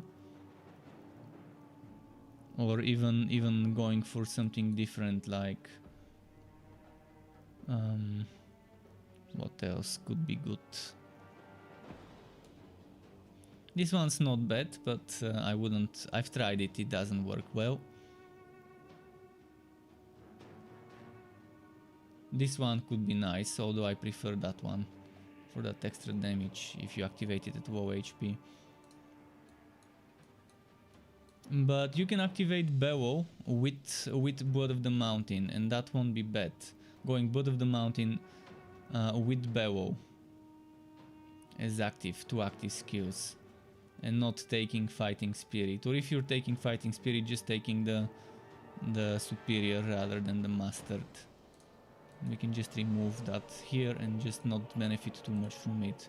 Keep the points here up to maybe this point, and not take this 30% damage, and not take as much counter-attack damage, and maybe just take Fighter Spirit basic or superior, and then get the Bellow. And maybe use Blood of the Mountain basic like now with the points. I mean, there's a lot of ways it could go if they give us a heroic version of the what was the name of the skill? Whirlwind of Blades.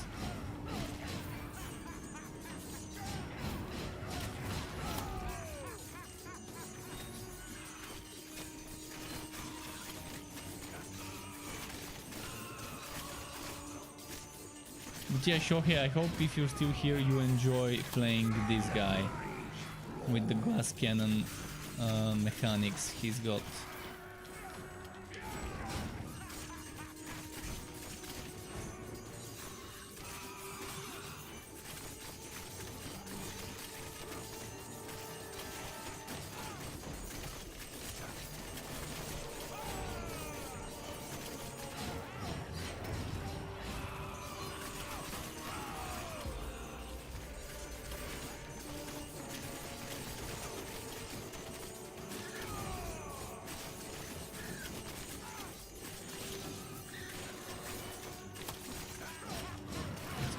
here.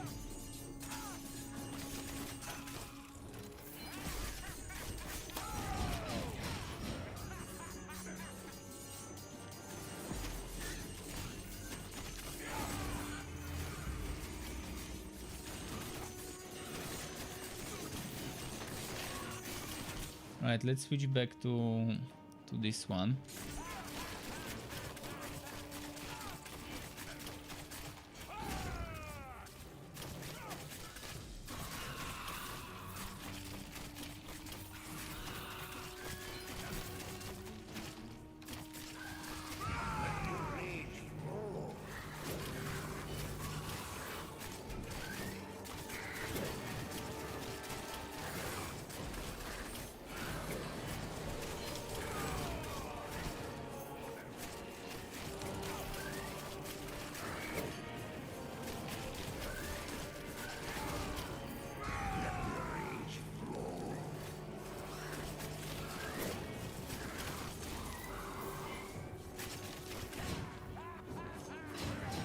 This one on Chaos 10 with that build would have been almost impossible to do on that boss with this build if it was Chaos 10 and not 8.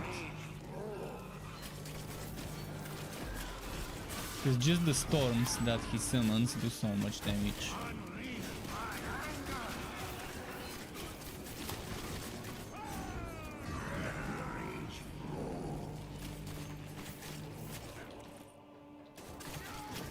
Right, let's bail out of here.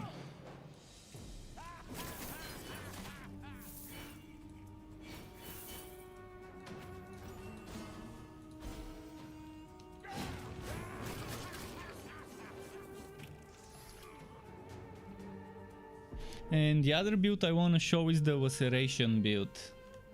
The Lacerator build. Just a moment, I need to open Lacerator. Skills. Let's first sell. Just so I can show that it's not just jumpy jump in terms of builds. I'm gonna still keep that gear. We're switching to Grimnir. There's more to Bragi than the jumpy build. Obviously for Chaos 10 probably wouldn't suggest this or the spin to win build. So we're changing the skills. Okay, we want the axe. We want Laceration. Where was Laceration?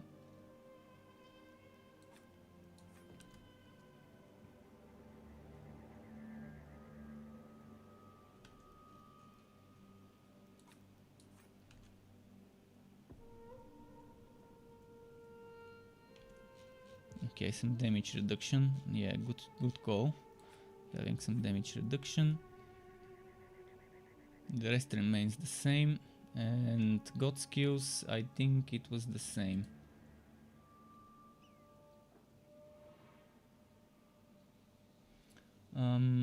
This one. Yeah, it's actually the usual setup. Oh, this one I've taken more health drain. Okay. So for the Laceration, we're going the health drain route. In fact, I already was on the health drain route on this one. Good enough.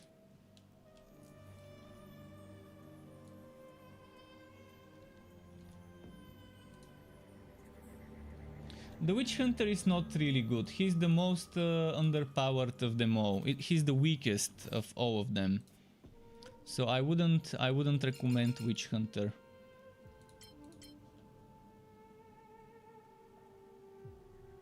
This doesn't consume energy. So it's probably not gonna trigger, but still. And this consumes energy, I can try and heal up with it. Okay, Laceration. Tower of Chaos. And this skill uses HP to do damage, so you're sacrificing your HP to do damage.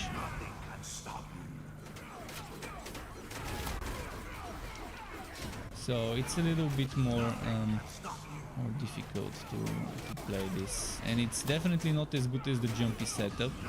It doesn't go anywhere near the jumpy setups damage. But at least if you don't like all the jumpiness, you can play with the spin to win or with the Lacerator setup.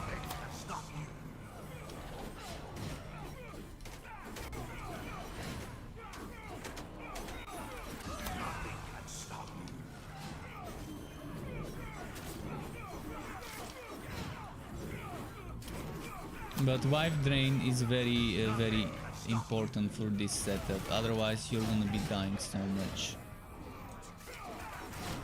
So having a good health drain base is crucial. Right now my health drain is 157, and that is actually including the god skill stuff. If I remove, let's go to the town. If I remove the extra percent health drain, it would be worse, but that's because my gear is shit. My gear is not good enough in terms of health drain.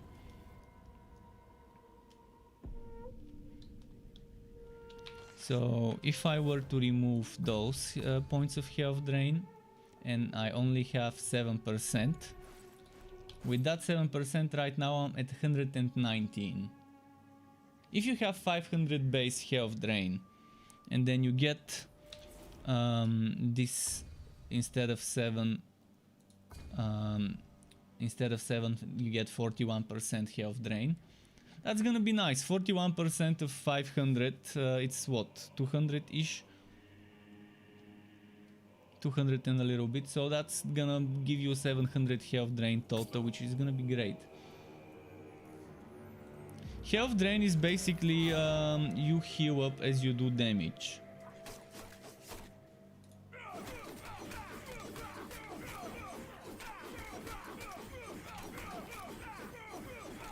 See, right now I'm using healing. I'm using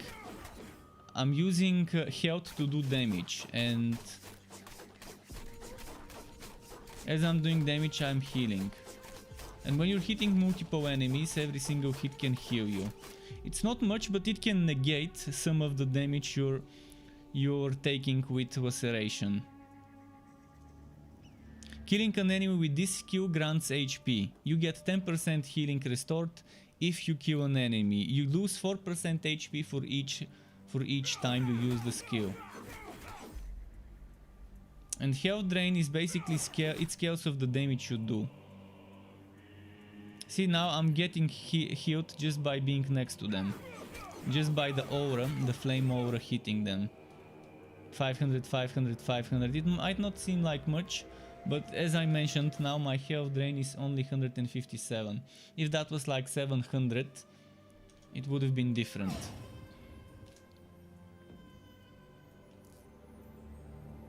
You also have to kill the enemy with this skill, not with the AoE or anything else.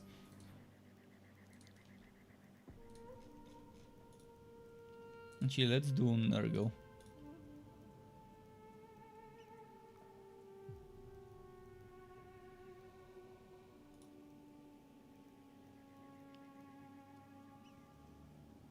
We can try this, although I really don't want to do this, but let's try it.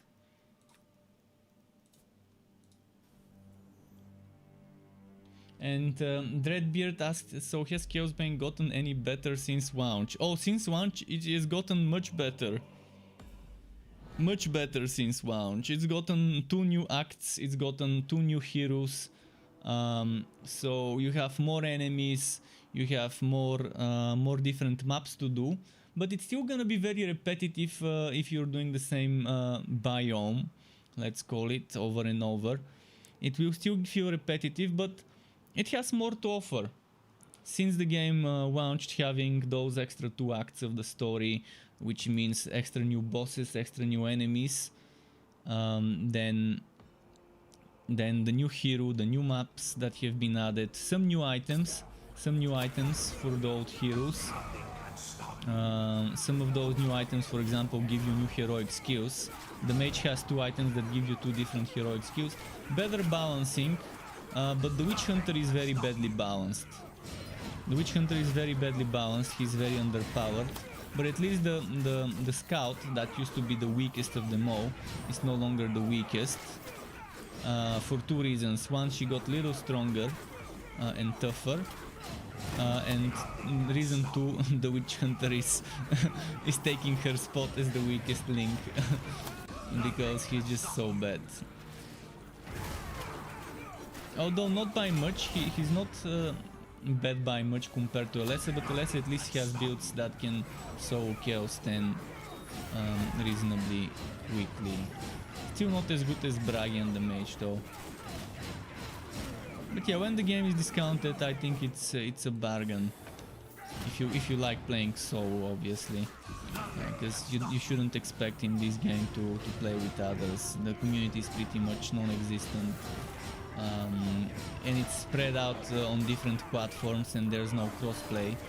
So even though there are a solid number of players playing across all platforms, when you consider no crossplay, it's a big minus. But yeah, since launch the game has gotten very solid number of changes. Starting with Tomb Kings. Tomb Kings was the first update that was taking the game in the right direction. Right now the invasions are pretty much pointless to do other than for those rings. And once you get your rings from the invasions with the right stats, you can stop doing them. Boss rushes, pointless unless you want to do them for fun, to challenge yourself. But boss rushes are ridiculously overpowered and ridiculously under rewarding, so there's no reason to do them as an endgame experience. Tower of Chaos, it's pointless to do it other than for 1-2. So you do 1-2 floors, then you collect rewards. More than that is just for fun, just to test your setup, to see how far you can push the tower. No other reason to go further in the tower right now. Because you don't get that much more coins by reaching for 10, 20, 30. I can get 1 or 2 coins on Chaos 7, 8, 9 or 10 from just completing the first floor of the tower and then collecting my rewards. And basically the end game loop is you doing the Tower of Chaos and then doing upgraded relic hunts. And as you can see, upgraded relic hunts, look at my wood quality, 8,800. This goes on Chaos 10, you can get over 11,000. And you get 3 chests. I've got the key for the first, the second, soon I'm gonna have the key for the third one. And that means 3 chests at the end.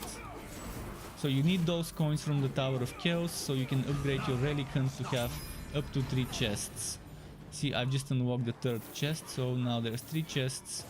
And this time I got unlucky, but sometimes I can get 4, 5, 6. I think I've even gotten 7 green items for a single run. And that wasn't even Chaos 10. This right now is at 9,000 wood quality. So you can get a lot of good green items even doing Chaos 5 and 6. Even Chaos 4 would give you... I can show you. Let me quickly just show you how a Chaos 4 can give green items. In fact, let's go Chaos 3. Just pushing it. And let's just do a few runs so you can see green gear. I'm just gonna switch builds, maybe. Actually, no, let's go for this build. And I'm just gonna quickly show you how you can get good stuff. Even on the WoW difficulties. This time I'm just gonna be running around. And Anorik, just for... wait, what? It's not Anorik. It's Zombie Shop. Subscribe to the YouTube channel. Thank you very much for the subscribe on my YouTube channel. Welcome to the Struck Club to you if you are watching. So right now I'm just gonna speed through it. I'm gonna speed through it. They're gonna be dying just from me being next to them, so I'll just do it as quickly as we can.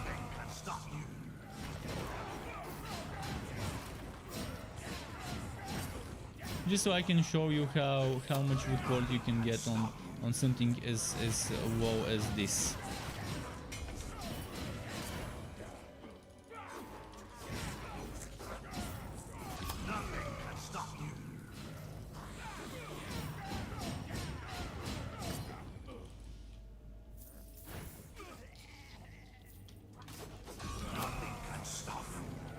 So we're already at 4,000 and we started from 2,300 or something.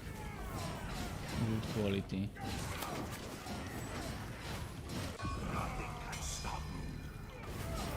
Okay, we already have keys for 2 chests, 5,000.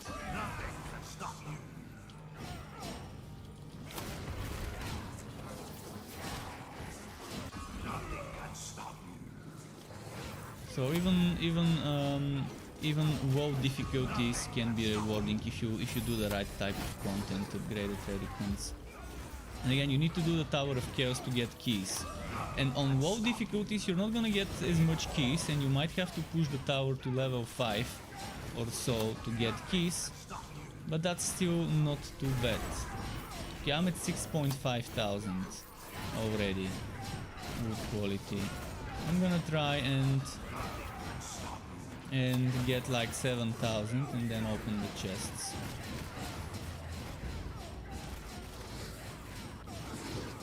Okay, 7,000. Should we go for 8,000 before we open the chests?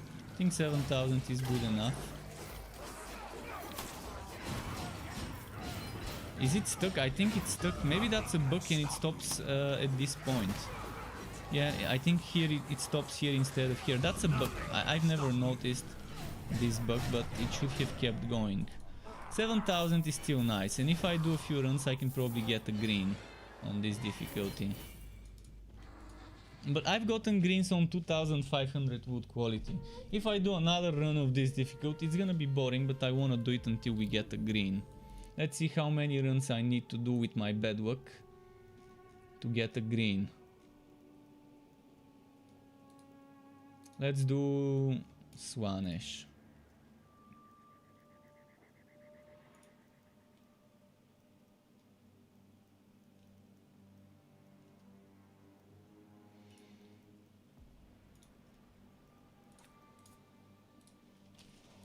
Just to try and see.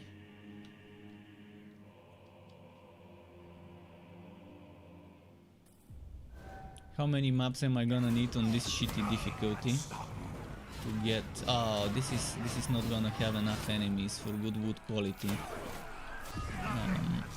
Should have remembered that Swanesh is not that great for farming. Sometimes it doesn't spawn enough enemies on the map. I hope it's the bigger version of that map that has an underground,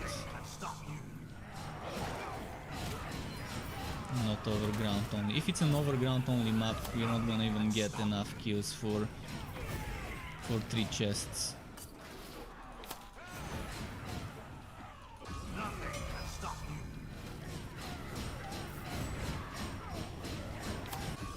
It's a bigger version, even though it's overground so far only.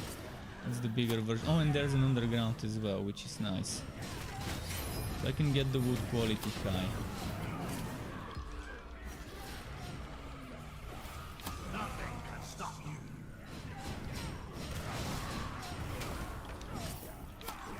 This is one thing I don't like. Once you finish the quest of killing enough enemies, you stop seeing the enemies on the map as red dots. You have to guess where they are. I wish I would always see the enemies as red dots on the map. See, I just got a green from a chest at 6,000 wood quality on fucking Chaos 3 on PC easy difficulty. And that's not even the chest at the end of the map. Just a big chest, it's not a relic chest.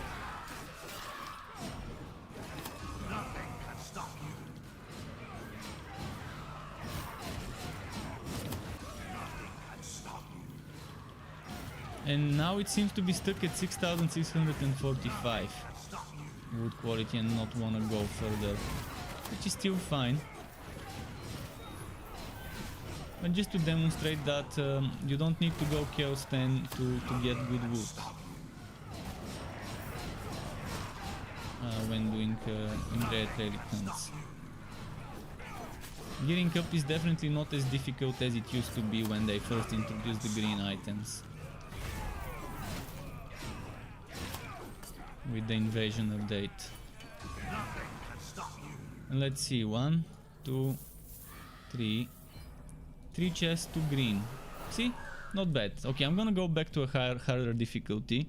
In fact, I might go back to the mage.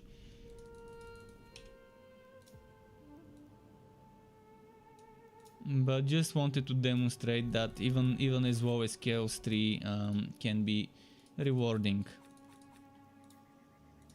So this run gave me 3 greens.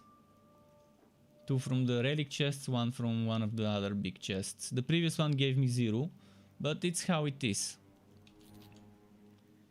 Alright, let's go back to the mage. Let's go to the to the Riftwalker. The Riftwalker.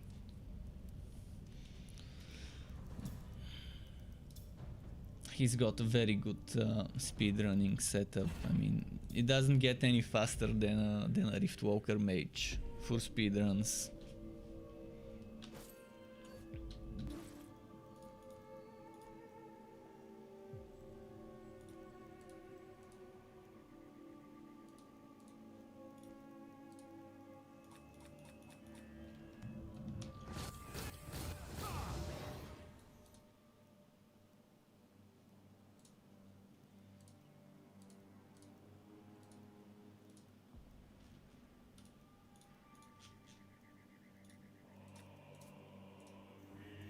Now it's time for Speedy Gonzalez.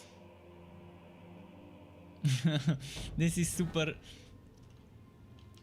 fast moving setup.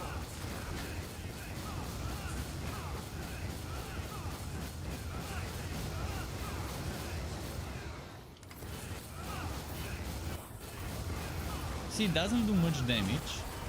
You have to leave multiple sigils on the ground to do damage.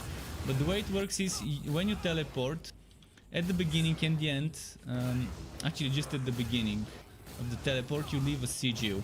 And if you keep teleporting in the same place, that sigil will keep spawning, and there's multiple sigils and they're gonna do a lot of damage over time. And this build I normally build around damage over time. But it doesn't have to be built around damage over time. If you build around direct damage, it's still fine. But it's very squishy and it doesn't do as much damage. So it's just for speed farming on the lower difficulties. You can see just killing this elite takes me a lot of time, and it's just not... It's more for speed running through scums, through trash mobs, and then reaching that chest at the end and opening the chest.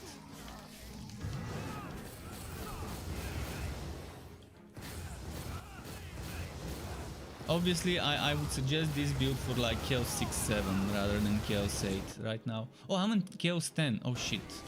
I was wondering why it's so difficult. Okay, that's why it's taking so long to kill stuff. I'm on Chaos 10. Let's leave. I'm not gonna be able to beat the boss on Chaos 10. Chaos 8 is fine, but Chaos 10 is not for this build. The trash mobs die easy. But yeah, you don't want to do Chaos 10 with this build. Chaos 8 is as far as you wanna take it.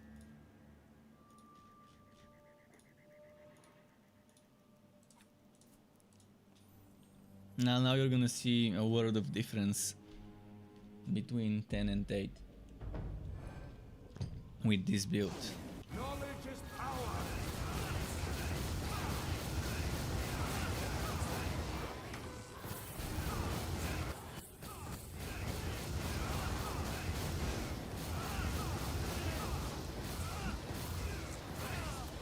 And if you need the energy, you can just stop and do a few melee hits to regain some energy. Oh shit. And it's still squishy. I can still get one shot if I'm not careful. It's just the type of build it is. It's for farming, for speed running through stuff. You wanna be careful around elites when there's too many of them in the same place. You see, I can still kill them, compared to in Chaos 10, where it would take forever to kill an elite and it would require so much dodging. But you wanna avoid every single hit from elites you can. Knowledge is power. And this is very hard to play with the controller. So this is a mouse and keyboard only build. I wouldn't recommend it to console players unless you have a mouse and keyboard and the game allows you to play it with a mouse and keyboard on a console.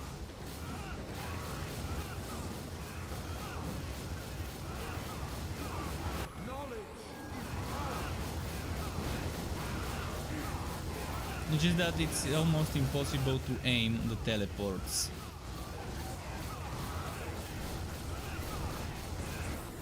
Bragi is also a little bit difficult to play with the jumping when you can't aim it properly. But you get used to it with Bragi from what I've heard. Whereas with this setup it just doesn't work on the controller.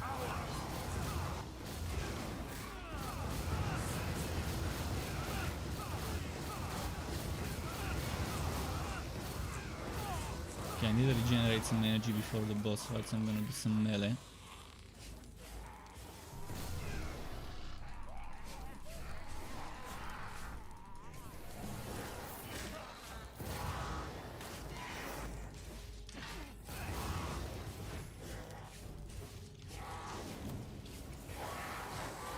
Okay, I've got energy, so it's time for the boss.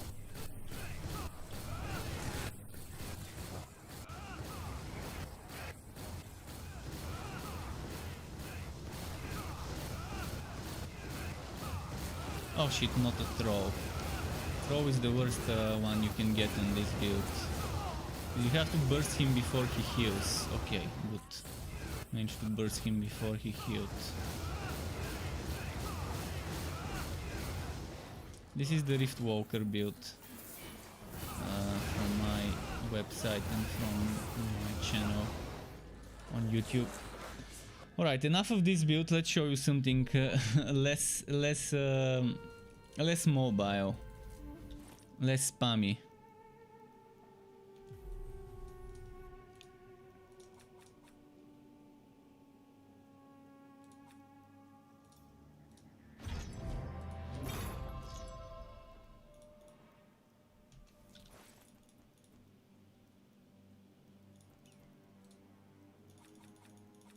Another damage over time centric build.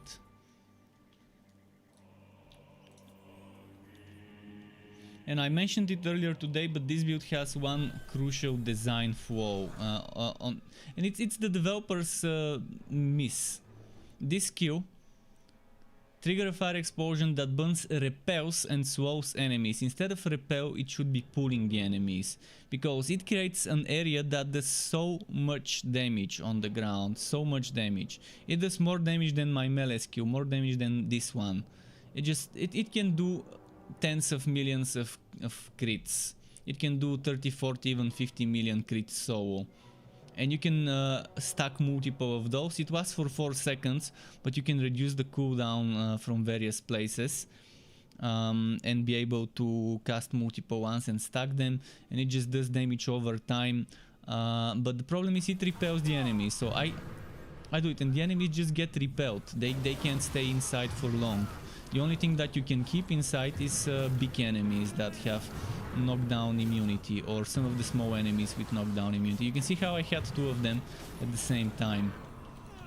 And the idea is to do this. You're using this, and this has a chance to reduce the cooldown. Do you see how the cooldown is getting reduced of the field? How the cooldown is jumping. And that's from this skill. Consuming energy has a chance to reduce any current cooldowns. So it reduces the cooldown time by 0.2 seconds. With every energy consuming tick. And that's how you can just stay in one place and just keep doing that, and the boss is gonna keep getting hit.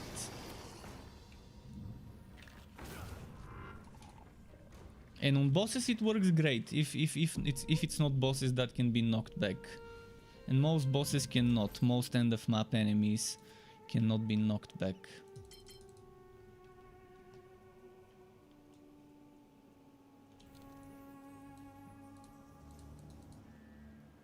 And in a team, it's amazing.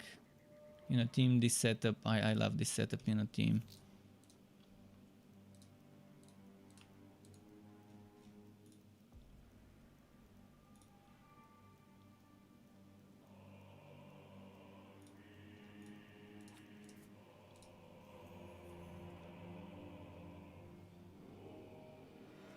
Shimon says it looks like Diablo 3. Yeah, this is actually a very close clone to Diablo 3. You know how the skill system in Diablo 3 allows you to equip different runes of different skills? This game kind of have the same, to a certain extent, the same way. Each skill has 3 versions, and certain sets give you a heroic version. But the thing is, just like Diablo 3, it has the shitty itemization of Diablo 3, where you need the full set. One of the worst things in Diablo 3 is how sets work, how you need that fucking full set to get that strong version of a skill. And in this game it's similar, because having the full set gives you a heroic version of a skill. In my case it's this one, and this makes the skill cost 0 points, and it makes it stronger than the other 3 versions of the skill. And then by it costing 0 points, you can spend the points differently. But it's similar to Diablo 3, but it also has this passive skill tree, which is different than Diablo 3. The passive tree, but just like Diablo, you don't have to sell your kidney to respec. You can respec at any time as long as you're not in a map. In fact, those skills I can respec in a map. Those ones, I'm not sure if I can. I don't think. Yeah, you can't respec the god skills, but you can respec your active and passive skills inside of a map. But when you're outside of a map, you can change the god skills as well, as much as you want for free. You don't have to go and sell your kidney and sacrifice your firstborn son to Satan to be able to respec. And some other games just don't understand that it's bullshit to ask me to sacrifice my firstborn to Satan so I can respect and test a different setup. It's no fun if I have to grind for a whole month just so I can test a new build on the same hero.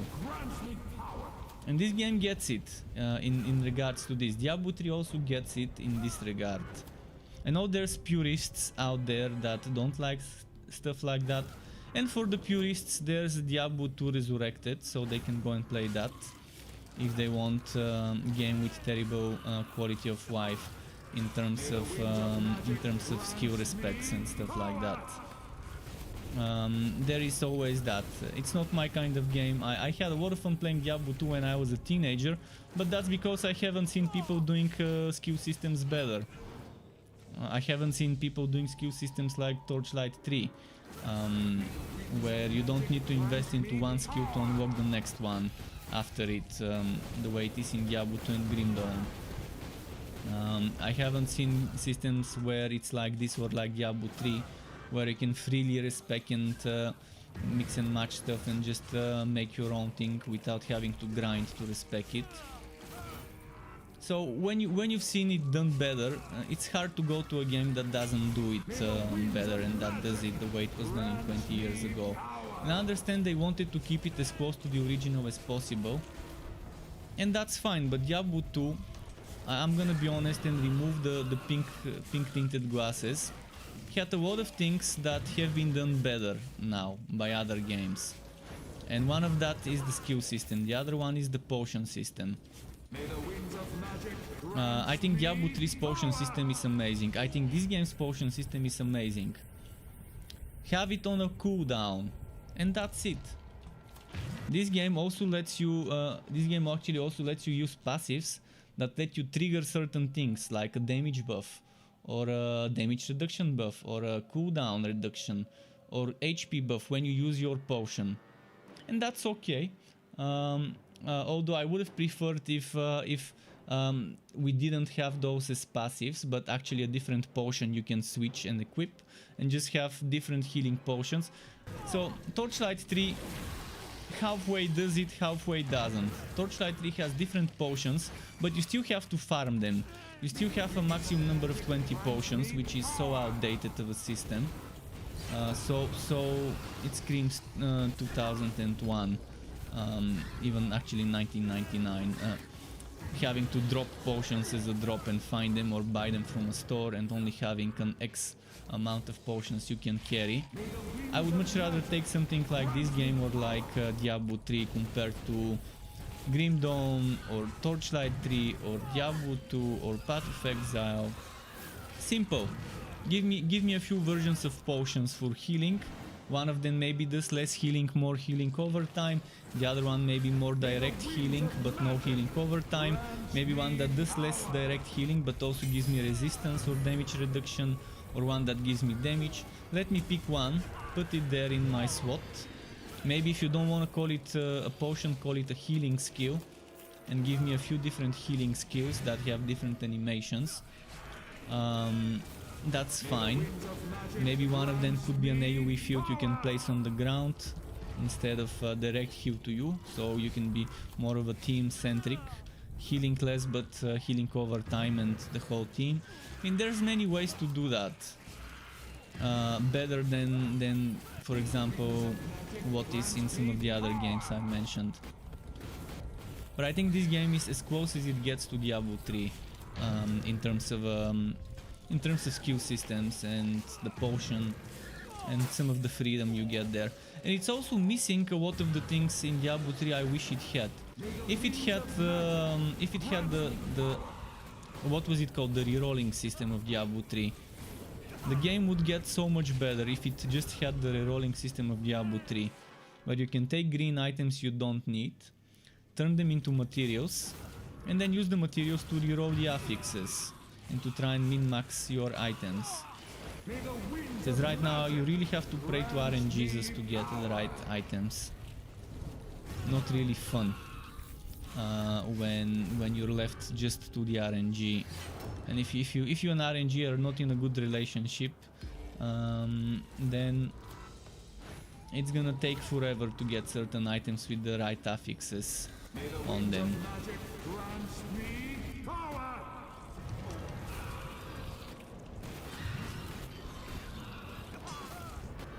But yeah, I think for the price when it is discounted, the game can offer something new, something fresh to people who are looking for something similar to Diablo 3 in terms of combat, in terms of visual and mechanical similarities.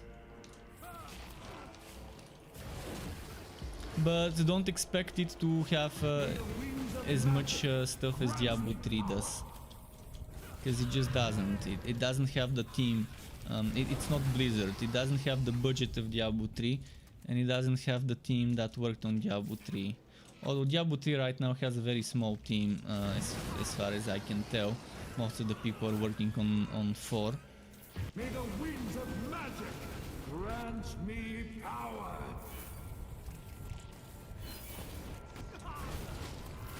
And by the way, as I was browsing YouTube, I noticed, I didn't watch the video, but I noticed a video where in the thumbnail it says Diablo 2 Resurrected Cracked.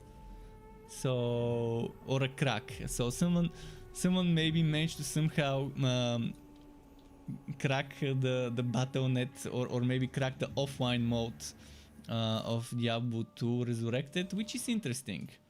It's still in alpha, yet yet it's cracked. That's pretty strange, but yeah, I'm not sure if it's legit or just clickbait. It seemed like clickbait to me. I don't click on clickbaits, just for obvious reasons. Let me quickly compare this.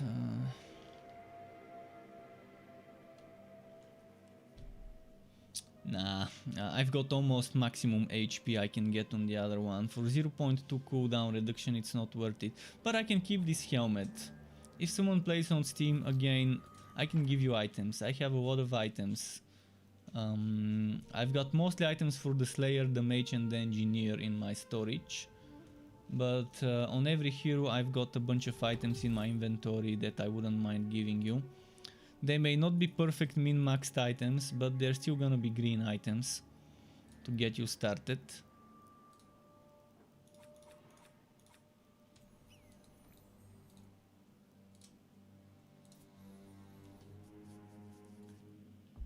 Mana is a huge problem in Diablo 3 unless you have an already finished build. Yeah, and you always can make rejuvenation potions, but I'm not a fan of how it is with rejuvenating potions and stuff like that. Like, yeah, when we played Diablo, we used to go with full rejuvenating potions all the time, and that's the instant heal. The instant heal, the instant mana as well. Those big rejuvenating potions. But yeah, not everyone has the resources and or the time to grind for those resources to get a stash full of rejuvenating potions. Unless you're duping. If you're duping, now that's a different story. You can dupe as much as you want of those potions, but that's only for the offline mode. You can't dupe on the online, as far as I know.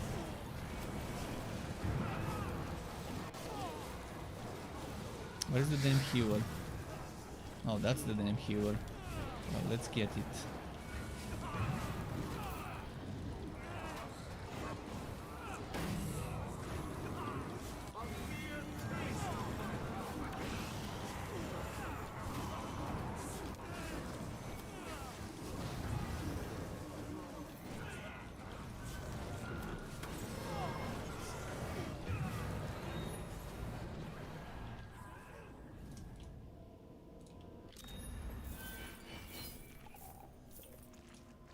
Okay.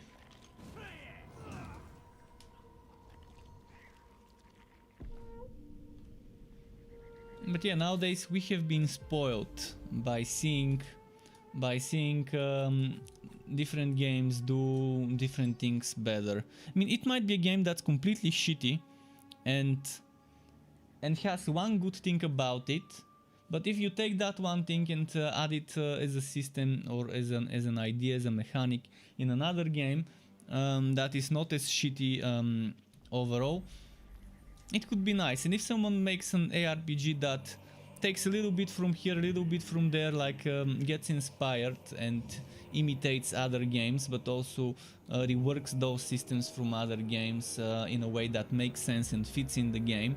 It's not just copy-pasting for the sake of copy-pasting, but copy-pasting because it makes sense in the game. We could have some sort of a Frankenstein game that actually works nicely. If you take the skill and potion systems from maybe the skill system of Torchlight 3, because I really love it, and then the potion system of this game or Diablo 3 but with slight modifications, and then you can take a passive skill tree system such as this one. It would fit nicely. It's not as advanced as Path of Exile, but it's still a very good passive system, and there's many ways how you can do it to not be that overwhelming. And then you can take itemization system similar to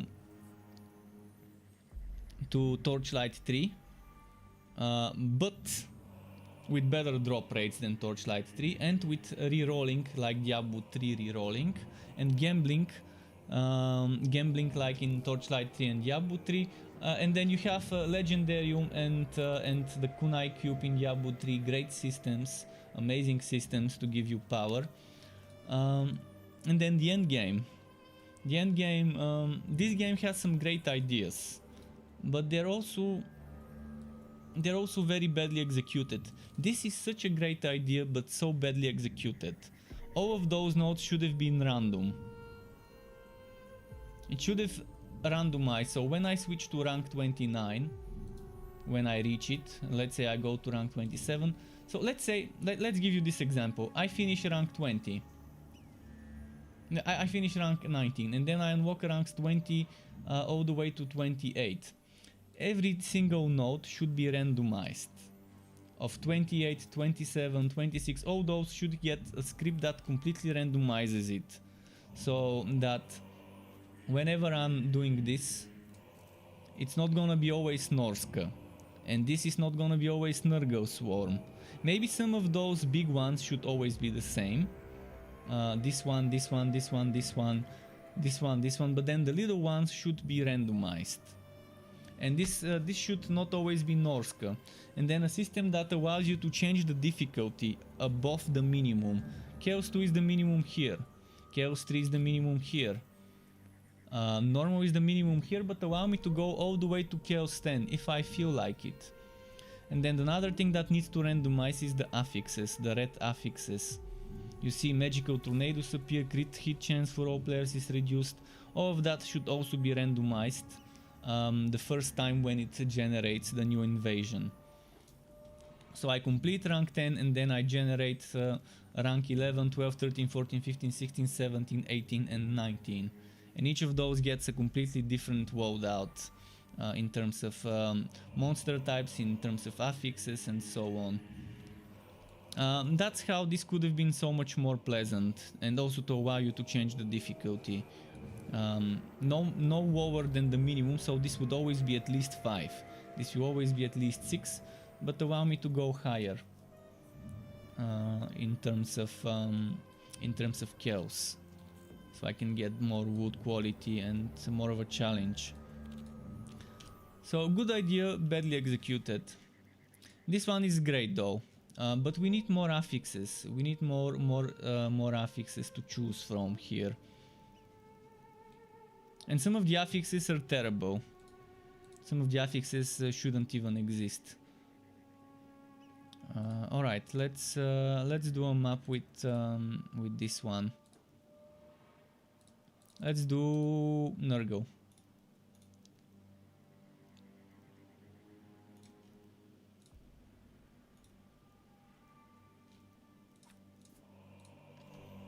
I mean, yeah, if you take some of the things from one game and another, there's a lot of things that some games are doing great, while other things they're doing in a shitty way, but other people are doing better than them. And I've played so many of those games in this genre that I just notice to me what feels better and what doesn't, which game is doing which system nicely and which system not nicely. And there isn't a single game that's doing everything in the way I like. Wait, did I add exploding enemies? Fuck. Messed up. How did I add exploding enemies? I'm pretty sure I didn't select it. It fucks up your FPS. It's very badly optimized animation. Exploding enemies.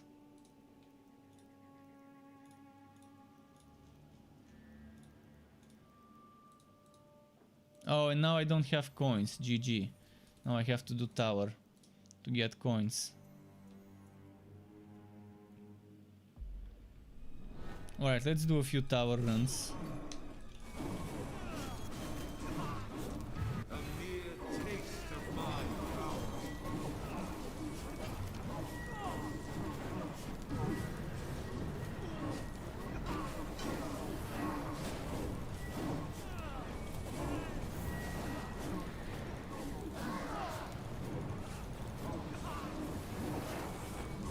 This is more of a face tanky build with not much damage, but good damage reduction.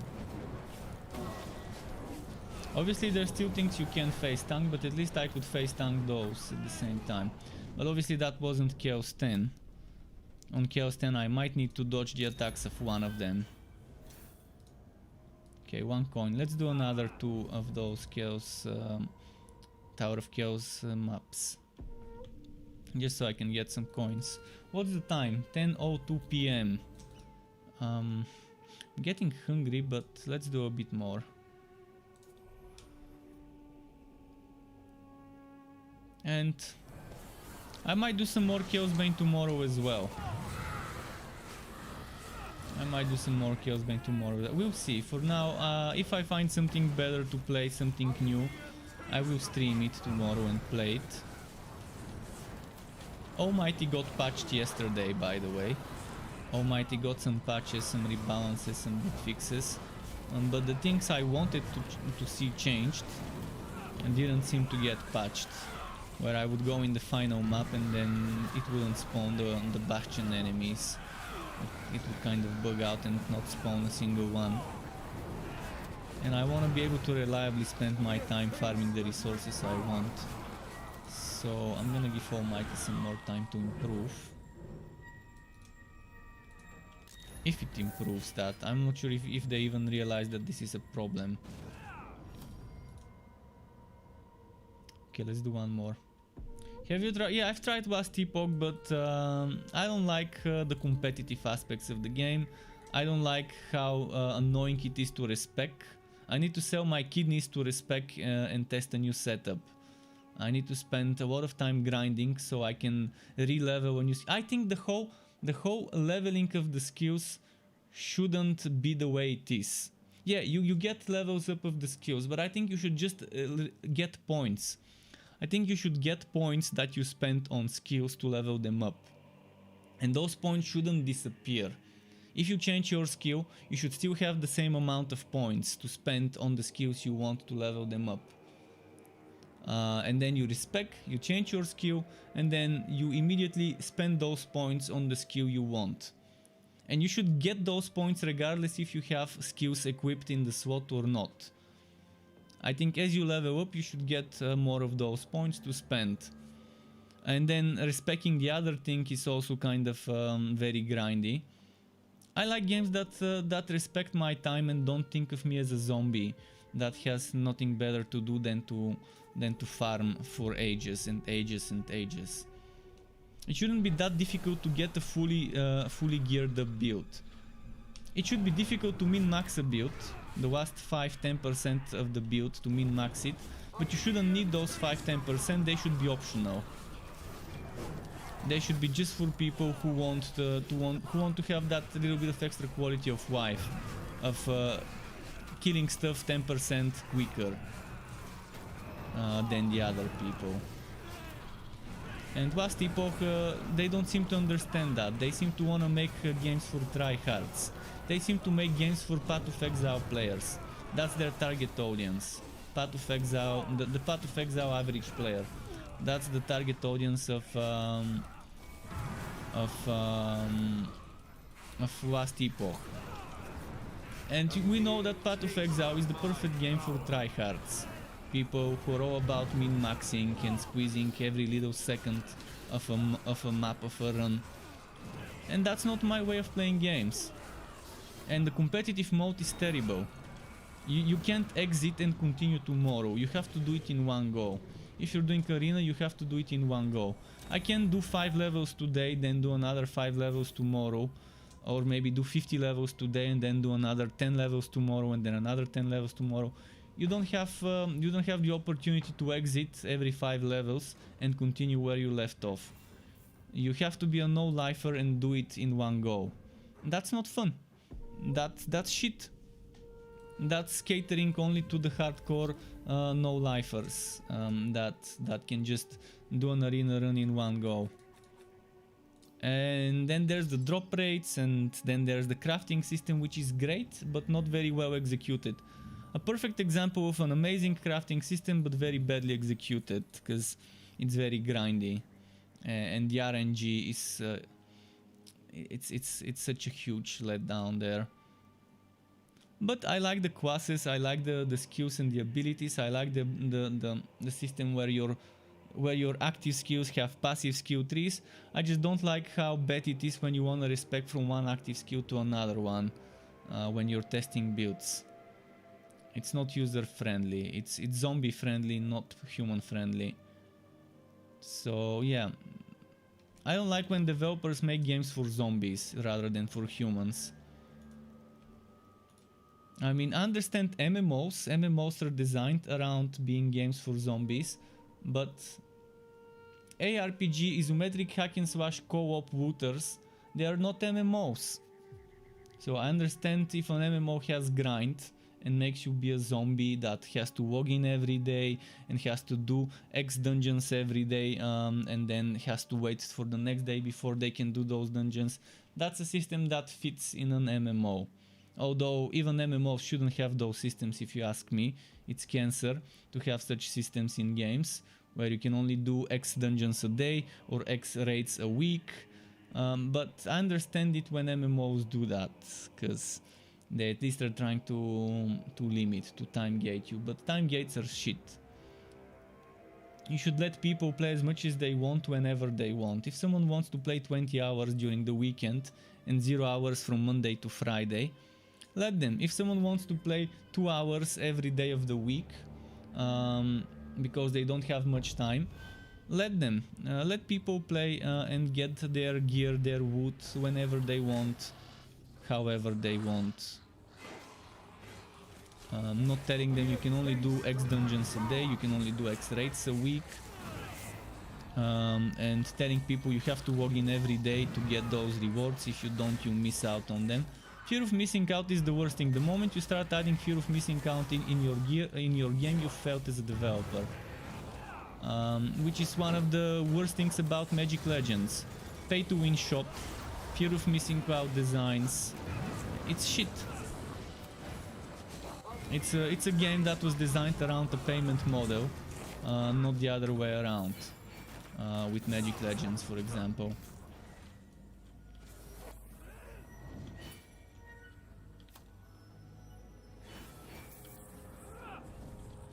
And yeah, another thing that's very hard to get right in games is trading. Diablo 3 got a very good... Diablo 3 did it well, because it's very hard to have a black market in Diablo 3. You can still sell boosting. You can still tell someone, hey, I'm gonna carry you and farm some items, but there's still RNG, and you can't guarantee that this guy will get the items they want while you're gear boosting them. So it's gonna be hard to sell that. And since the trading only works if the person was within the party when the item dropped, it's gonna be hard to sell items in Diablo 3. Whereas in Path of Exile you have such pay to win, because people can buy exiles. People can buy items online. There's so many things you can buy online. So many things. And then there's Torchlight 3, where there's zero trading, where it's kind of the opposite side of things. I think Diablo 3 did it very nicely in terms of trading.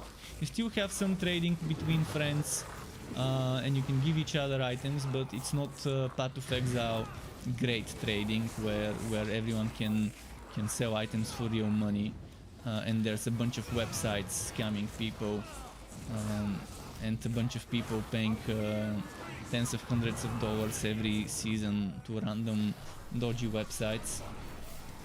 And then there's the bots that make those items. Because if people are selling gold and items, then believe me, there's bots at work.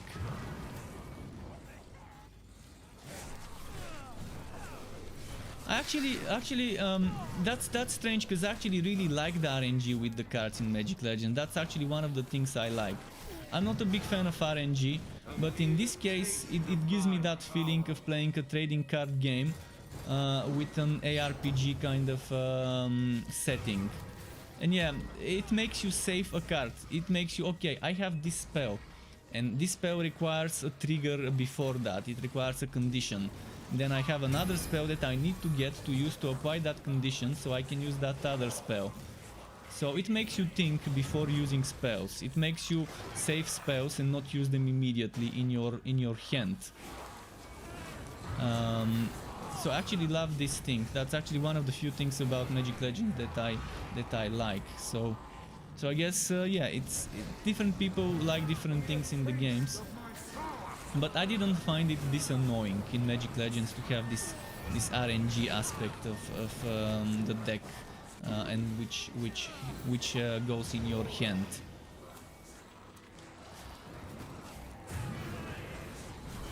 Although I didn't like that you can only have 4 in the hand. I think it should have been 6 in the hand. 6 in the hand would have made it much better. To be able to save 1 or 2 cards for later and have the other 4 constantly rotating. I think their biggest mistake was limiting the hand to 4. I'm pretty sure you might find it much better if you had 6 slots. It would have been better. I think but see, they wanted to make a game for different platforms. So too many buttons means hard to port to console and to Switch. And to mobile. Because yeah, Magic Legends probably, I wouldn't be surprised if eventually they try to port it to mobile when they fix the performance issues. But if they even fix the performance issues, I don't think they will ever fix them. I think it's gonna be one of those games that will die out before they even fix all the issues in the game. We'll see. I mean, I'm not gonna return to Magic Legends because they're just doing so many things wrong. But I would read patch notes. I constantly read patch notes when I see them pop up on my news feeds in Discord. I try to keep myself informed with patches in Magic Legends and other such games, even though I may not play them.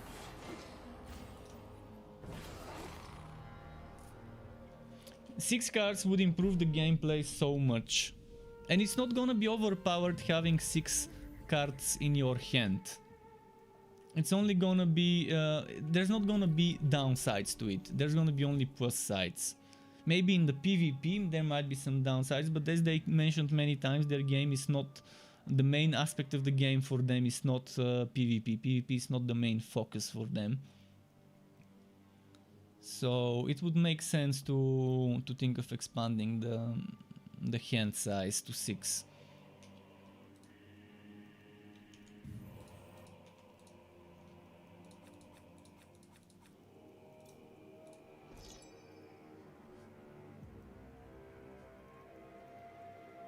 Okay. But the time gates and the weekly gates and stuff like that, weekly, daily stuff, limits, not a big fan of that aspect. The Magic Legend has all the shitty things an MMO has without the MMORPG aspects, because initially they wanted to design an MMORPG, then they realized they don't have the infrastructure and they don't have the expertise to make an MMORPG game. Although it's people who actually made 3 MMO games. They've made, what was it, Champions Online, they've made Star Trek Online, they've made Neverwinter.